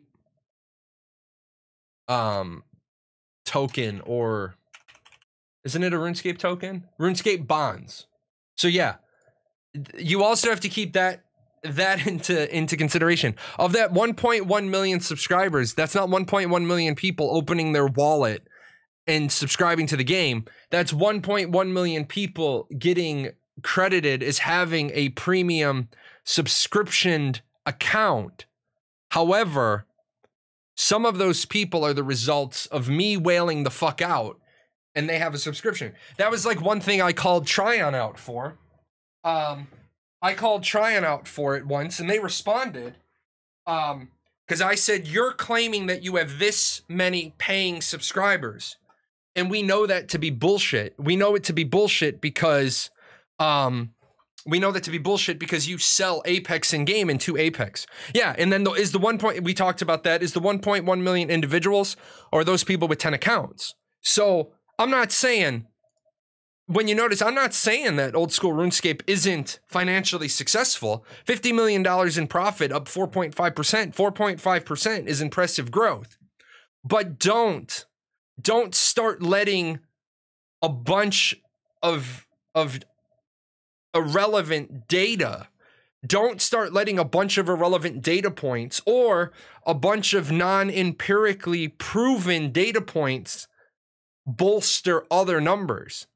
It could be, like I said, 342,000 people. If I times it by 3 and I give them a gimme, that's still 1/3 of these so-called 1.1 million accounts. Are some of these accounts people that have a year-long account that have stopped playing? I would like to see a number that they offer, and they won't, but I would like to see them do of our 1.1 million accounts, X percentage spent X time in the game each month. That would be an interesting data point. All these things aside, these are just things you got to keep in mind. Remember, a lot of times data is controlled by the marketing person with the best background in bullshittery or government bureaucracy. Believe me, man, I'm going to give you guys a great example. I'm going to give you guys a great example of what I wrote on somebody's performance report. In Sparky, make sure that you're not drinking at the moment, because you're going to spit out your liquid when you hear this one. I once was trying to get an airman a quarterly award. The airman worked really, really, really, really hard, but it was just a little short on like the meat, on the meat of the package. Called the airman in my office because I have to be able to testify, not like testify in court, but I need to be able to say when I submit that every bullet on his award package is legit. I called the airman in my office and I handed him 4 quarters and I said, go stand outside and don't ask me any questions and just stand outside until I come and get you. And I shit you not, the bullet I wrote for him was outstanding airman, ! Agent of change, always able to fix problems on the spot, especially for flight leadership. Do you know why I handed him 4 quarters? So that when I walked outside, I could say to him, hey, you got change for $1? Now he's an agent of change, and he's an airman who's standing outside. Thus, he's outstanding. It kept my integrity intact, but he needed like one more like beefy bullet. He was an agent of change. It's not a lie. It's not a lie. It's not a truth. It's not a truth, but it's not a lie. Isn't claiming full loot is good because RuneScape has it with a large number of accounts as a biased argument? Technically, I could go ahead and say cartoony graphics are superior because WoW uses them and has the player base it has. Yes. Causality versus correlation. Also, my favorite fallacy, post hoc ergo propter hoc. After, therefore, because of this. Just because WoW has the largest number of subscriptions and WoW has cartoony graphics does not mean cartoony graphics will lead to the greatest number of subscriptions. WoW launched in a certain window of opportunity that will never be recreated. The window of opportunity that launched WoW to success will never be recreated. Let's see. I really hope Ash's Alpha 1 sales go back up. I'm there 100%. So here's the thing. This is from the Prophet Jahlon. The Prophet Jahlon Snow. Alpha 1 sales will reopen barring any like what the fuck barring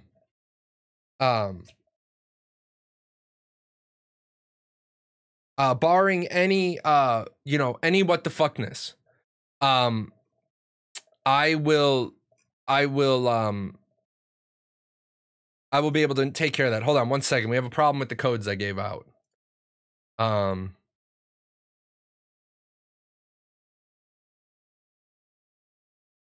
Always like to address these as quick, these issues. I hate when codes have a problem. Where are you?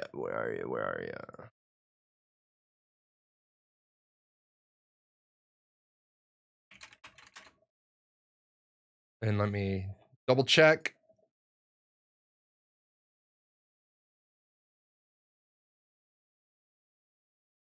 Yep. There we go. Okay. Alpha 1 sales will open up because here's the thing. Alpha 1 sales will open up because it makes no sense not to. But Alpha 1 sales have to open up. Alpha 1 sales have to open up in a specific format and at a specific place and time after a certain benchmark in testing, because they have to be able to check all the boxes that are integrities in check. Intrepid can't afford another integrity scandal. They can't afford any more dings in their integrity. Their integrity is a little bit of oily, a little bit of inky, the butterfly wings have been touched a little bit and it may not get off the ground. So there is some, you know, there is some stuff that they have to keep in mind. They have to keep their integrity. They have to keep their integrity clean. With that said, Steven is in a good position because Steven can. I mean, what are you gonna say? To all the people that are like, you should open up Alpha 1 sales right now. Steven gets to deflect that one with, we would love to open up Alpha 1 sales right now, but Jahlon has a very good point and his community has a very good point. Maybe you should swing over to his show and you should talk to him about his point, because he makes a valid point and we want to make sure that we're being on the up and up, and we don't want to be like every other MMO RPG studio that turns around and ends up doing it for the money and appears to be the next. And I don't want to throw any other companies out, but you guys know which studios like that you don't like. And then that sort of buys them time to say, we said X, we meant to say Y, we ended up with Z, we wanted Q, and Jay's given us a formula that gets us to Q. It's just a few more miles down the road. Number one, there's going to be the people who think the game is a ready-to-play game. Remember, we started off the show, and we start off most shows around here, that there are a bunch of really stupid people in every community. I promise you that there are going to be people who jump into Ashes of Creation in alpha, even though it has been said like 97,000 times, this is a developmental alpha product. There are going to be people that jump in and be like, this game sucks, I want my money back, you fucking scam, you suck, 3 years. Like, I'm not going to name any names, but there's a content creator who makes content for Ashes of Creation. We have a content creator Discord. I said something disparaging about Intrepid and the project and the development. I was like, I don't even know if I'm supposed to take you serious right now. I don't know if you're serious with that comment. You're a content creator for this game, making content for this game, and you don't understand how games and development work. This is why anybody that's interested in getting into the Ashes content creator program, you have to understand Intrepid's not in a hurry to invite people in, because for every good content creator, every Crowjack, every Jahlon, every Smurg, every Lazy Peon, every Bustin is in the official content creator program. People jumped his shit. People, like, and this is that whole don't be offended on other people's behalf. Bustin was showing off my videos. And he was talking about my videos. Now, I do want to kind of punch him in the face, because he could have paused. Like, if you're reviewing a video and videos done by a guy that uses a 60 frames per second camera, then it would be nice if you like had a button on your stream deck that either like when you're talking like puts like a black bar across the streamer's face, or a box or a question mark or something. Because like, having my face on the screen like for 10 minutes is a little bit embarrassing, but he's a good dude. I don't think he actually thought about I was in his stream, I was watching it, because everybody was pinging me, oh my God, this streamer is stealing your stuff. Okay, let me go take a look. It's a good look for me. Like, you know, the Alec Baldwin or Stephen Baldwin, whichever fucking Baldwin is in Beetlejuice. But I went over to his show. Everyone's pinging the shit out of me when he first did it. And they're like, this guy's stealing all your stuff. Okay. I went over. He's talking about my stuff. He's showing my videos. He's giving people the links to my videos. Why am I going to be mad? I never met Bustin. I didn't know who the fuck he was. I talked to him. Dude's funny as fuck. Not my style of streamer. Not my style of streamer. I do pop in from time to time, mess with him a little bit, talk to him, cordial. He's a good dude though. We talked on the side, but people jumped his ass on the Discord.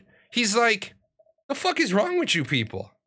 And I had to tell the community, what the fuck is wrong with you? Well, he's stealing your stuff. Well, let me be offended. I'm not offended. Why am I going to be offended? I got publicity. I don't know how many people I picked up from him showing off my stuff, but I'm sure it was a few. And when the size I am, a few is good. A few is percentage. Every person that joins my stream until we get to 100 viewers is more than 1% of my viewership. So if I get 3 people, great, I'll take them.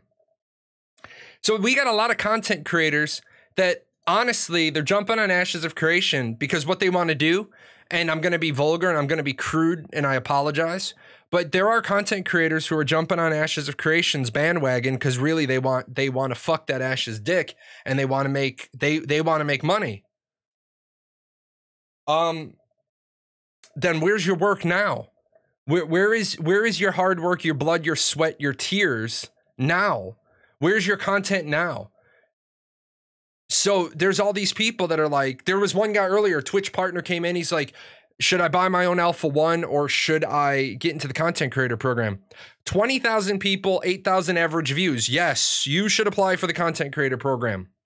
Because even if you don't cover Ashes full time, the way the marketing works is you show off Ashes and then you go play something else. And then I only cover Ashes and people jump, people jump. There's another one. I don't think it was you earlier. Was it you? It was you. Yeah, there's the guy. There's the guy. 20 some odd. We're going to do it again. 20. Yeah, that's you. 21,000 followers. If he jumps between Ashes and World of Warcraft, that's fucking great. I want a guy with 21,000 viewers to join the content creator program. People are like, oh, but he's bigger than you. Yeah, but that's okay. Because I'm pretty confident in the fact that looking at all of his streams and looking at all of my streams, he plays World of Warcraft. I'm betting he doesn't know about Ashes as much as I do. So he covers Ashes to an audience of 21,000 people. Oh, I hosted you once like 5 months ago. You promised to remember my name. I'm pretty like it was looking familiar, but you don't exactly have a memorable name. You kind of look like a chatbot. LMGD1. Unless that spells out something that I don't understand. You get chatbots. And I'm like, got that. But there on the other hand, there's a content creator, I kid you not, has like 55 followers and like 0 viewers and thinks they're going to get into the content creator program with 0 content made for Ashes. No, Steven's a good marketer. Steven's got a background in marketing. Steven does not have a background in game design. He's got 4 years of game design. He's going into I'm going to be generous and I'm going to say he's got 4 full years of game design and a little bit before that. He's got 4 years of game design experience. He's got marketing experience before that. So he knows how to market. He's also got Margaret, who, if you guys don't realize this, Margaret is more than just the community marketing lead for Intrepid Studios. Margaret is fucking busy. She is working. She is hustling. I got nothing but respect for Margaret, even though Margaret and I butt heads, and that's going to happen. Let's make good decisions. Yes, let's make good decisions. I like it.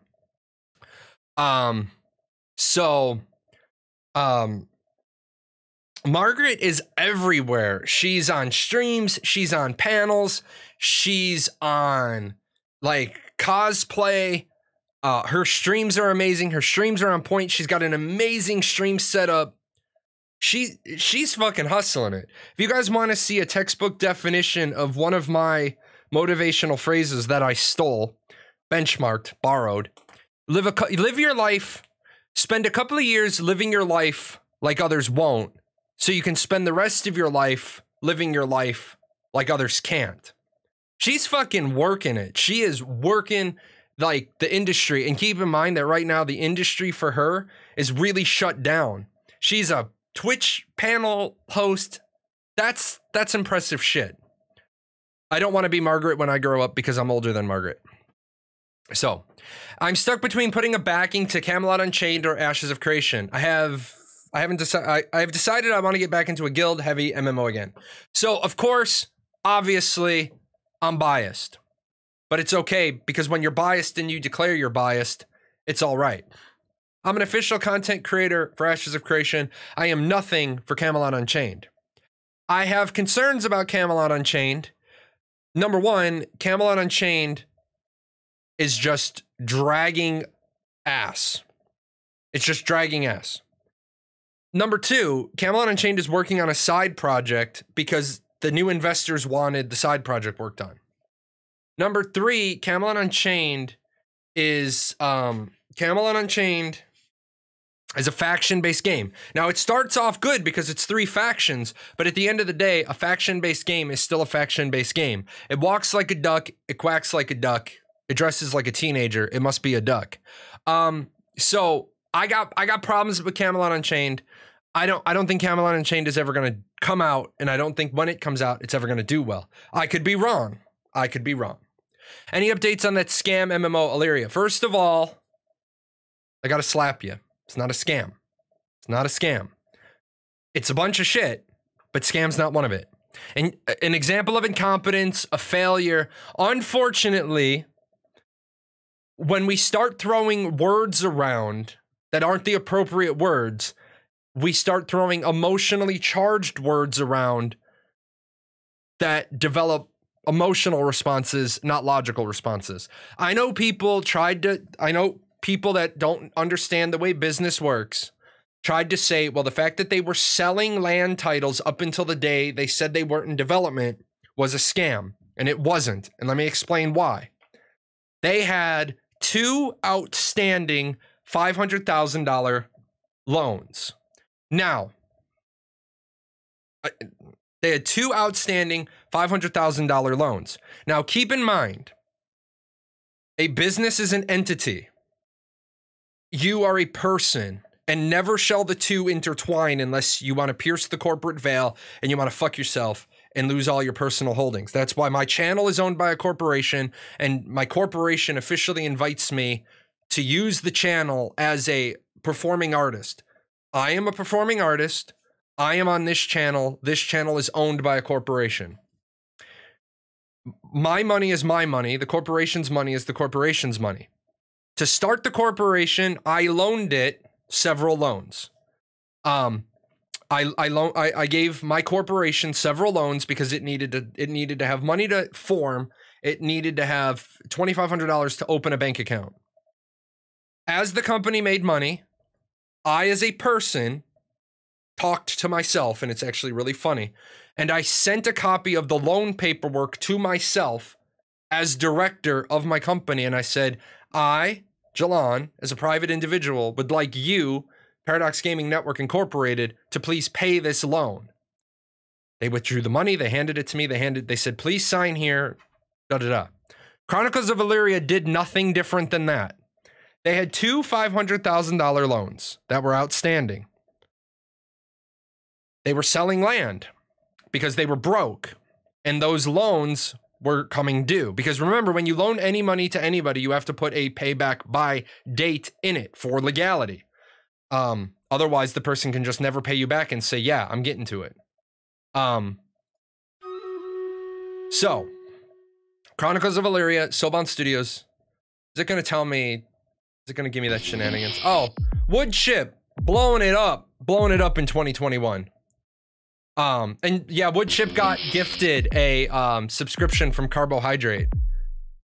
So that was Woodchip got given a subscription, which is cool because Woodchip is the guy.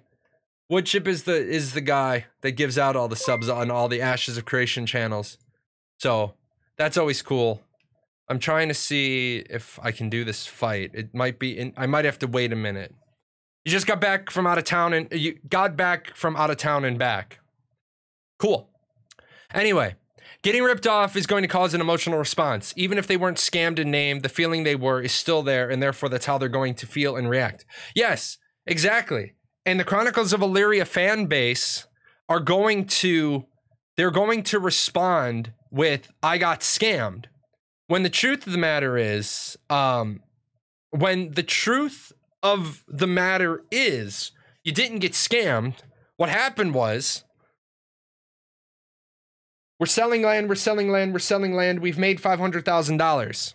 We have a loan that is due. We must take this $500,000. We must pay this loan and we must send it out the door. We're selling land. We've made another $500,000. We have another loan that's due. We must take this $500,000, put it on this loan, and send this loan out the door. And now nobody else is buying land, and we're looking at the books, and we have like $4 in the account. I know a lot of people are like, that's a scam because, it's not. It's a lot of things. It's shady, it's incompetence, it's bad business, it's no integrity, it's Bush League. I can go on and on. That's one of the reasons why I truly believe this. If Steven had been a little bit more seasoned, if Steven had had a senior producer hired earlier on, and not just a senior producer, but a senior producer with some chops, a senior producer with some pedigree, a senior producer with some background, that senior producer would have said, you're trying to do a game of this scale. You're doing your Kickstarter in June of 2017, and you're promising launch before 2020. Pass the peace pipe, man, because I need to check it, because it's definitely not a plant in there. And that's legal in my state, by the way. So I'm not promoting any illegal activities. It's legal in my state by law, not just referendum. Anyway, still illegal federally, though. I got to acknowledge that. So I think Steven, if he had had a senior producer on staff, Steven would have not disclosed Ashes of Creation in 2017. He would have waited until he had a whole lot more game developed before he did the Kickstarter. Now, for the people who say, well, if Ashes of Creation is fully funded, why did it do a Kickstarter? Ashes of Creation did a Kickstarter for marketing reasons, and it was a smart move. It bit him in the ass in the long run, but it was a smart move. It was a brilliant move if they had made the launch date. In retrospect, it was a horrible move. Going back in time, standing and judging the plan in June of 2017 and looking forward and believing they can hit their benchmarks, great plan. Standing in 2021 and looking backwards at what has happened, horrible plan. But that's the interesting thing about Monday morning quarterbacking and history being written by the victors. You get to look at all the things when you judge. You get to look, it's 2020 hindsight for you. Exactly. And that, hey, Delcos, welcome to the show. That's the thing. When you look backwards at a decision, I have the hiccups. When you look backwards over a decision, you always get to judge it. You always get to judge it based on everything. Everything. However, I don't judge Intrepid as having made mistakes. I point out their mistakes, but I'm the first person. I'm the first person to have the hammer and the nails, but I'm also the first person to have the history book and say, hold up. Hold up. And then sometimes I'm like, hold up. Let me get out of the way. This guy over there in the back, his name is Steven. He's the owner of the company. Only he can give you an answer on that. Other times I'm like, what? We got to change the name of Tank? No, get out of here. Steven don't have time to deal with this. Go look that shit up. We've rehashed this about 900 times. Time for PvP and Crowfall. Oh, enjoy Crowfall. Enjoy. I do enjoy a little Crowfall every now and then. It's not exactly what they promised it was going to be, but it's something. It's definitely a something. By the way, for those of you that didn't see, the creative director's letter came out. Oh, we gotta talk about the creative director's letter as well. It's on my list, but I just haven't gotten to it today. Have not gotten to it. Let me see what they're talking. Is there a statement from these guys?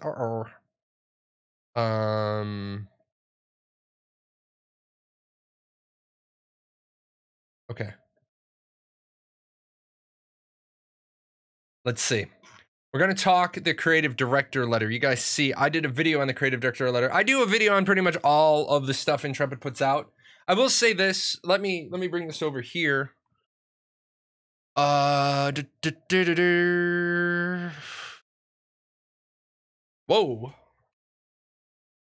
What's going on? Oh, wait. Gonna be this one? No. Wait. Maybe? Yes? No? Maybe? No. Not gonna be that one either. Gonna be this one, and I gotta reshape it.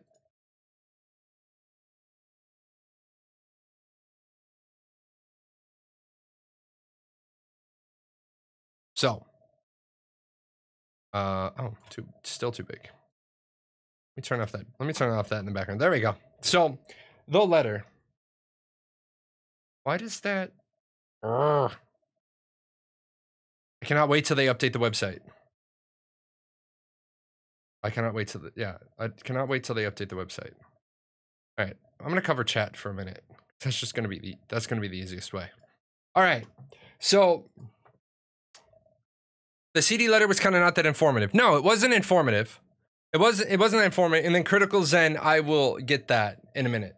I like that question. So 2021 is shaping up to be a contender. Yeah, here's the problem. Intrepid Studios is located in California. California does not have a projected return to work date for non-essential businesses like Intrepid Studios. So imagine legitimately trying to run your business from the position of, I don't know when I can send my people back to work. And then there's people criticizing Universal and Disney, and Universal and Disney are like, what the fuck did you want us to do? Like, we can't keep these people on payroll. And then people are screaming at Disney and Universal, and they're like, well, you guys make all these monies and blah, blah, blah, blah, blah. And Disney's like, have you seen our fucking long-term debt? Have you seen our long-term debt? We have like $54 billion in long-term debt. So anyway, 2020 is finally in the rearview mirror, and 2021 is shaping up to be a contender. They continue to move forward. Incredible progress was made on Ashes of Creation that culminated in a successful first alpha test in the world of Vera for thousands of players. Sure, I saw people criticize Intrepid. I saw people criticize Intrepid because they felt that the test in December was simply them checking a box so they could legitimately say we met our testing deadline for 2020. And let me say this. Absolutely, yes, the fuck it was. As a project manager, I would have done exactly what Intrepid did. It's like the movie with Steven Seagal on Deadly Grounds. All I have to do is turn the rig on, and that's going to let me keep my contract. Yes, absolutely. Some things are black and white. Did Alpha 1 start in the fall? Yes, it did. Boom. Boom shakalaka. It started in the fall. Period. So the people that are like, oh, Intrepid only did this so that they could say that they started and they put it under, yeah, sure, great, yeah, whatever. If we only give them 1 week for every month for a grace period for COVID, 8 months, 8 weeks, that's 2 months, February, yeah, they're going to be like 2 weeks late with Alpha 1 without an NDA. I'm okay with a 2-week delay. Because Yoshi P, the executive producer on Final Fantasy, came out and said, hey, Final Fantasy fan base, I'm going to do my best to keep bringing you content this year, but I'm getting hammered with the fact that people can't work in the studio, voice talent can't go into the, people can't go into the studio, the voice talent can't go into this recording studio, so that's delaying or canceling certain segments of voice acting. We're going to put it in later, but, you know, we don't really want to pay for something that you're not going to experience. So if Yoshi P is saying, I'm being affected by COVID, and shit, man, they're like 4 months delayed. I don't blame Intrepid. If Steven had been smart, he would have included a little like COVID's kicking our ass in the creative director's letter, piggybacking it off of like Yoshi's statement. He could have done a little bit of that and bought himself a little bit more buffer that anybody that wants to argue, you know, again, they can wear their damn mask and shut the hell up. So as we know, COVID-19 was an unexpected hurdle that all of us had to deal with across the globe. This prompted us pretty early to adopt a work from home policy in March. It was important to John and I that our staff did not have to suffer any additional stress with childcare logistics or concern about contracting the virus at the studio and spreading it to friends and family. Let me tell you, I have actually seen piss poor military leadership calling people into work that don't need to go into work just because it's their turn to man the desk. Now, I know some people are of two minds of this. Some people say, well, the military didn't issue you a family. You shouldn't, the military didn't issue you a family. So therefore your family shouldn't account for things. Sure. I absolutely agree with that point of view. At the same time, they have a family and you're calling them in just because it's their turn. Guess what? I told people all the time, hey, you have a family, you're not going to have to come in for the 5 a.m. shift because childcare doesn't open until 6:30, and that's ridiculous. However, because your airman has to be here at 5:30 all the time, your airman is never going to carry the beeper, never going to carry the phone. I don't ever want to see this airman's name on the weekend roster. That's your job because you can't be here at 5 o'clock in the morning. You can't be here till 6:30. Your airman's covering for you. You're not going to hit him with the beeper too. That's good leadership. This piss poor leadership. And then the funny thing is it bit him in the ass because they called in the worker. Oh, my hands, my arthritis. Plus I dislocated this finger. So these are working pretty well. The worker got called in and then the child had picked up COVID from the school. So that worker that got called in had to go get tested positive. So the entire shift had to be quarantined for 14 days. So mad fucking kudos to Steven for taking care of his people. Mad fucking kudos right there. Remote work has its benefits and its downsides. We've talked about the benefits and downsides of teleworking. If anybody doesn't know the benefits and the downsides of teleworking, we can talk about that. They onboarded 27 people. That's a fucking lot of people. Okay, that's a lot of people. They onboarded like 30%. They grew by like 30%, right? They're adding on another 30. They're self-publishing. That's happened since the last creative director letter. The decision to self-publish, well, no. The decision to self-publish, happened in August. So the previous creative director letter, but they're talking about that. they had 5 separate servers during testing. I can talk about 5 separate servers because it's in the letter. Looking forward, they're showing off stuff. So yeah, did the letter have a lot of meat in it? No.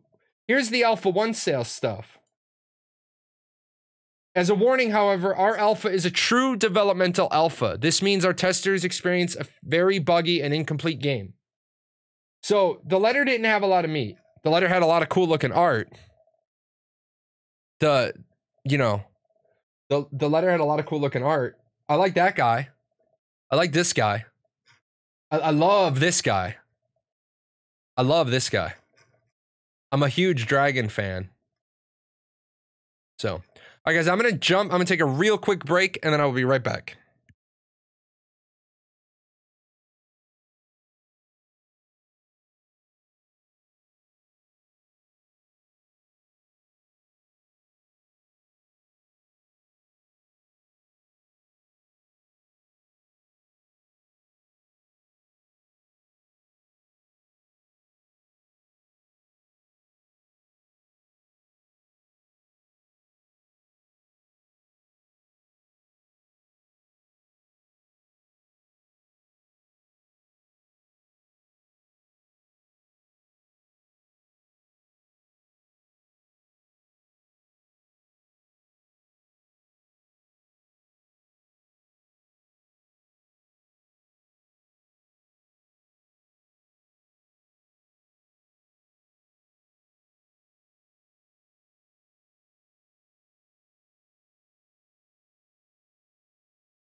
Alrighty, I am here, and the camera is not going to be for a minute. You guys know I do intermittent fasting, and unfortunately, when you do intermittent fasting, you only have a certain window of the day, and I have 8 hours a day to eat, and 5 of that is while I'm streaming. So.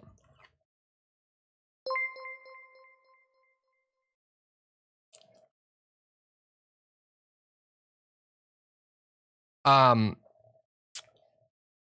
you doing, Paradox? I'm doing great. You've been busy. Busy is good. What do you think about reselling packs from Alpha 1, and what kind of pack and price do you expect? You can expect a price of approximately $500. What that means is if you bought a pack previously, whatever you spent in American, upgraded to 500 is what you'll have to pay. They're not going to make it any cheaper. They're not going to make it any cheaper because people have already paid 500. And then the question from earlier.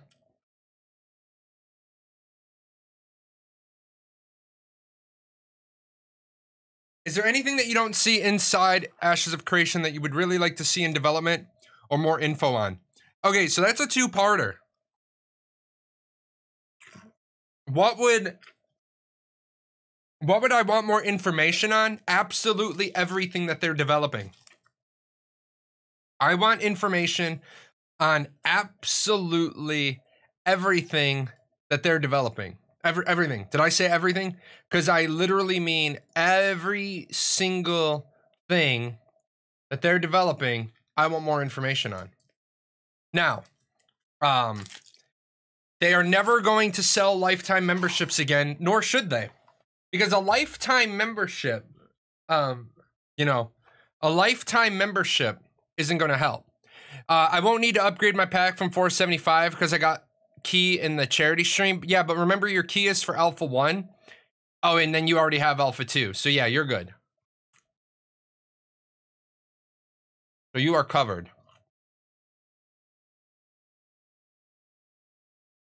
I'm going to try to very quickly, very quickly chow down on a chicken sandwich. Very quickly. My daughter is so excited. She went like it's so sad.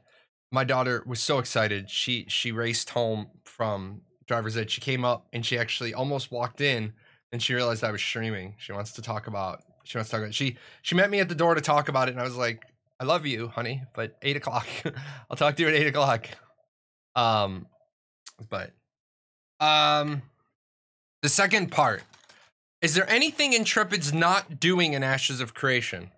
Sure, there's a ton of things that Intrepid's not doing in Ashes of Creation. If I had to pick like one thing to add to Ashes of Creation, it would be the ability to change your main class.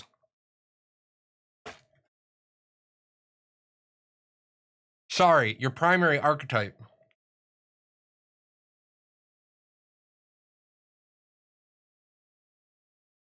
As it is right now, if you're a fighter forever. If you're a tank forever. I don't like locked main classes. I don't like locked main classes because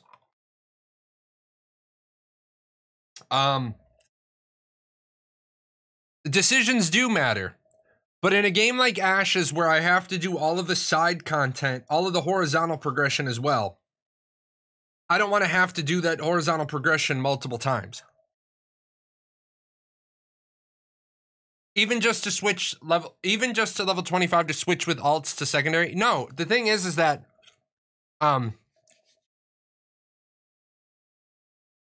I'm a tank and then my guild needs a healer, I don't want, like, it's going to take a person like me about a year. It's going to take a person like me about a year to have all 4 of my characters done. You don't have to. It's an MMO. You need help. No, that's the thing. I hate when my guild is struggling because another group, another static doesn't have what they need, and I can't fill that role. I will have a tank, a healer, a bard, and a damage dealer. That will happen. I will probably have a healer and then a summoner. The other problem is Ashes is going to have a major problem with non-prime time hours. Based on how Ashes is doing their game, I have a feeling the servers are going to be dead during the day. Just because they're doing geographically designated primetime servers.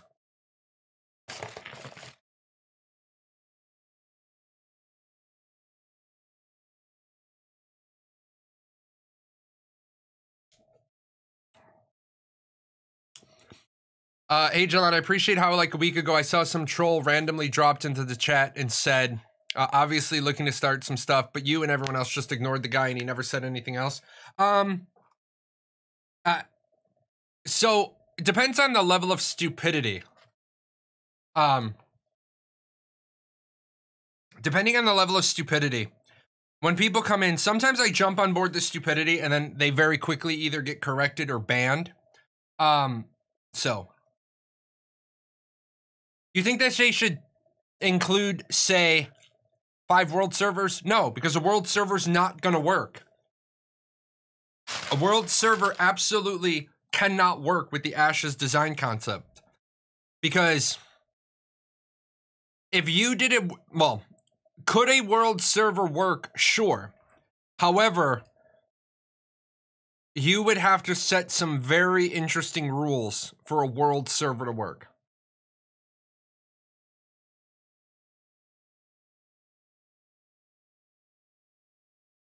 So you would have to, sieges would have to, like, each node, well, no, because the way the systems work, the castle sieges are going to be at a programmed time.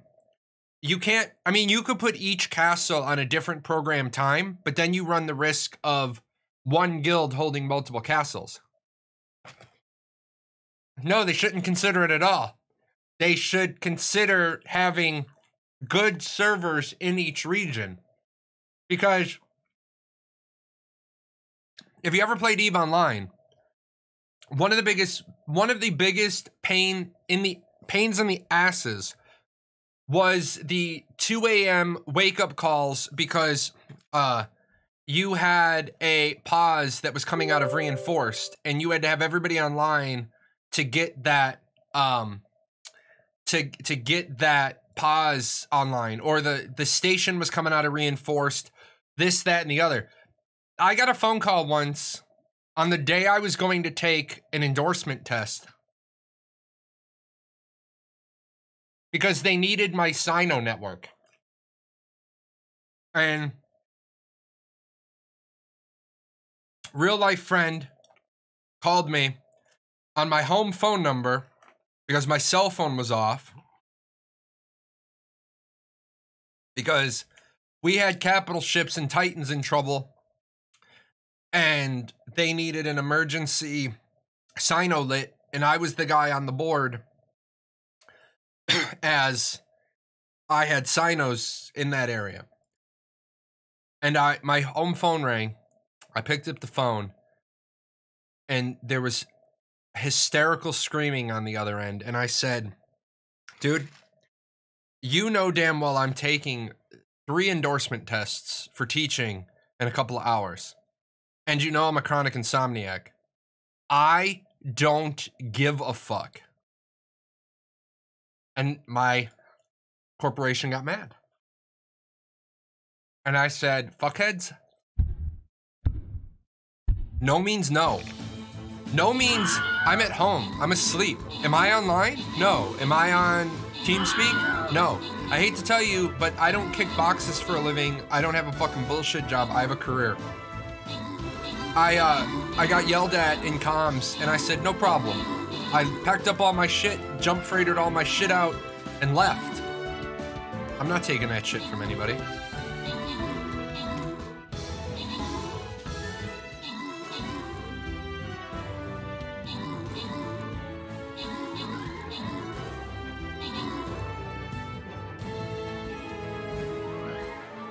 There's one thing that concerns me, and it's about the altar bank system. For example, one guild can save their stuff in their altar inventory instead of a guild hall to prevent losing stuff in raids.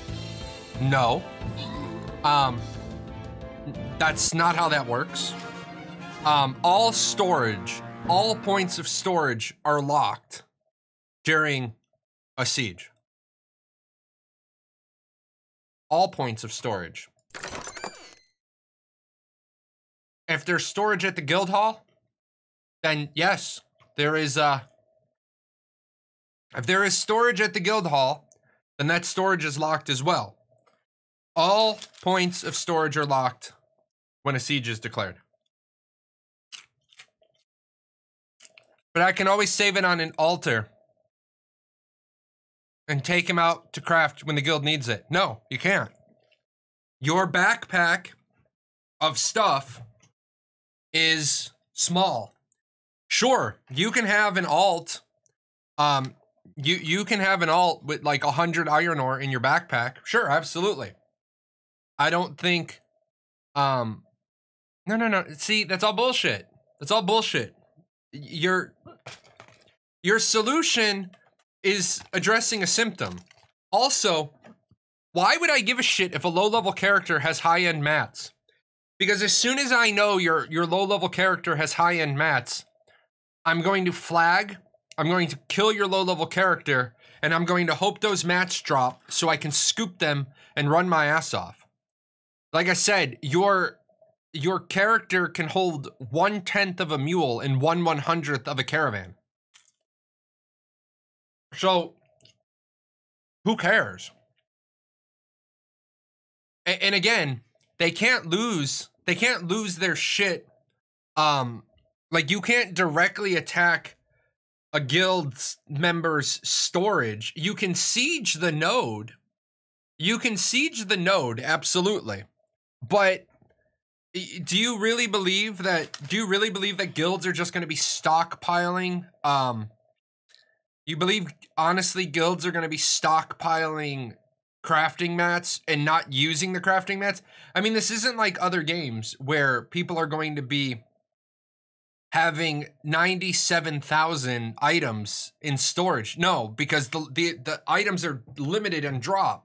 So as they drop, the guilds are going to be using them to make items to make themselves more powerful.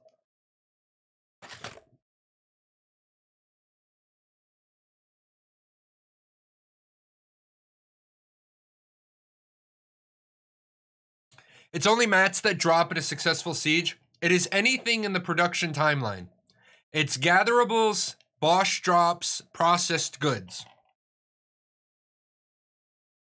It is not finished goods, armor, potions, consumables.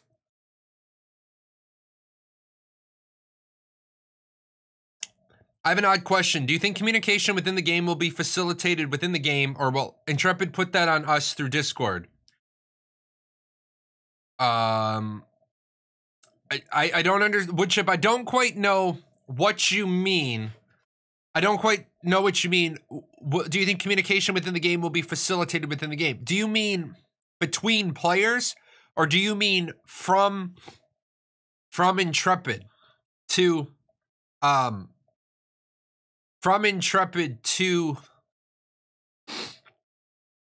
the player base? If you lose the siege, then the raiders can attack the guild halls and freeholds.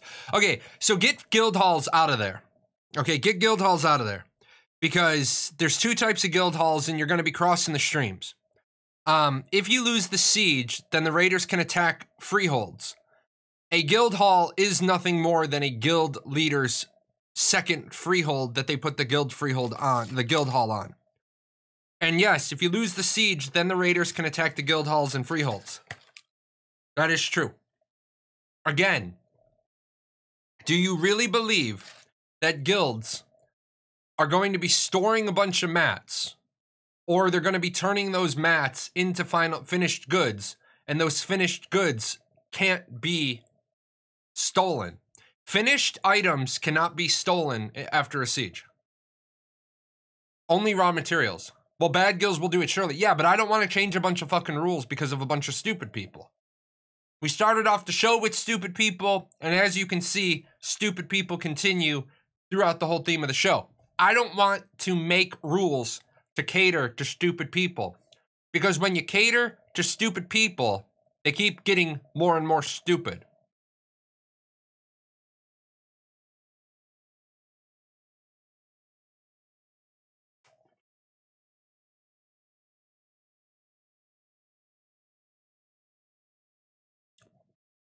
If you have stuff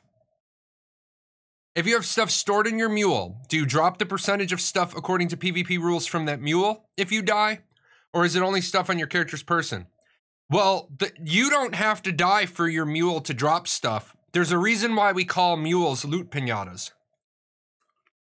We call mules loot pinatas because the mule itself can be killed, and the mule will drop a level of drop rate associated with your flag status. So if you stand there and take it and you're a non-combatant, then your mule is also a non-combatant, and your mule will drop a non-combatant's worth of stuff. With that said, PvP video that I just redid the thumbnail for talks about the drop rates and all of that good stuff. Good question, though. I'm gonna try to get like 2 more bites of this delicious Arby's chicken sandwich. I know it's Arby's and I know they have the meats, but man, they got good chicken.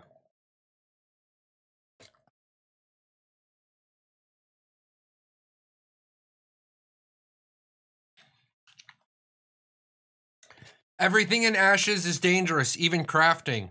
So is wiping your ass with a cactus. I'm just saying.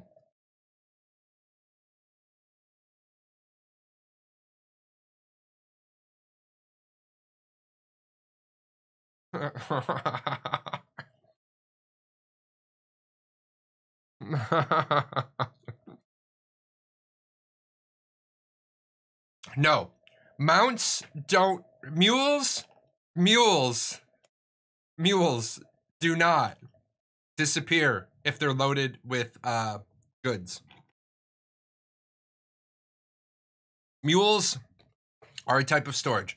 Personal question related to ashes? Sure.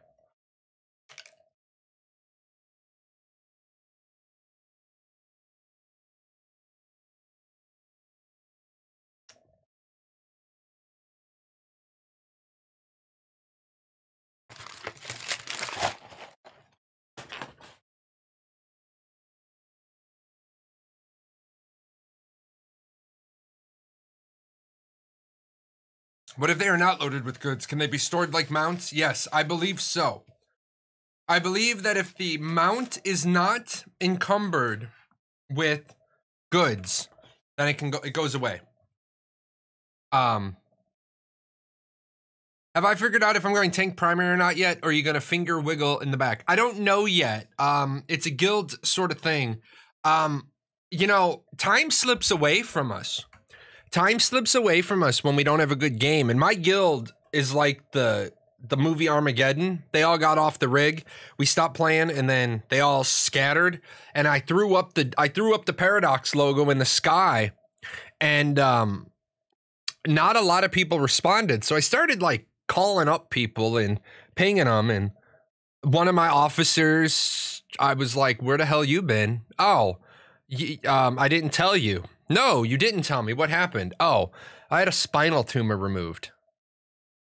The fuck? I was in your hometown twice. I would have swung by. I would have come and said hello. What the fuck? Yeah, spinal tumor. One of my officers unfortunately died. It's like, okay. One of my officers is now an officer in the military, and they're like, yeah, dude, gaming, so not happening.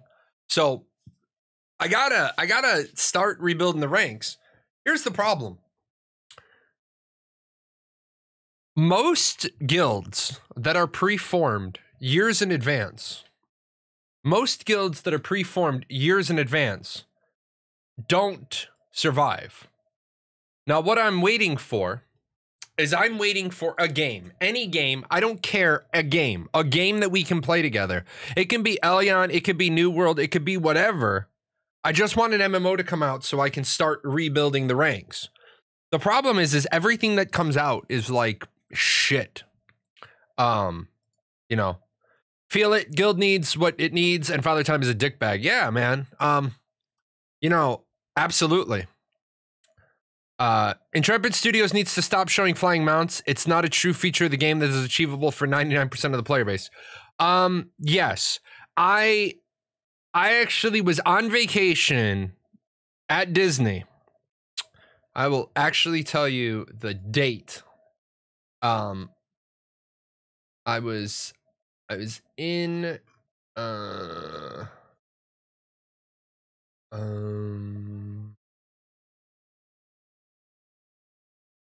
let's see, where was I? Hold on. One more second. Where I asked him that all the way back. Yeah, I got hit with so many. I was on vacation. I was at Disney World.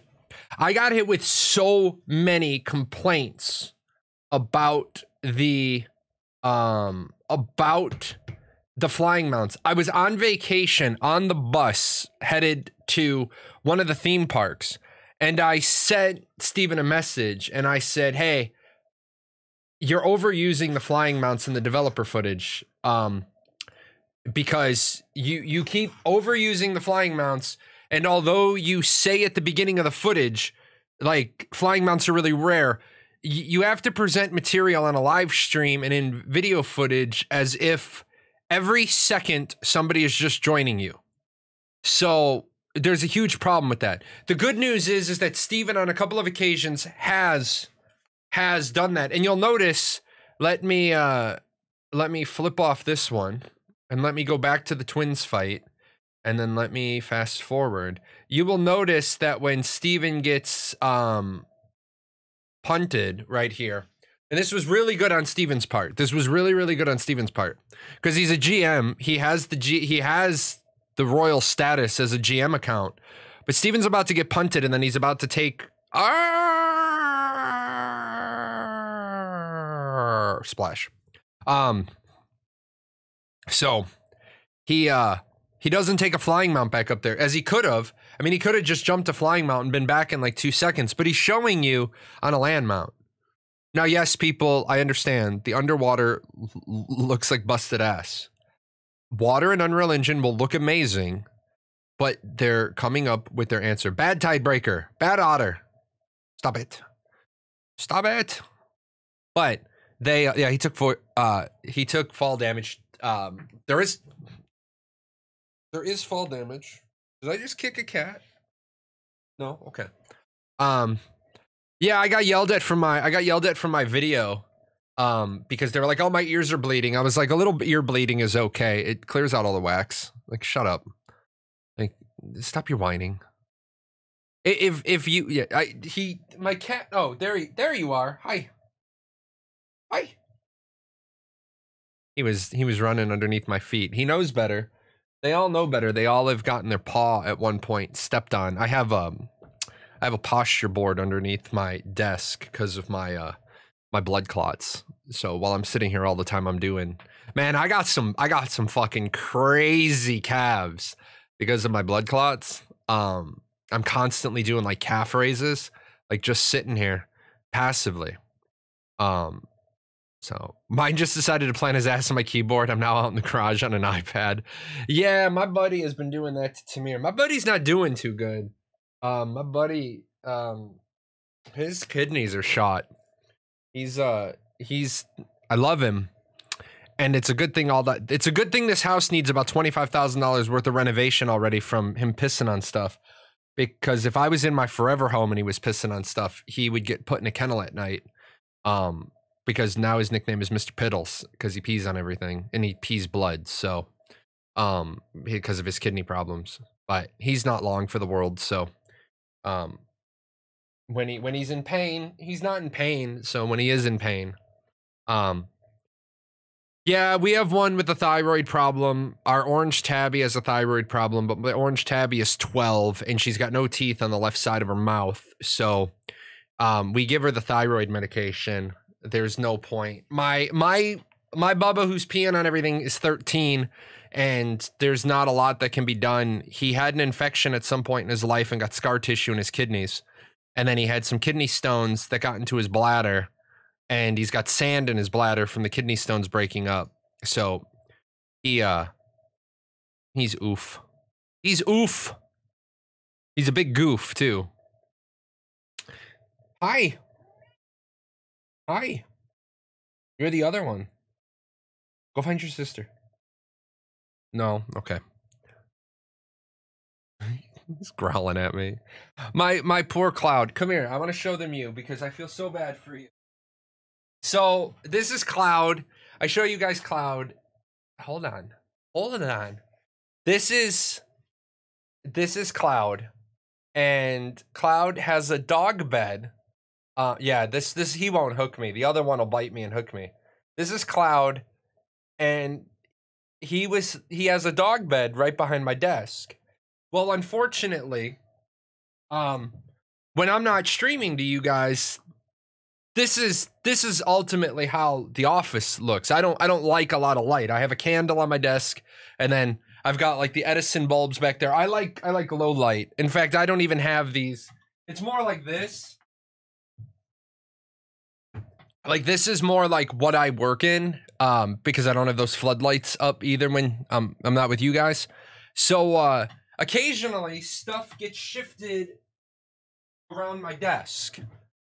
And one of the things that got shifted around my desk was my can of compressed air. and my can of compressed air got bumped and it hit my cat in the head. And so now occasionally a water bottle will fall off the desk, and as soon as it does, the cat's like, he jumps like in the cat position. Bad for your eyesight a little bit, except two things. Number one, I have the blue lens filter in my specs, and number two, I have both my monitors set for eye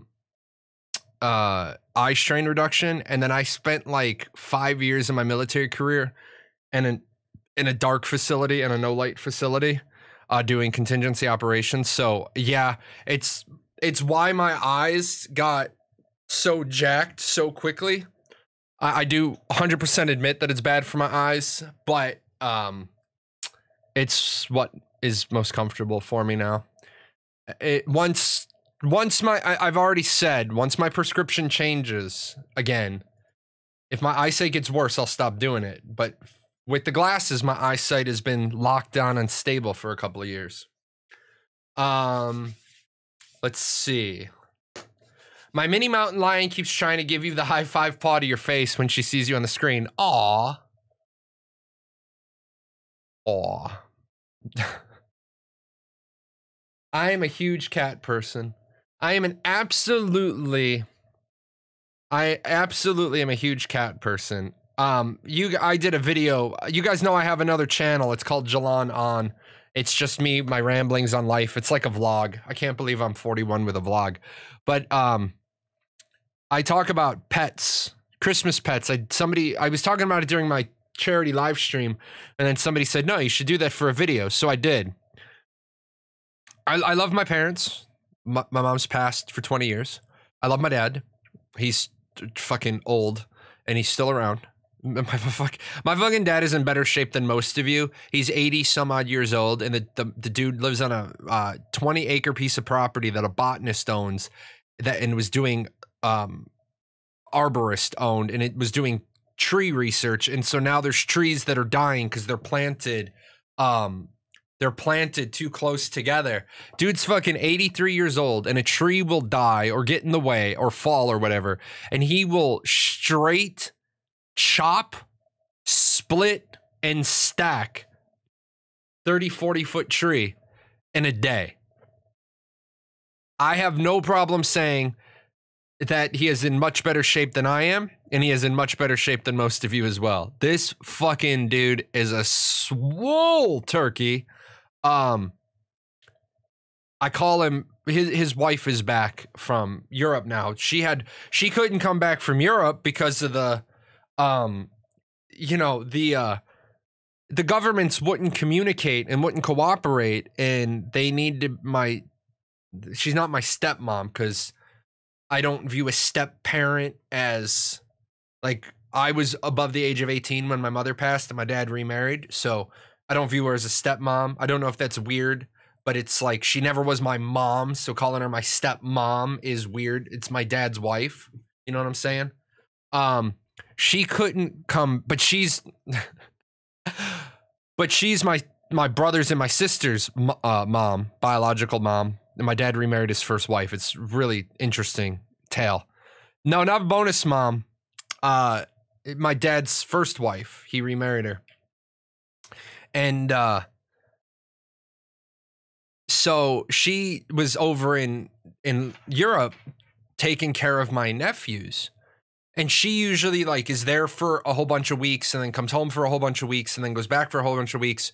But she couldn't come back to the US because when she was trying to find out from the British government, well, if I leave, when can I come back? And they said, if you leave, you can't come back because we don't want Americans coming from America with COVID. And then, of course, that got kicked all in the ass because what did the UK do? The UK said, hold my pint, and comes up with like the super strain. And so I'm just like, my family living in multiple countries. I was like, y'all need to just build houses on dad's property and just come the fuck over here from Europe. And so I just laugh. Anyway, Ashes of Creation. I've got notes. Hold on. Yeah, I have to let me make my notes a little bit like in like more English. Cause I'm gonna look at that tomorrow and be like, what does that say? What does that say? You're glad you're an Aussie? You know, I'm gonna be honest. There was an assignment in Perth, Australia that I really, really, really, really, really wanted. It is the only posting for my job that I did in the military in Australia because the US doesn't have a lot of people there. But there was an assignment in Perth, Australia that I really wanted. And I didn't get it. It because I have a family and they like to send somebody without a family to that billet because it's cheaper. Instead I got Ohio. Nothing against the Buckeyes. But it's Ohio, man. Ohio's got some strange blizzard laws too. Like as soon as there's snow on the ground, they go into blizzard warning and nobody can drive. It was great. Being a Sparky, you'll love this. Ohio, it's great. You get your 30 days off a year between federal holidays and family days, and then you get like another like 13 days off for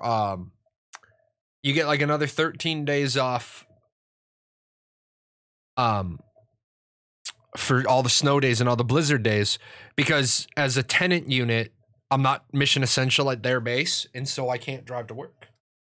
And it was always great when I would ask to take home my laptop. I'd say, hey, can I take home my laptop? And the tech guy would be like, no, we're doing things on the network. I need your laptop to be docked in its station. Roger, go home. The next morning, snow, can't drive. Get a phone call. Hey, you need to fix this problem. Oh, I can't. No laptop. Do it from your personal computer. Nope. You guys know I don't log in from my personal computer because of that form that I don't sign that says you have the right to scan my computer. What? You have the right to scan my computer? Nuh-uh, we're not doing that. Remember I said read all your forms? Always read all your forms. Always read all your forms. So, what's been going on in the Discord while we've been here tonight? Oh, we're good. What do we got? 5. Oh yeah, we got time. We've got time. We're gonna start that one with 3 minutes left, so it rolls right up. It rolls right up. The forums got spammed with bot posts, did it? Let's go looky.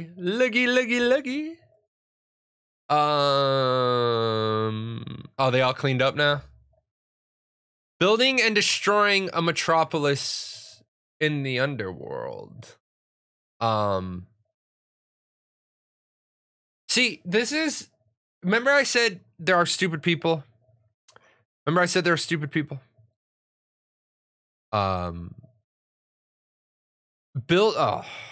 Telling you, man, I need to get the new computer, which I'm so stoked that it's almost ready, and then get everything set up here. Building and destroying a metropolis in the Underrealm. I feel like the limited amount of space in the underworld gives attackers a disadvantage. Limited space to set up siege weapons would be the main concern. Opinions. My opinion is you're fucking dumb. Okay, my opinion is that you're fucking dumb. Work with me here. You guys are going to agree.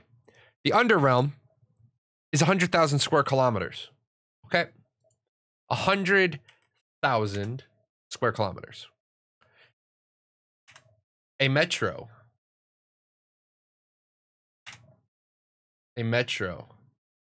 is half a kilometer in diameter.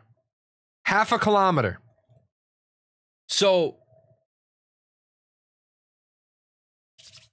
if a metropolis is half of a kilometer and we add an extra half a kilometer around the city for deployment of siege equipment, you're using 1%. You're using 1 of 100,000 kilometers. So let's just bang this out real quick. The Underrealm is 100 km. What? No, not trademark. A metropolis is 0.5 km in diameter. if we add another 0.5 km in diameter for the siege equipment placement. Yeah, because yeah. 0.5. Hold on. Let's not make an ass out of myself real quick. Hold on. Let's see. This is sometimes we got to double check. Sometimes we got to double check to make sure that we're not the dumb fuck. Okay. So we got a circle. Yeah, diameter, right? Because diameter, if I remember my fucking shit right, this is the diameter, right? So we would add 0.2, yeah. Because diameter is the full, radius is half. Yep, okay.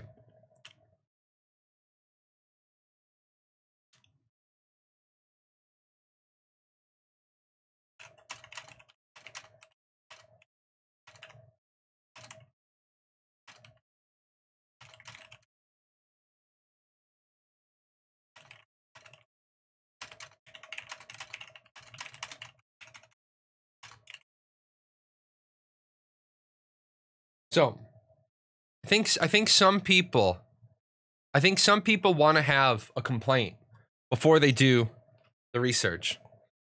Diameter is all the way through. Yeah, you mean think before you speak? Yeah, think before you like hit the post button. But yeah, I love this person's post.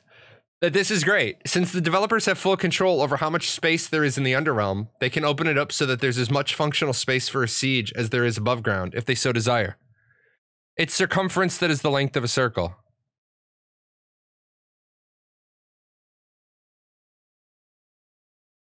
Yes, but diameter is the cross. So diameter is the cross from far side to far side. We're good. This isn't fucking probability like the other fucking day. Man, I went over probability that after that. I was like, oh yeah, wait, hold up. I realized I was doing it backwards in my head. I was doing it backwards in my, man, fuck, I hate probability. Because you know what the probability of getting a question wrong is, the probability of getting a question wrong is directly proportional to whether or not you're live streaming. Holy Christ, that is a lot of baddies. That is a lot of baddies. Oh, that's because we gonna get fucked. Oh, good job, guys. Kill him. Don't let him get close. Kill him. Oh, there's busters in there. Good job, derpy but deadly.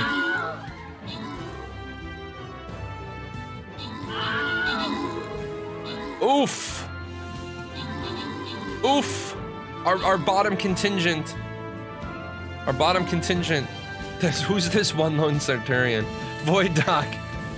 Your Centurion knows no fear. Meanwhile, the North Army is more concerned with looting than they are with killing dragons. And these two, Grumpy Old Man and Theater Elf. Look at you guys go. You're just gonna pelt. August Jade's just like, nah, fuck. I'm gonna walk right through you, dragon. Oh, now the dragon's angry. I love some of these battles, man. I love some of these battles. 13 kills by that true elite soldier. Good job. Good job.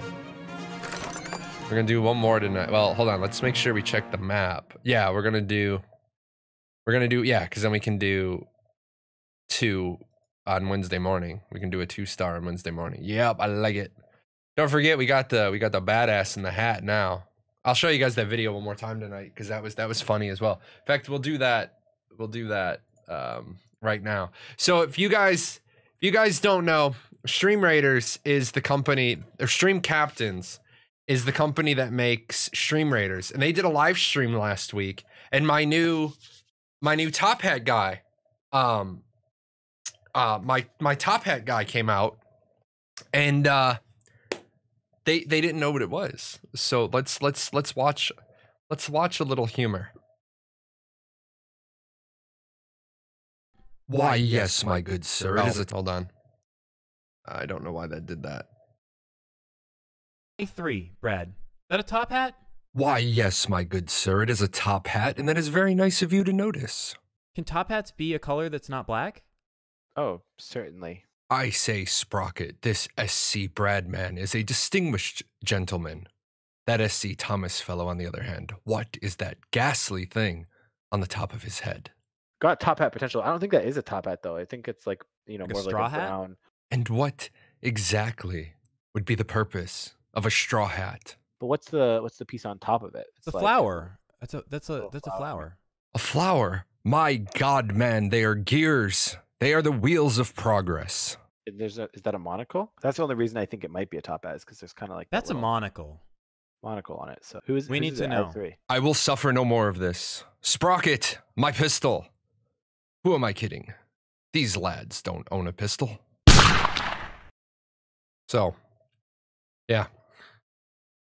That was, I made that for them. I chopped that up. SC Thomas saw it, so that's all that matters. That's all that matters. Just being creative. Unfortunately, there's like, I don't know why.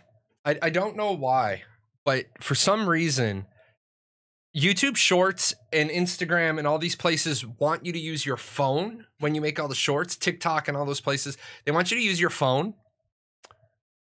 But then you have to jump through like 19 hoops when you create as a PC creator.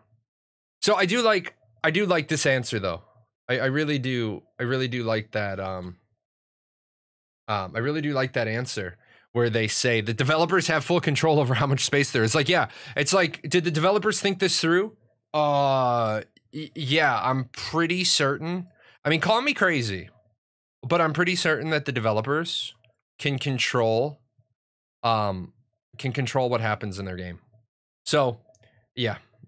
Little concerned for people. I saw another one that I wanted to jump on. This person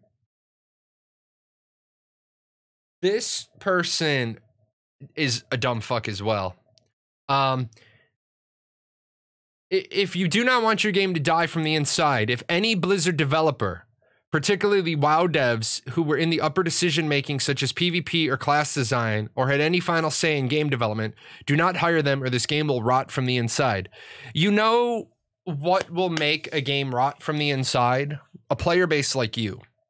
By the way, V-Man, yes, I can fight in other fights, but not with my captain army. I have to use my viewer army. This is the sort of person that is just fucking toxic. This is just the sort of person who is fucking toxic that I don't want them involved in any discussion about the game. Upper decision making such as PvP or class design or any final say in game development. Do not hire them or the game will rot from the inside. Just don't do it. Don't. They have created a tedious game, not a fun game. They're hell-bent on time gating rather than making fun content. Okay. So, other than the fact that you're a fucking idiot, okay, and you guys know that I don't suffer idiots.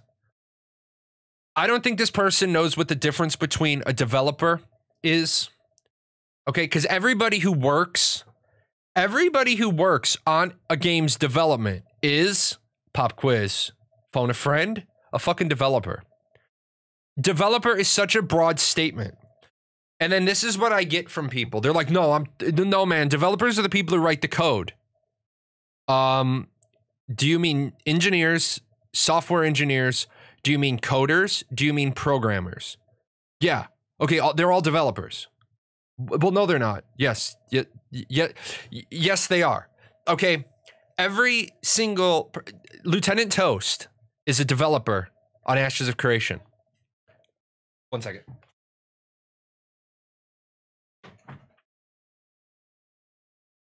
Sorry. It's getting noisy out in the loft because it's coming up on 8 o'clock. It's bath time and there's children flying around and making sure they've done all their chores because dad's going to be done streaming in 19 minutes and they're all going to be like, we wasted the last 5 hours. The quick 3 minutes do all our chores. But anybody Anybody involved with the project is a developer. Now, I will go so far as to say the janitorial staff probably isn't on the developer team. I'm just saying. They could be. I mean, there's if I had the Paradox Gaming development company, I would put every single person involved in the project on the development team, like in the credits, because, you know, Sarah, the girl who goes and gets donuts, is you know, is just as important to me as, you know, the top end people. But then I have a different workplace culture mentality for how you treat people. You know how we treat people? We only hire not stupid people. They've created a tedious game, not a fun game. They're hell-bent on time gating rather than making fun content. You mean they are hell-bent on making content that flows in a 15-year-old theme park game? That has a definitive return on investment for these crazy fucking people called shareholders?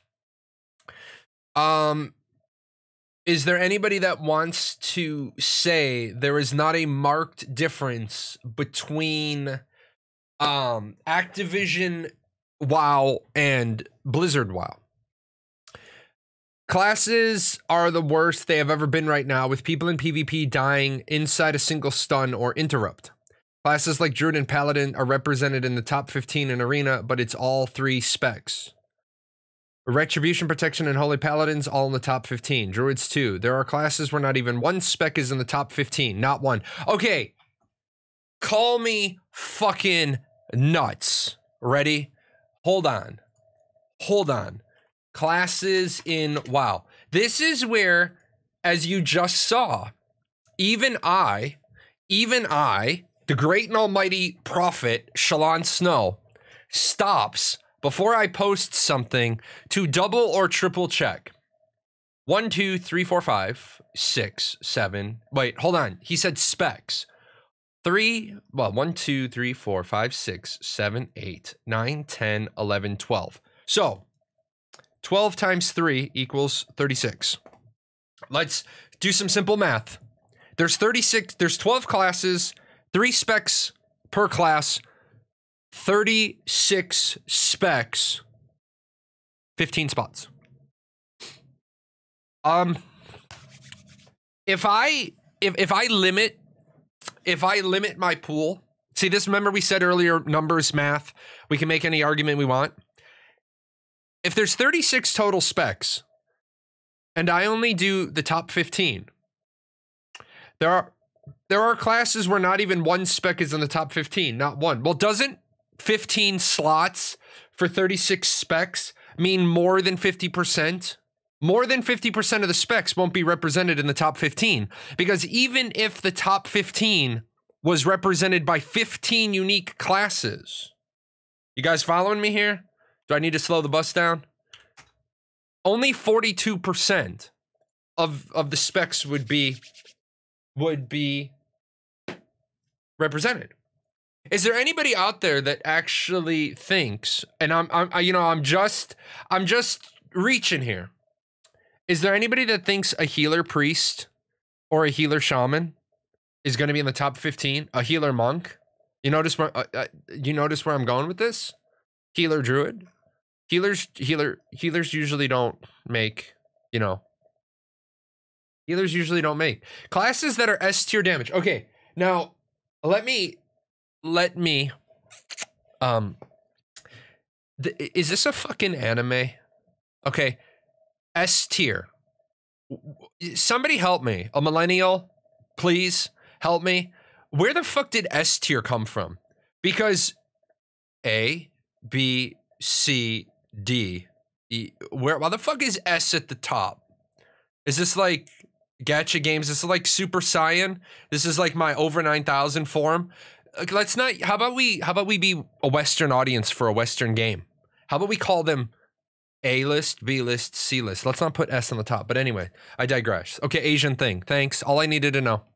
Classes that are S tier damage are also hard as hell to kill and have top tier mobility and CC. It's completely absurd, and any set of balance is long gone. Dev bias and incompetence is at an all-time high right now. I don't know if I can really believe a guy who uses I'm really not sure if I can believe a guy who uses the word incompetence when he only accounted for 42% of the polling, but that's okay. Let's keep going. Yo have tanks. Yo, MTV raps. Yo, have tanks. Specs like Protection Paladin that are out healing full spec healers in PvP and are doing stupid damage. You have Whirlwind Monks that have all the tools for damage, but also self-healing tools and some of the best mobility in the game, on top of constantly stunning, slowing, and CCing anything you throw at them. Retribution Paladins, I know that one. Are constantly healing to full, but little cost to mana at all, and bursting people to death inside of one of the longest stuns in the game. You have druids that are convoking? I thought it was convocating. Is it convoking?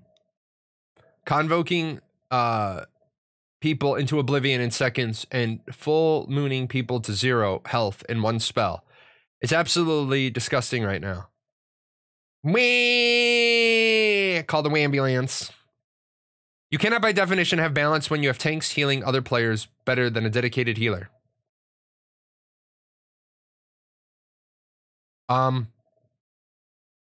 True. You cannot have balance if you have damage dealers with self-heals, high mobility, and near constant slows in CC, making it impossible for you to react to their damage. Yes, you can. You got a point on the first one, and you gave it up in the second sentence. You cannot have balance if you have damage dealers with self-heals, high mobility, and near constant slows in CCs. Yes, you actually can. You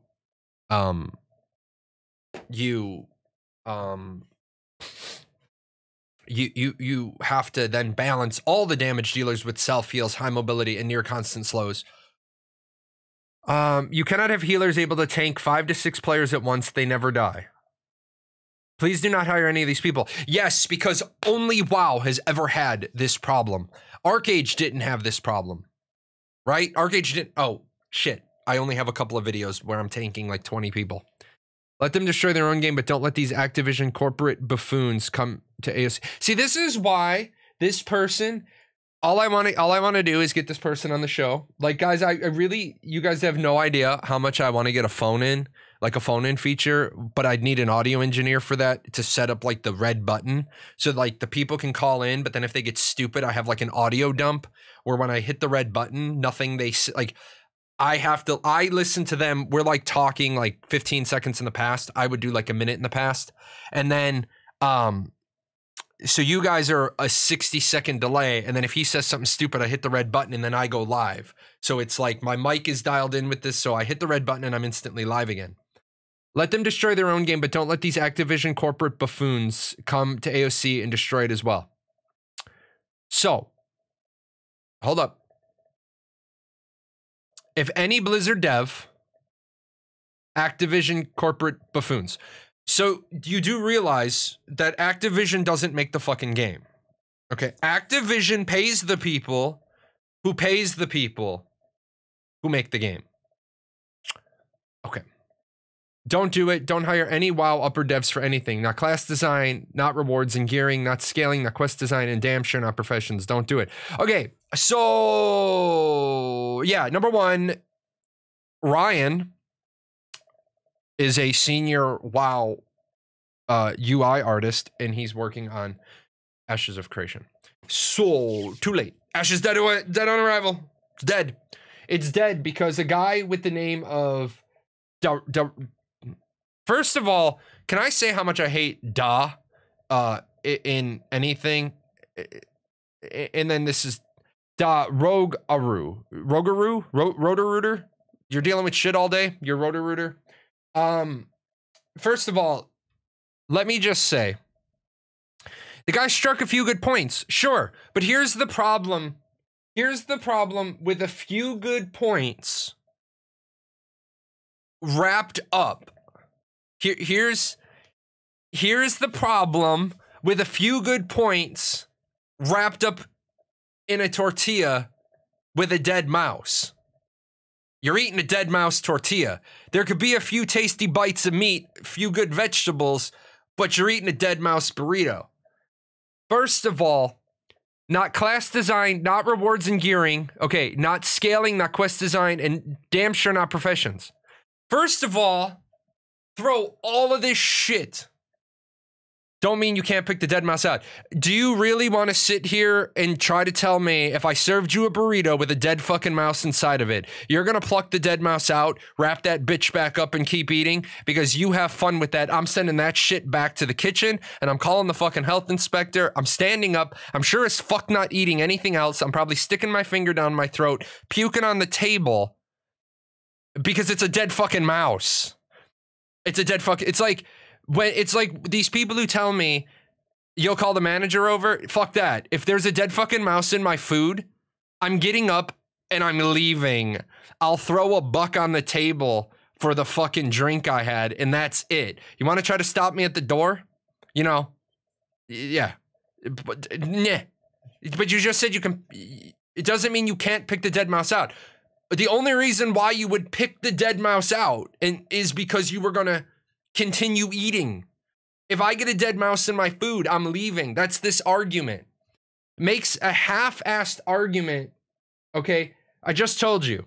If you're gonna put statistics in an argument, make sure the statistics are good. Statistics are bad. Okay, the statistics are bad. Yeah, why pick it out anyways? So I can just unroll it. Hey, then say really loudly, dead mouse. Be great. Like I had a friend growing up. His last name was Roach. Last name was Roach, not Roche. His last name was Roach. We used to always book the reservations at the restaurant under his name. And then we would get all party for Roach.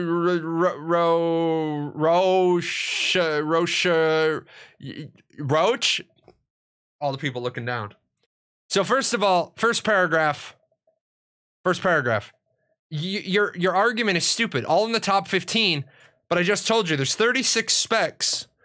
If you're S tier and you rack and stack number 1 through number 36, however the fuck that works, you can't shoehorn 36 specs into 15 spots in a rack and stack. You just can't. Now, some of this isn't bad. Some of this isn't bad. Some of this is bad. You cannot have balance if you have damage dealers with self-heals, high mobility, and near constant slows and CCs, making it impossible for you to react to their damage. Well, you actually can if all of your damage dealers have self-heals, high mobility, and a near constant slow and CC of just different flavors, types, category. Then you do have balance. I agree with the idea that you can't have balance if you have tanks and healers. However, you then go on to say you cannot have healers able to tank 5 to 6 players at once. Well, I'd argue that if you have healers able to tank 5 to 6 players at once, they never die. That works then if you have a bunch of damage dealers with self-heals, high mobility, and near constant slows and CCs. CC your opponent better. But here's the problem with this entire fucking diatribe of verbal diarrhea. Not class design, not rewards and gearing, scaling, quest design, and damn sure not professions. Damn sure not professions is so important to you that you capped it, but not a damn thing in your other 3 paragraphs talked anything about professions. You didn't talk about quest design, you didn't talk about rewards, and you didn't talk about gearing. So, I don't have a problem if people want to be passionate in their arguments, but again, or this game will rot from the inside. The last time I checked, Steven is the head motherfucker in charge. I am pretty certain that in every job, everywhere, every minute of every day, there are people who want to do things differently than the way they're. Yeah, it's going to rot like a dead mouse from the inside out. But I am sure every minute of every day, there are like doers that do things where they don't agree with their boss. I know for a fact that when I was in the military, there were people doing shit that they didn't want to do it the way I told them to do it. But at the end of the day, I listened to their feedback. I got their opinion. I didn't like their opinion. I went a different route. Did I have some people go to my boss over my head? Sure. Did I have a bread truck conversation with my senior NCOs that went around me to my boss? Absolutely. You got a problem with what I'm doing? That's fine. But you tell me you want to pitch your idea to my boss, and then I'll go with you. But don't you dare do that shit where you tell me, I say, we're taking road 1. Well, we want to go road 2. Tell me all the benefits of road 2. Okay, I've heard, I've understood, I've acknowledged, and we're going road 1. And then you go talk to my boss, and you tell my boss all these great things about road 2. And then my boss has to call me and say, well, your guy's up here. Yeah, funny, I'm not. I'm on my way, though. Okay, here's the thing. I explained to you why we're doing 1. I explained to you why we're doing 2. Why is 1 wrong? It's not. It's just easier. Okay, it's not wrong. You just want to do it a different way. So this guy wants them to build a great game. They want to do it a different way, but they don't want to hire fucking talent, pure talent that they have at Blizzard. They have talent at Blizzard. Do I want them to hire Blizzard's senior producers in Activision's management? No. Do I want them to hire the guys that know how to code the shit out of stuff and make stuff happen? Sure. Rodent said unusual size. That's funny. We talked about this one. Rust and streamers. That little weirdness. Concern about airship between Scientific Metropolis. We've got a couple of minutes. Let's jump on this one. I don't know at which point of the node leveling we will find out if the node will be a scientific node or not, so go easy on me.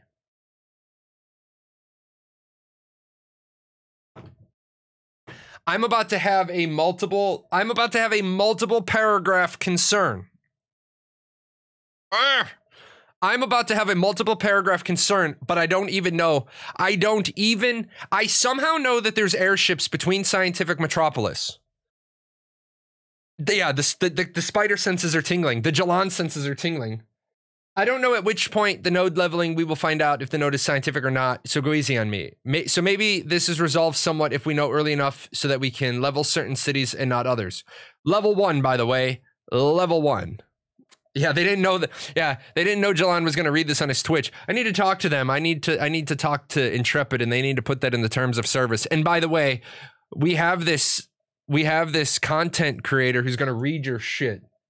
Some servers may have 1 of each type of Metropolis and 2 of only one kind, or many of one kind and none of another. Well, sure. If we're going to label out all of the different possible combinations, then yes. It is possible that some servers will only have 1 of each type of Metropolis and 2 of one kind, or many of one kind and none of another. Yes, absolutely, positively true. Those really are your only options if you have 5 Metropolis. You either have 1 of each and 2 of one, or you have multiple of one and none of the other. Sure, gotcha. At this point, I learned that airships will be made available between only Scientific Metropolis, which would be a waste of time and manpower if some servers can't get the airship due to lacking at least 2 scientific nodes. Okay, so let me just shoot this right in the ass right now and let me have it dance around. It is not a waste of time and manpower if some servers can't get the airships. It would only be a waste of time and manpower if no servers can get the airships. Okay? If the person is trying to make a argument about return on investment of time, that's going to go a different way. At this point, okay. Solution, maybe. Once Metropolis level cities exist, a flight path is developed. Science or not? No! No, because then we would be taking a scientific benefit and putting it on all nodes. But the flight path goes, let's say, clockwise. So traveling to some other metropolis is time consuming. If science exists, then all the cities connect directly to that city. This gives the citizens of science a perk of being able to go anywhere directly while everyone else has to travel through science. If multiple science exist. Okay, this is what we call a good idea fairy. And this is why in continuous process improvement, there's always one team member designated as the good fairy killer. A good idea. You guys ever done like a brainstorming session where nobody's allowed to criticize any of the ideas? You just straight either write them on Post-it notes and post them on the board, or you just start calling them out and you just put every idea up on the board. Yeah, that's called brainstorming.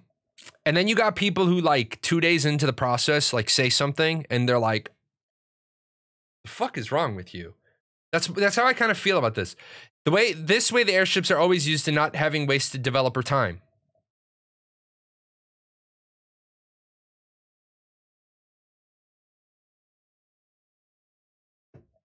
If nobody, hold on.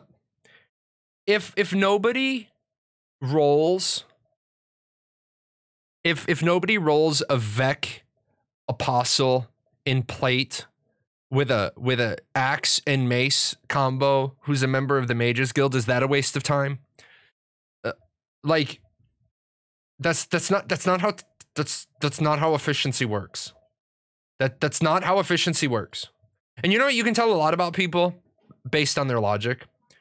This kind of goes for all the other types of city. Each would still provide each other's perks, but to a lesser degree, versus being absolute, not used at all if it never developed. I don't even want to respond. I don't want to respond. You know why I don't want to respond? Because I can't not be hurtful. Because I'm not interested. It's a waste of my time. Yeah, if I don't have the time in my day to respond to every stupid forum, to every forum post. Because you people are going to learn anyway, and it would be a waste of the streamer's time. It would be a waste of the streamer's time and manpower if some posters can't get it through their head that they have to improve their post. Like, really, a concern about the airships, but you don't this person doesn't I'm not trying to be an elitist jerk. I'm not. That's not my intention here. But that person seems to think that in a world this big, that those metropolises,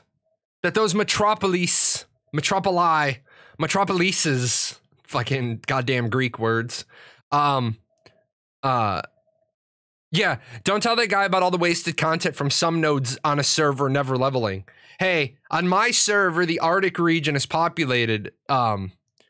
Is populated because my guild lives there, but on other servers, people don't like penguins that are 6 foot tall. And by the way, I still want to get Steven to make Colossus penguins that are 6 foot tall and peck you right in the eye. But on my server, the Arctic region is booming because Paradox lives there. But on another server, the Arctic region isn't populated because nobody likes it. So they shouldn't have developed the Arctic region because only 1 out of every 2 servers is using it. Like, what? Stone Cold Steve Austin. What? Like, come on, guys, come on. I'm probably gonna get somebody's gonna like clip that, and they're gonna post the clip. Somebody's gonna like clip that, and they're gonna post the clip in that thread, and then the OP is gonna contact me and be like, I don't know why you're making fun of me, and then I'm gonna have to just be like, because they're gonna catch me at like a weird time of day with that complaint. I don't know why you're making fun of me. And it's going to be like, I don't know, because it's so damn easy. ... Who the fuck are you? Yeah, words are weird. So are thoughts. Words and thoughts are weird. It's like so bizarre too. I get weird complaints overnight on Discord.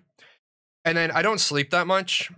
And so I lay in bed, because if I get out of bed, my wife will wake up. So I will lay in bed. And now at night, once the show is over, I will tape my fingers together, because my finger's still fractured.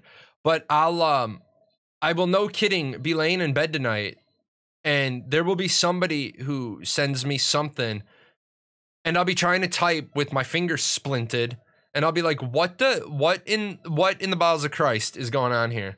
Like, you know, what is going on? with these posts? What is your complaint? And then the best part is the people who contact you to complain, the people that contact you to complain, and you're like, oh my God, well, I looked away and there's just shit spawning. March faster. But I'm like, what? You insulted me on your stream. Be like, yeah, I insulted 50% of the population of the planet today on my stream. Exactly which part of that do you belong to? And then they'll be like, what? And I'll be like, I insulted 50% of the planet today. Who exactly are you? And they won't know. And they'll be like, I don't understand what you mean. I'll be like, I don't understand what your complaint is. Some of those people, I just say, hey, if you've got a problem about my behavior on my stream, just send it to support@paradoxgaming.net. And then they'll send me a fucking complaint email. And I always answer them the same way. I log in, be like, oh yeah, he's an asshole. But there's nothing we can do about it. And then they'll be like, well, if he's an asshole, you should do something about it. And I'll be like, not a lot I can do about it. He's the sole shareholder in the company. And then they'll be like, well, I want to know who I'm talking to. I'll be like, you're talking to the asshole. It's so mad. I'm gonna contact the Secretary of State for your state and complain about you. Be like, go the fuck ahead. Other people have too. It's not gonna change anything. You can't change the status of my corporation. Like, I actually had somebody who looked up my corporation's certificate of good standing. And they complained. They said, I'm going to contact the Secretary of State and I'm going to get your certificate of good standing revoked. And I said, you realize they only give a shit if I pay my taxes, pay my licensing fee, and file my thing. And I'm going to report you to the Better Business Bureau. Okay. Do that. And then they're going to send me a letter. And I'm going to say, I've never taken money from this person directly. What the fuck? It's like, come on, millennials, stop trying to use our boomer Better Business Bureau. You don't understand what it is.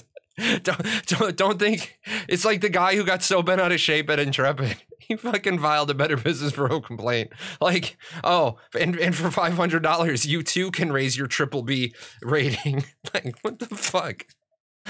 All I got to do is answer your complaint, and I go from an F rating to a C-, because that organization works. The Better Business Bureau can shut you down. No, the fuck they can't. They're a fucking marketing agency. They're not a fucking enforcement agency. What is wrong with you people? Not you people. You people are great people. You people are great people, except some of the bots. I got some of the bots again. I don't know why I've got all these bots, like another TTV viewer. Clear your browser. That's an awesome name. You're not a bot. Clear your browser history. That's an awesome fucking name. That is awesome. Oh yeah. All the bots are gone except this one. And I haven't banned it yet because I think I need it. Except you just shredded my post. Yeah, I just shredded your post. Hey, all I gotta say is if I ever shred your post, write better posts. Anyway, I'm out of here. I gotta go be a dad. I gotta go visit my daughter. She's in bed. I gotta go talk to the other daughter. She drove and she didn't hit anything and she didn't get delivered back to me in an ambulance. So that's like a triple win. I will be back on Wednesday.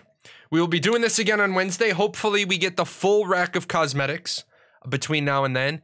Until then, guys, video, the Creative Director Letter Review. And don't forget, if you haven't signed up for Ashes yet, do that right now. Use my referral link. I do get a kickback. It lets Intrepid know I'm still reaching new people. And if I reach new people, when they start giving out beta keys, they're going to give me more. You guys take care, and I will see you on Wednesday.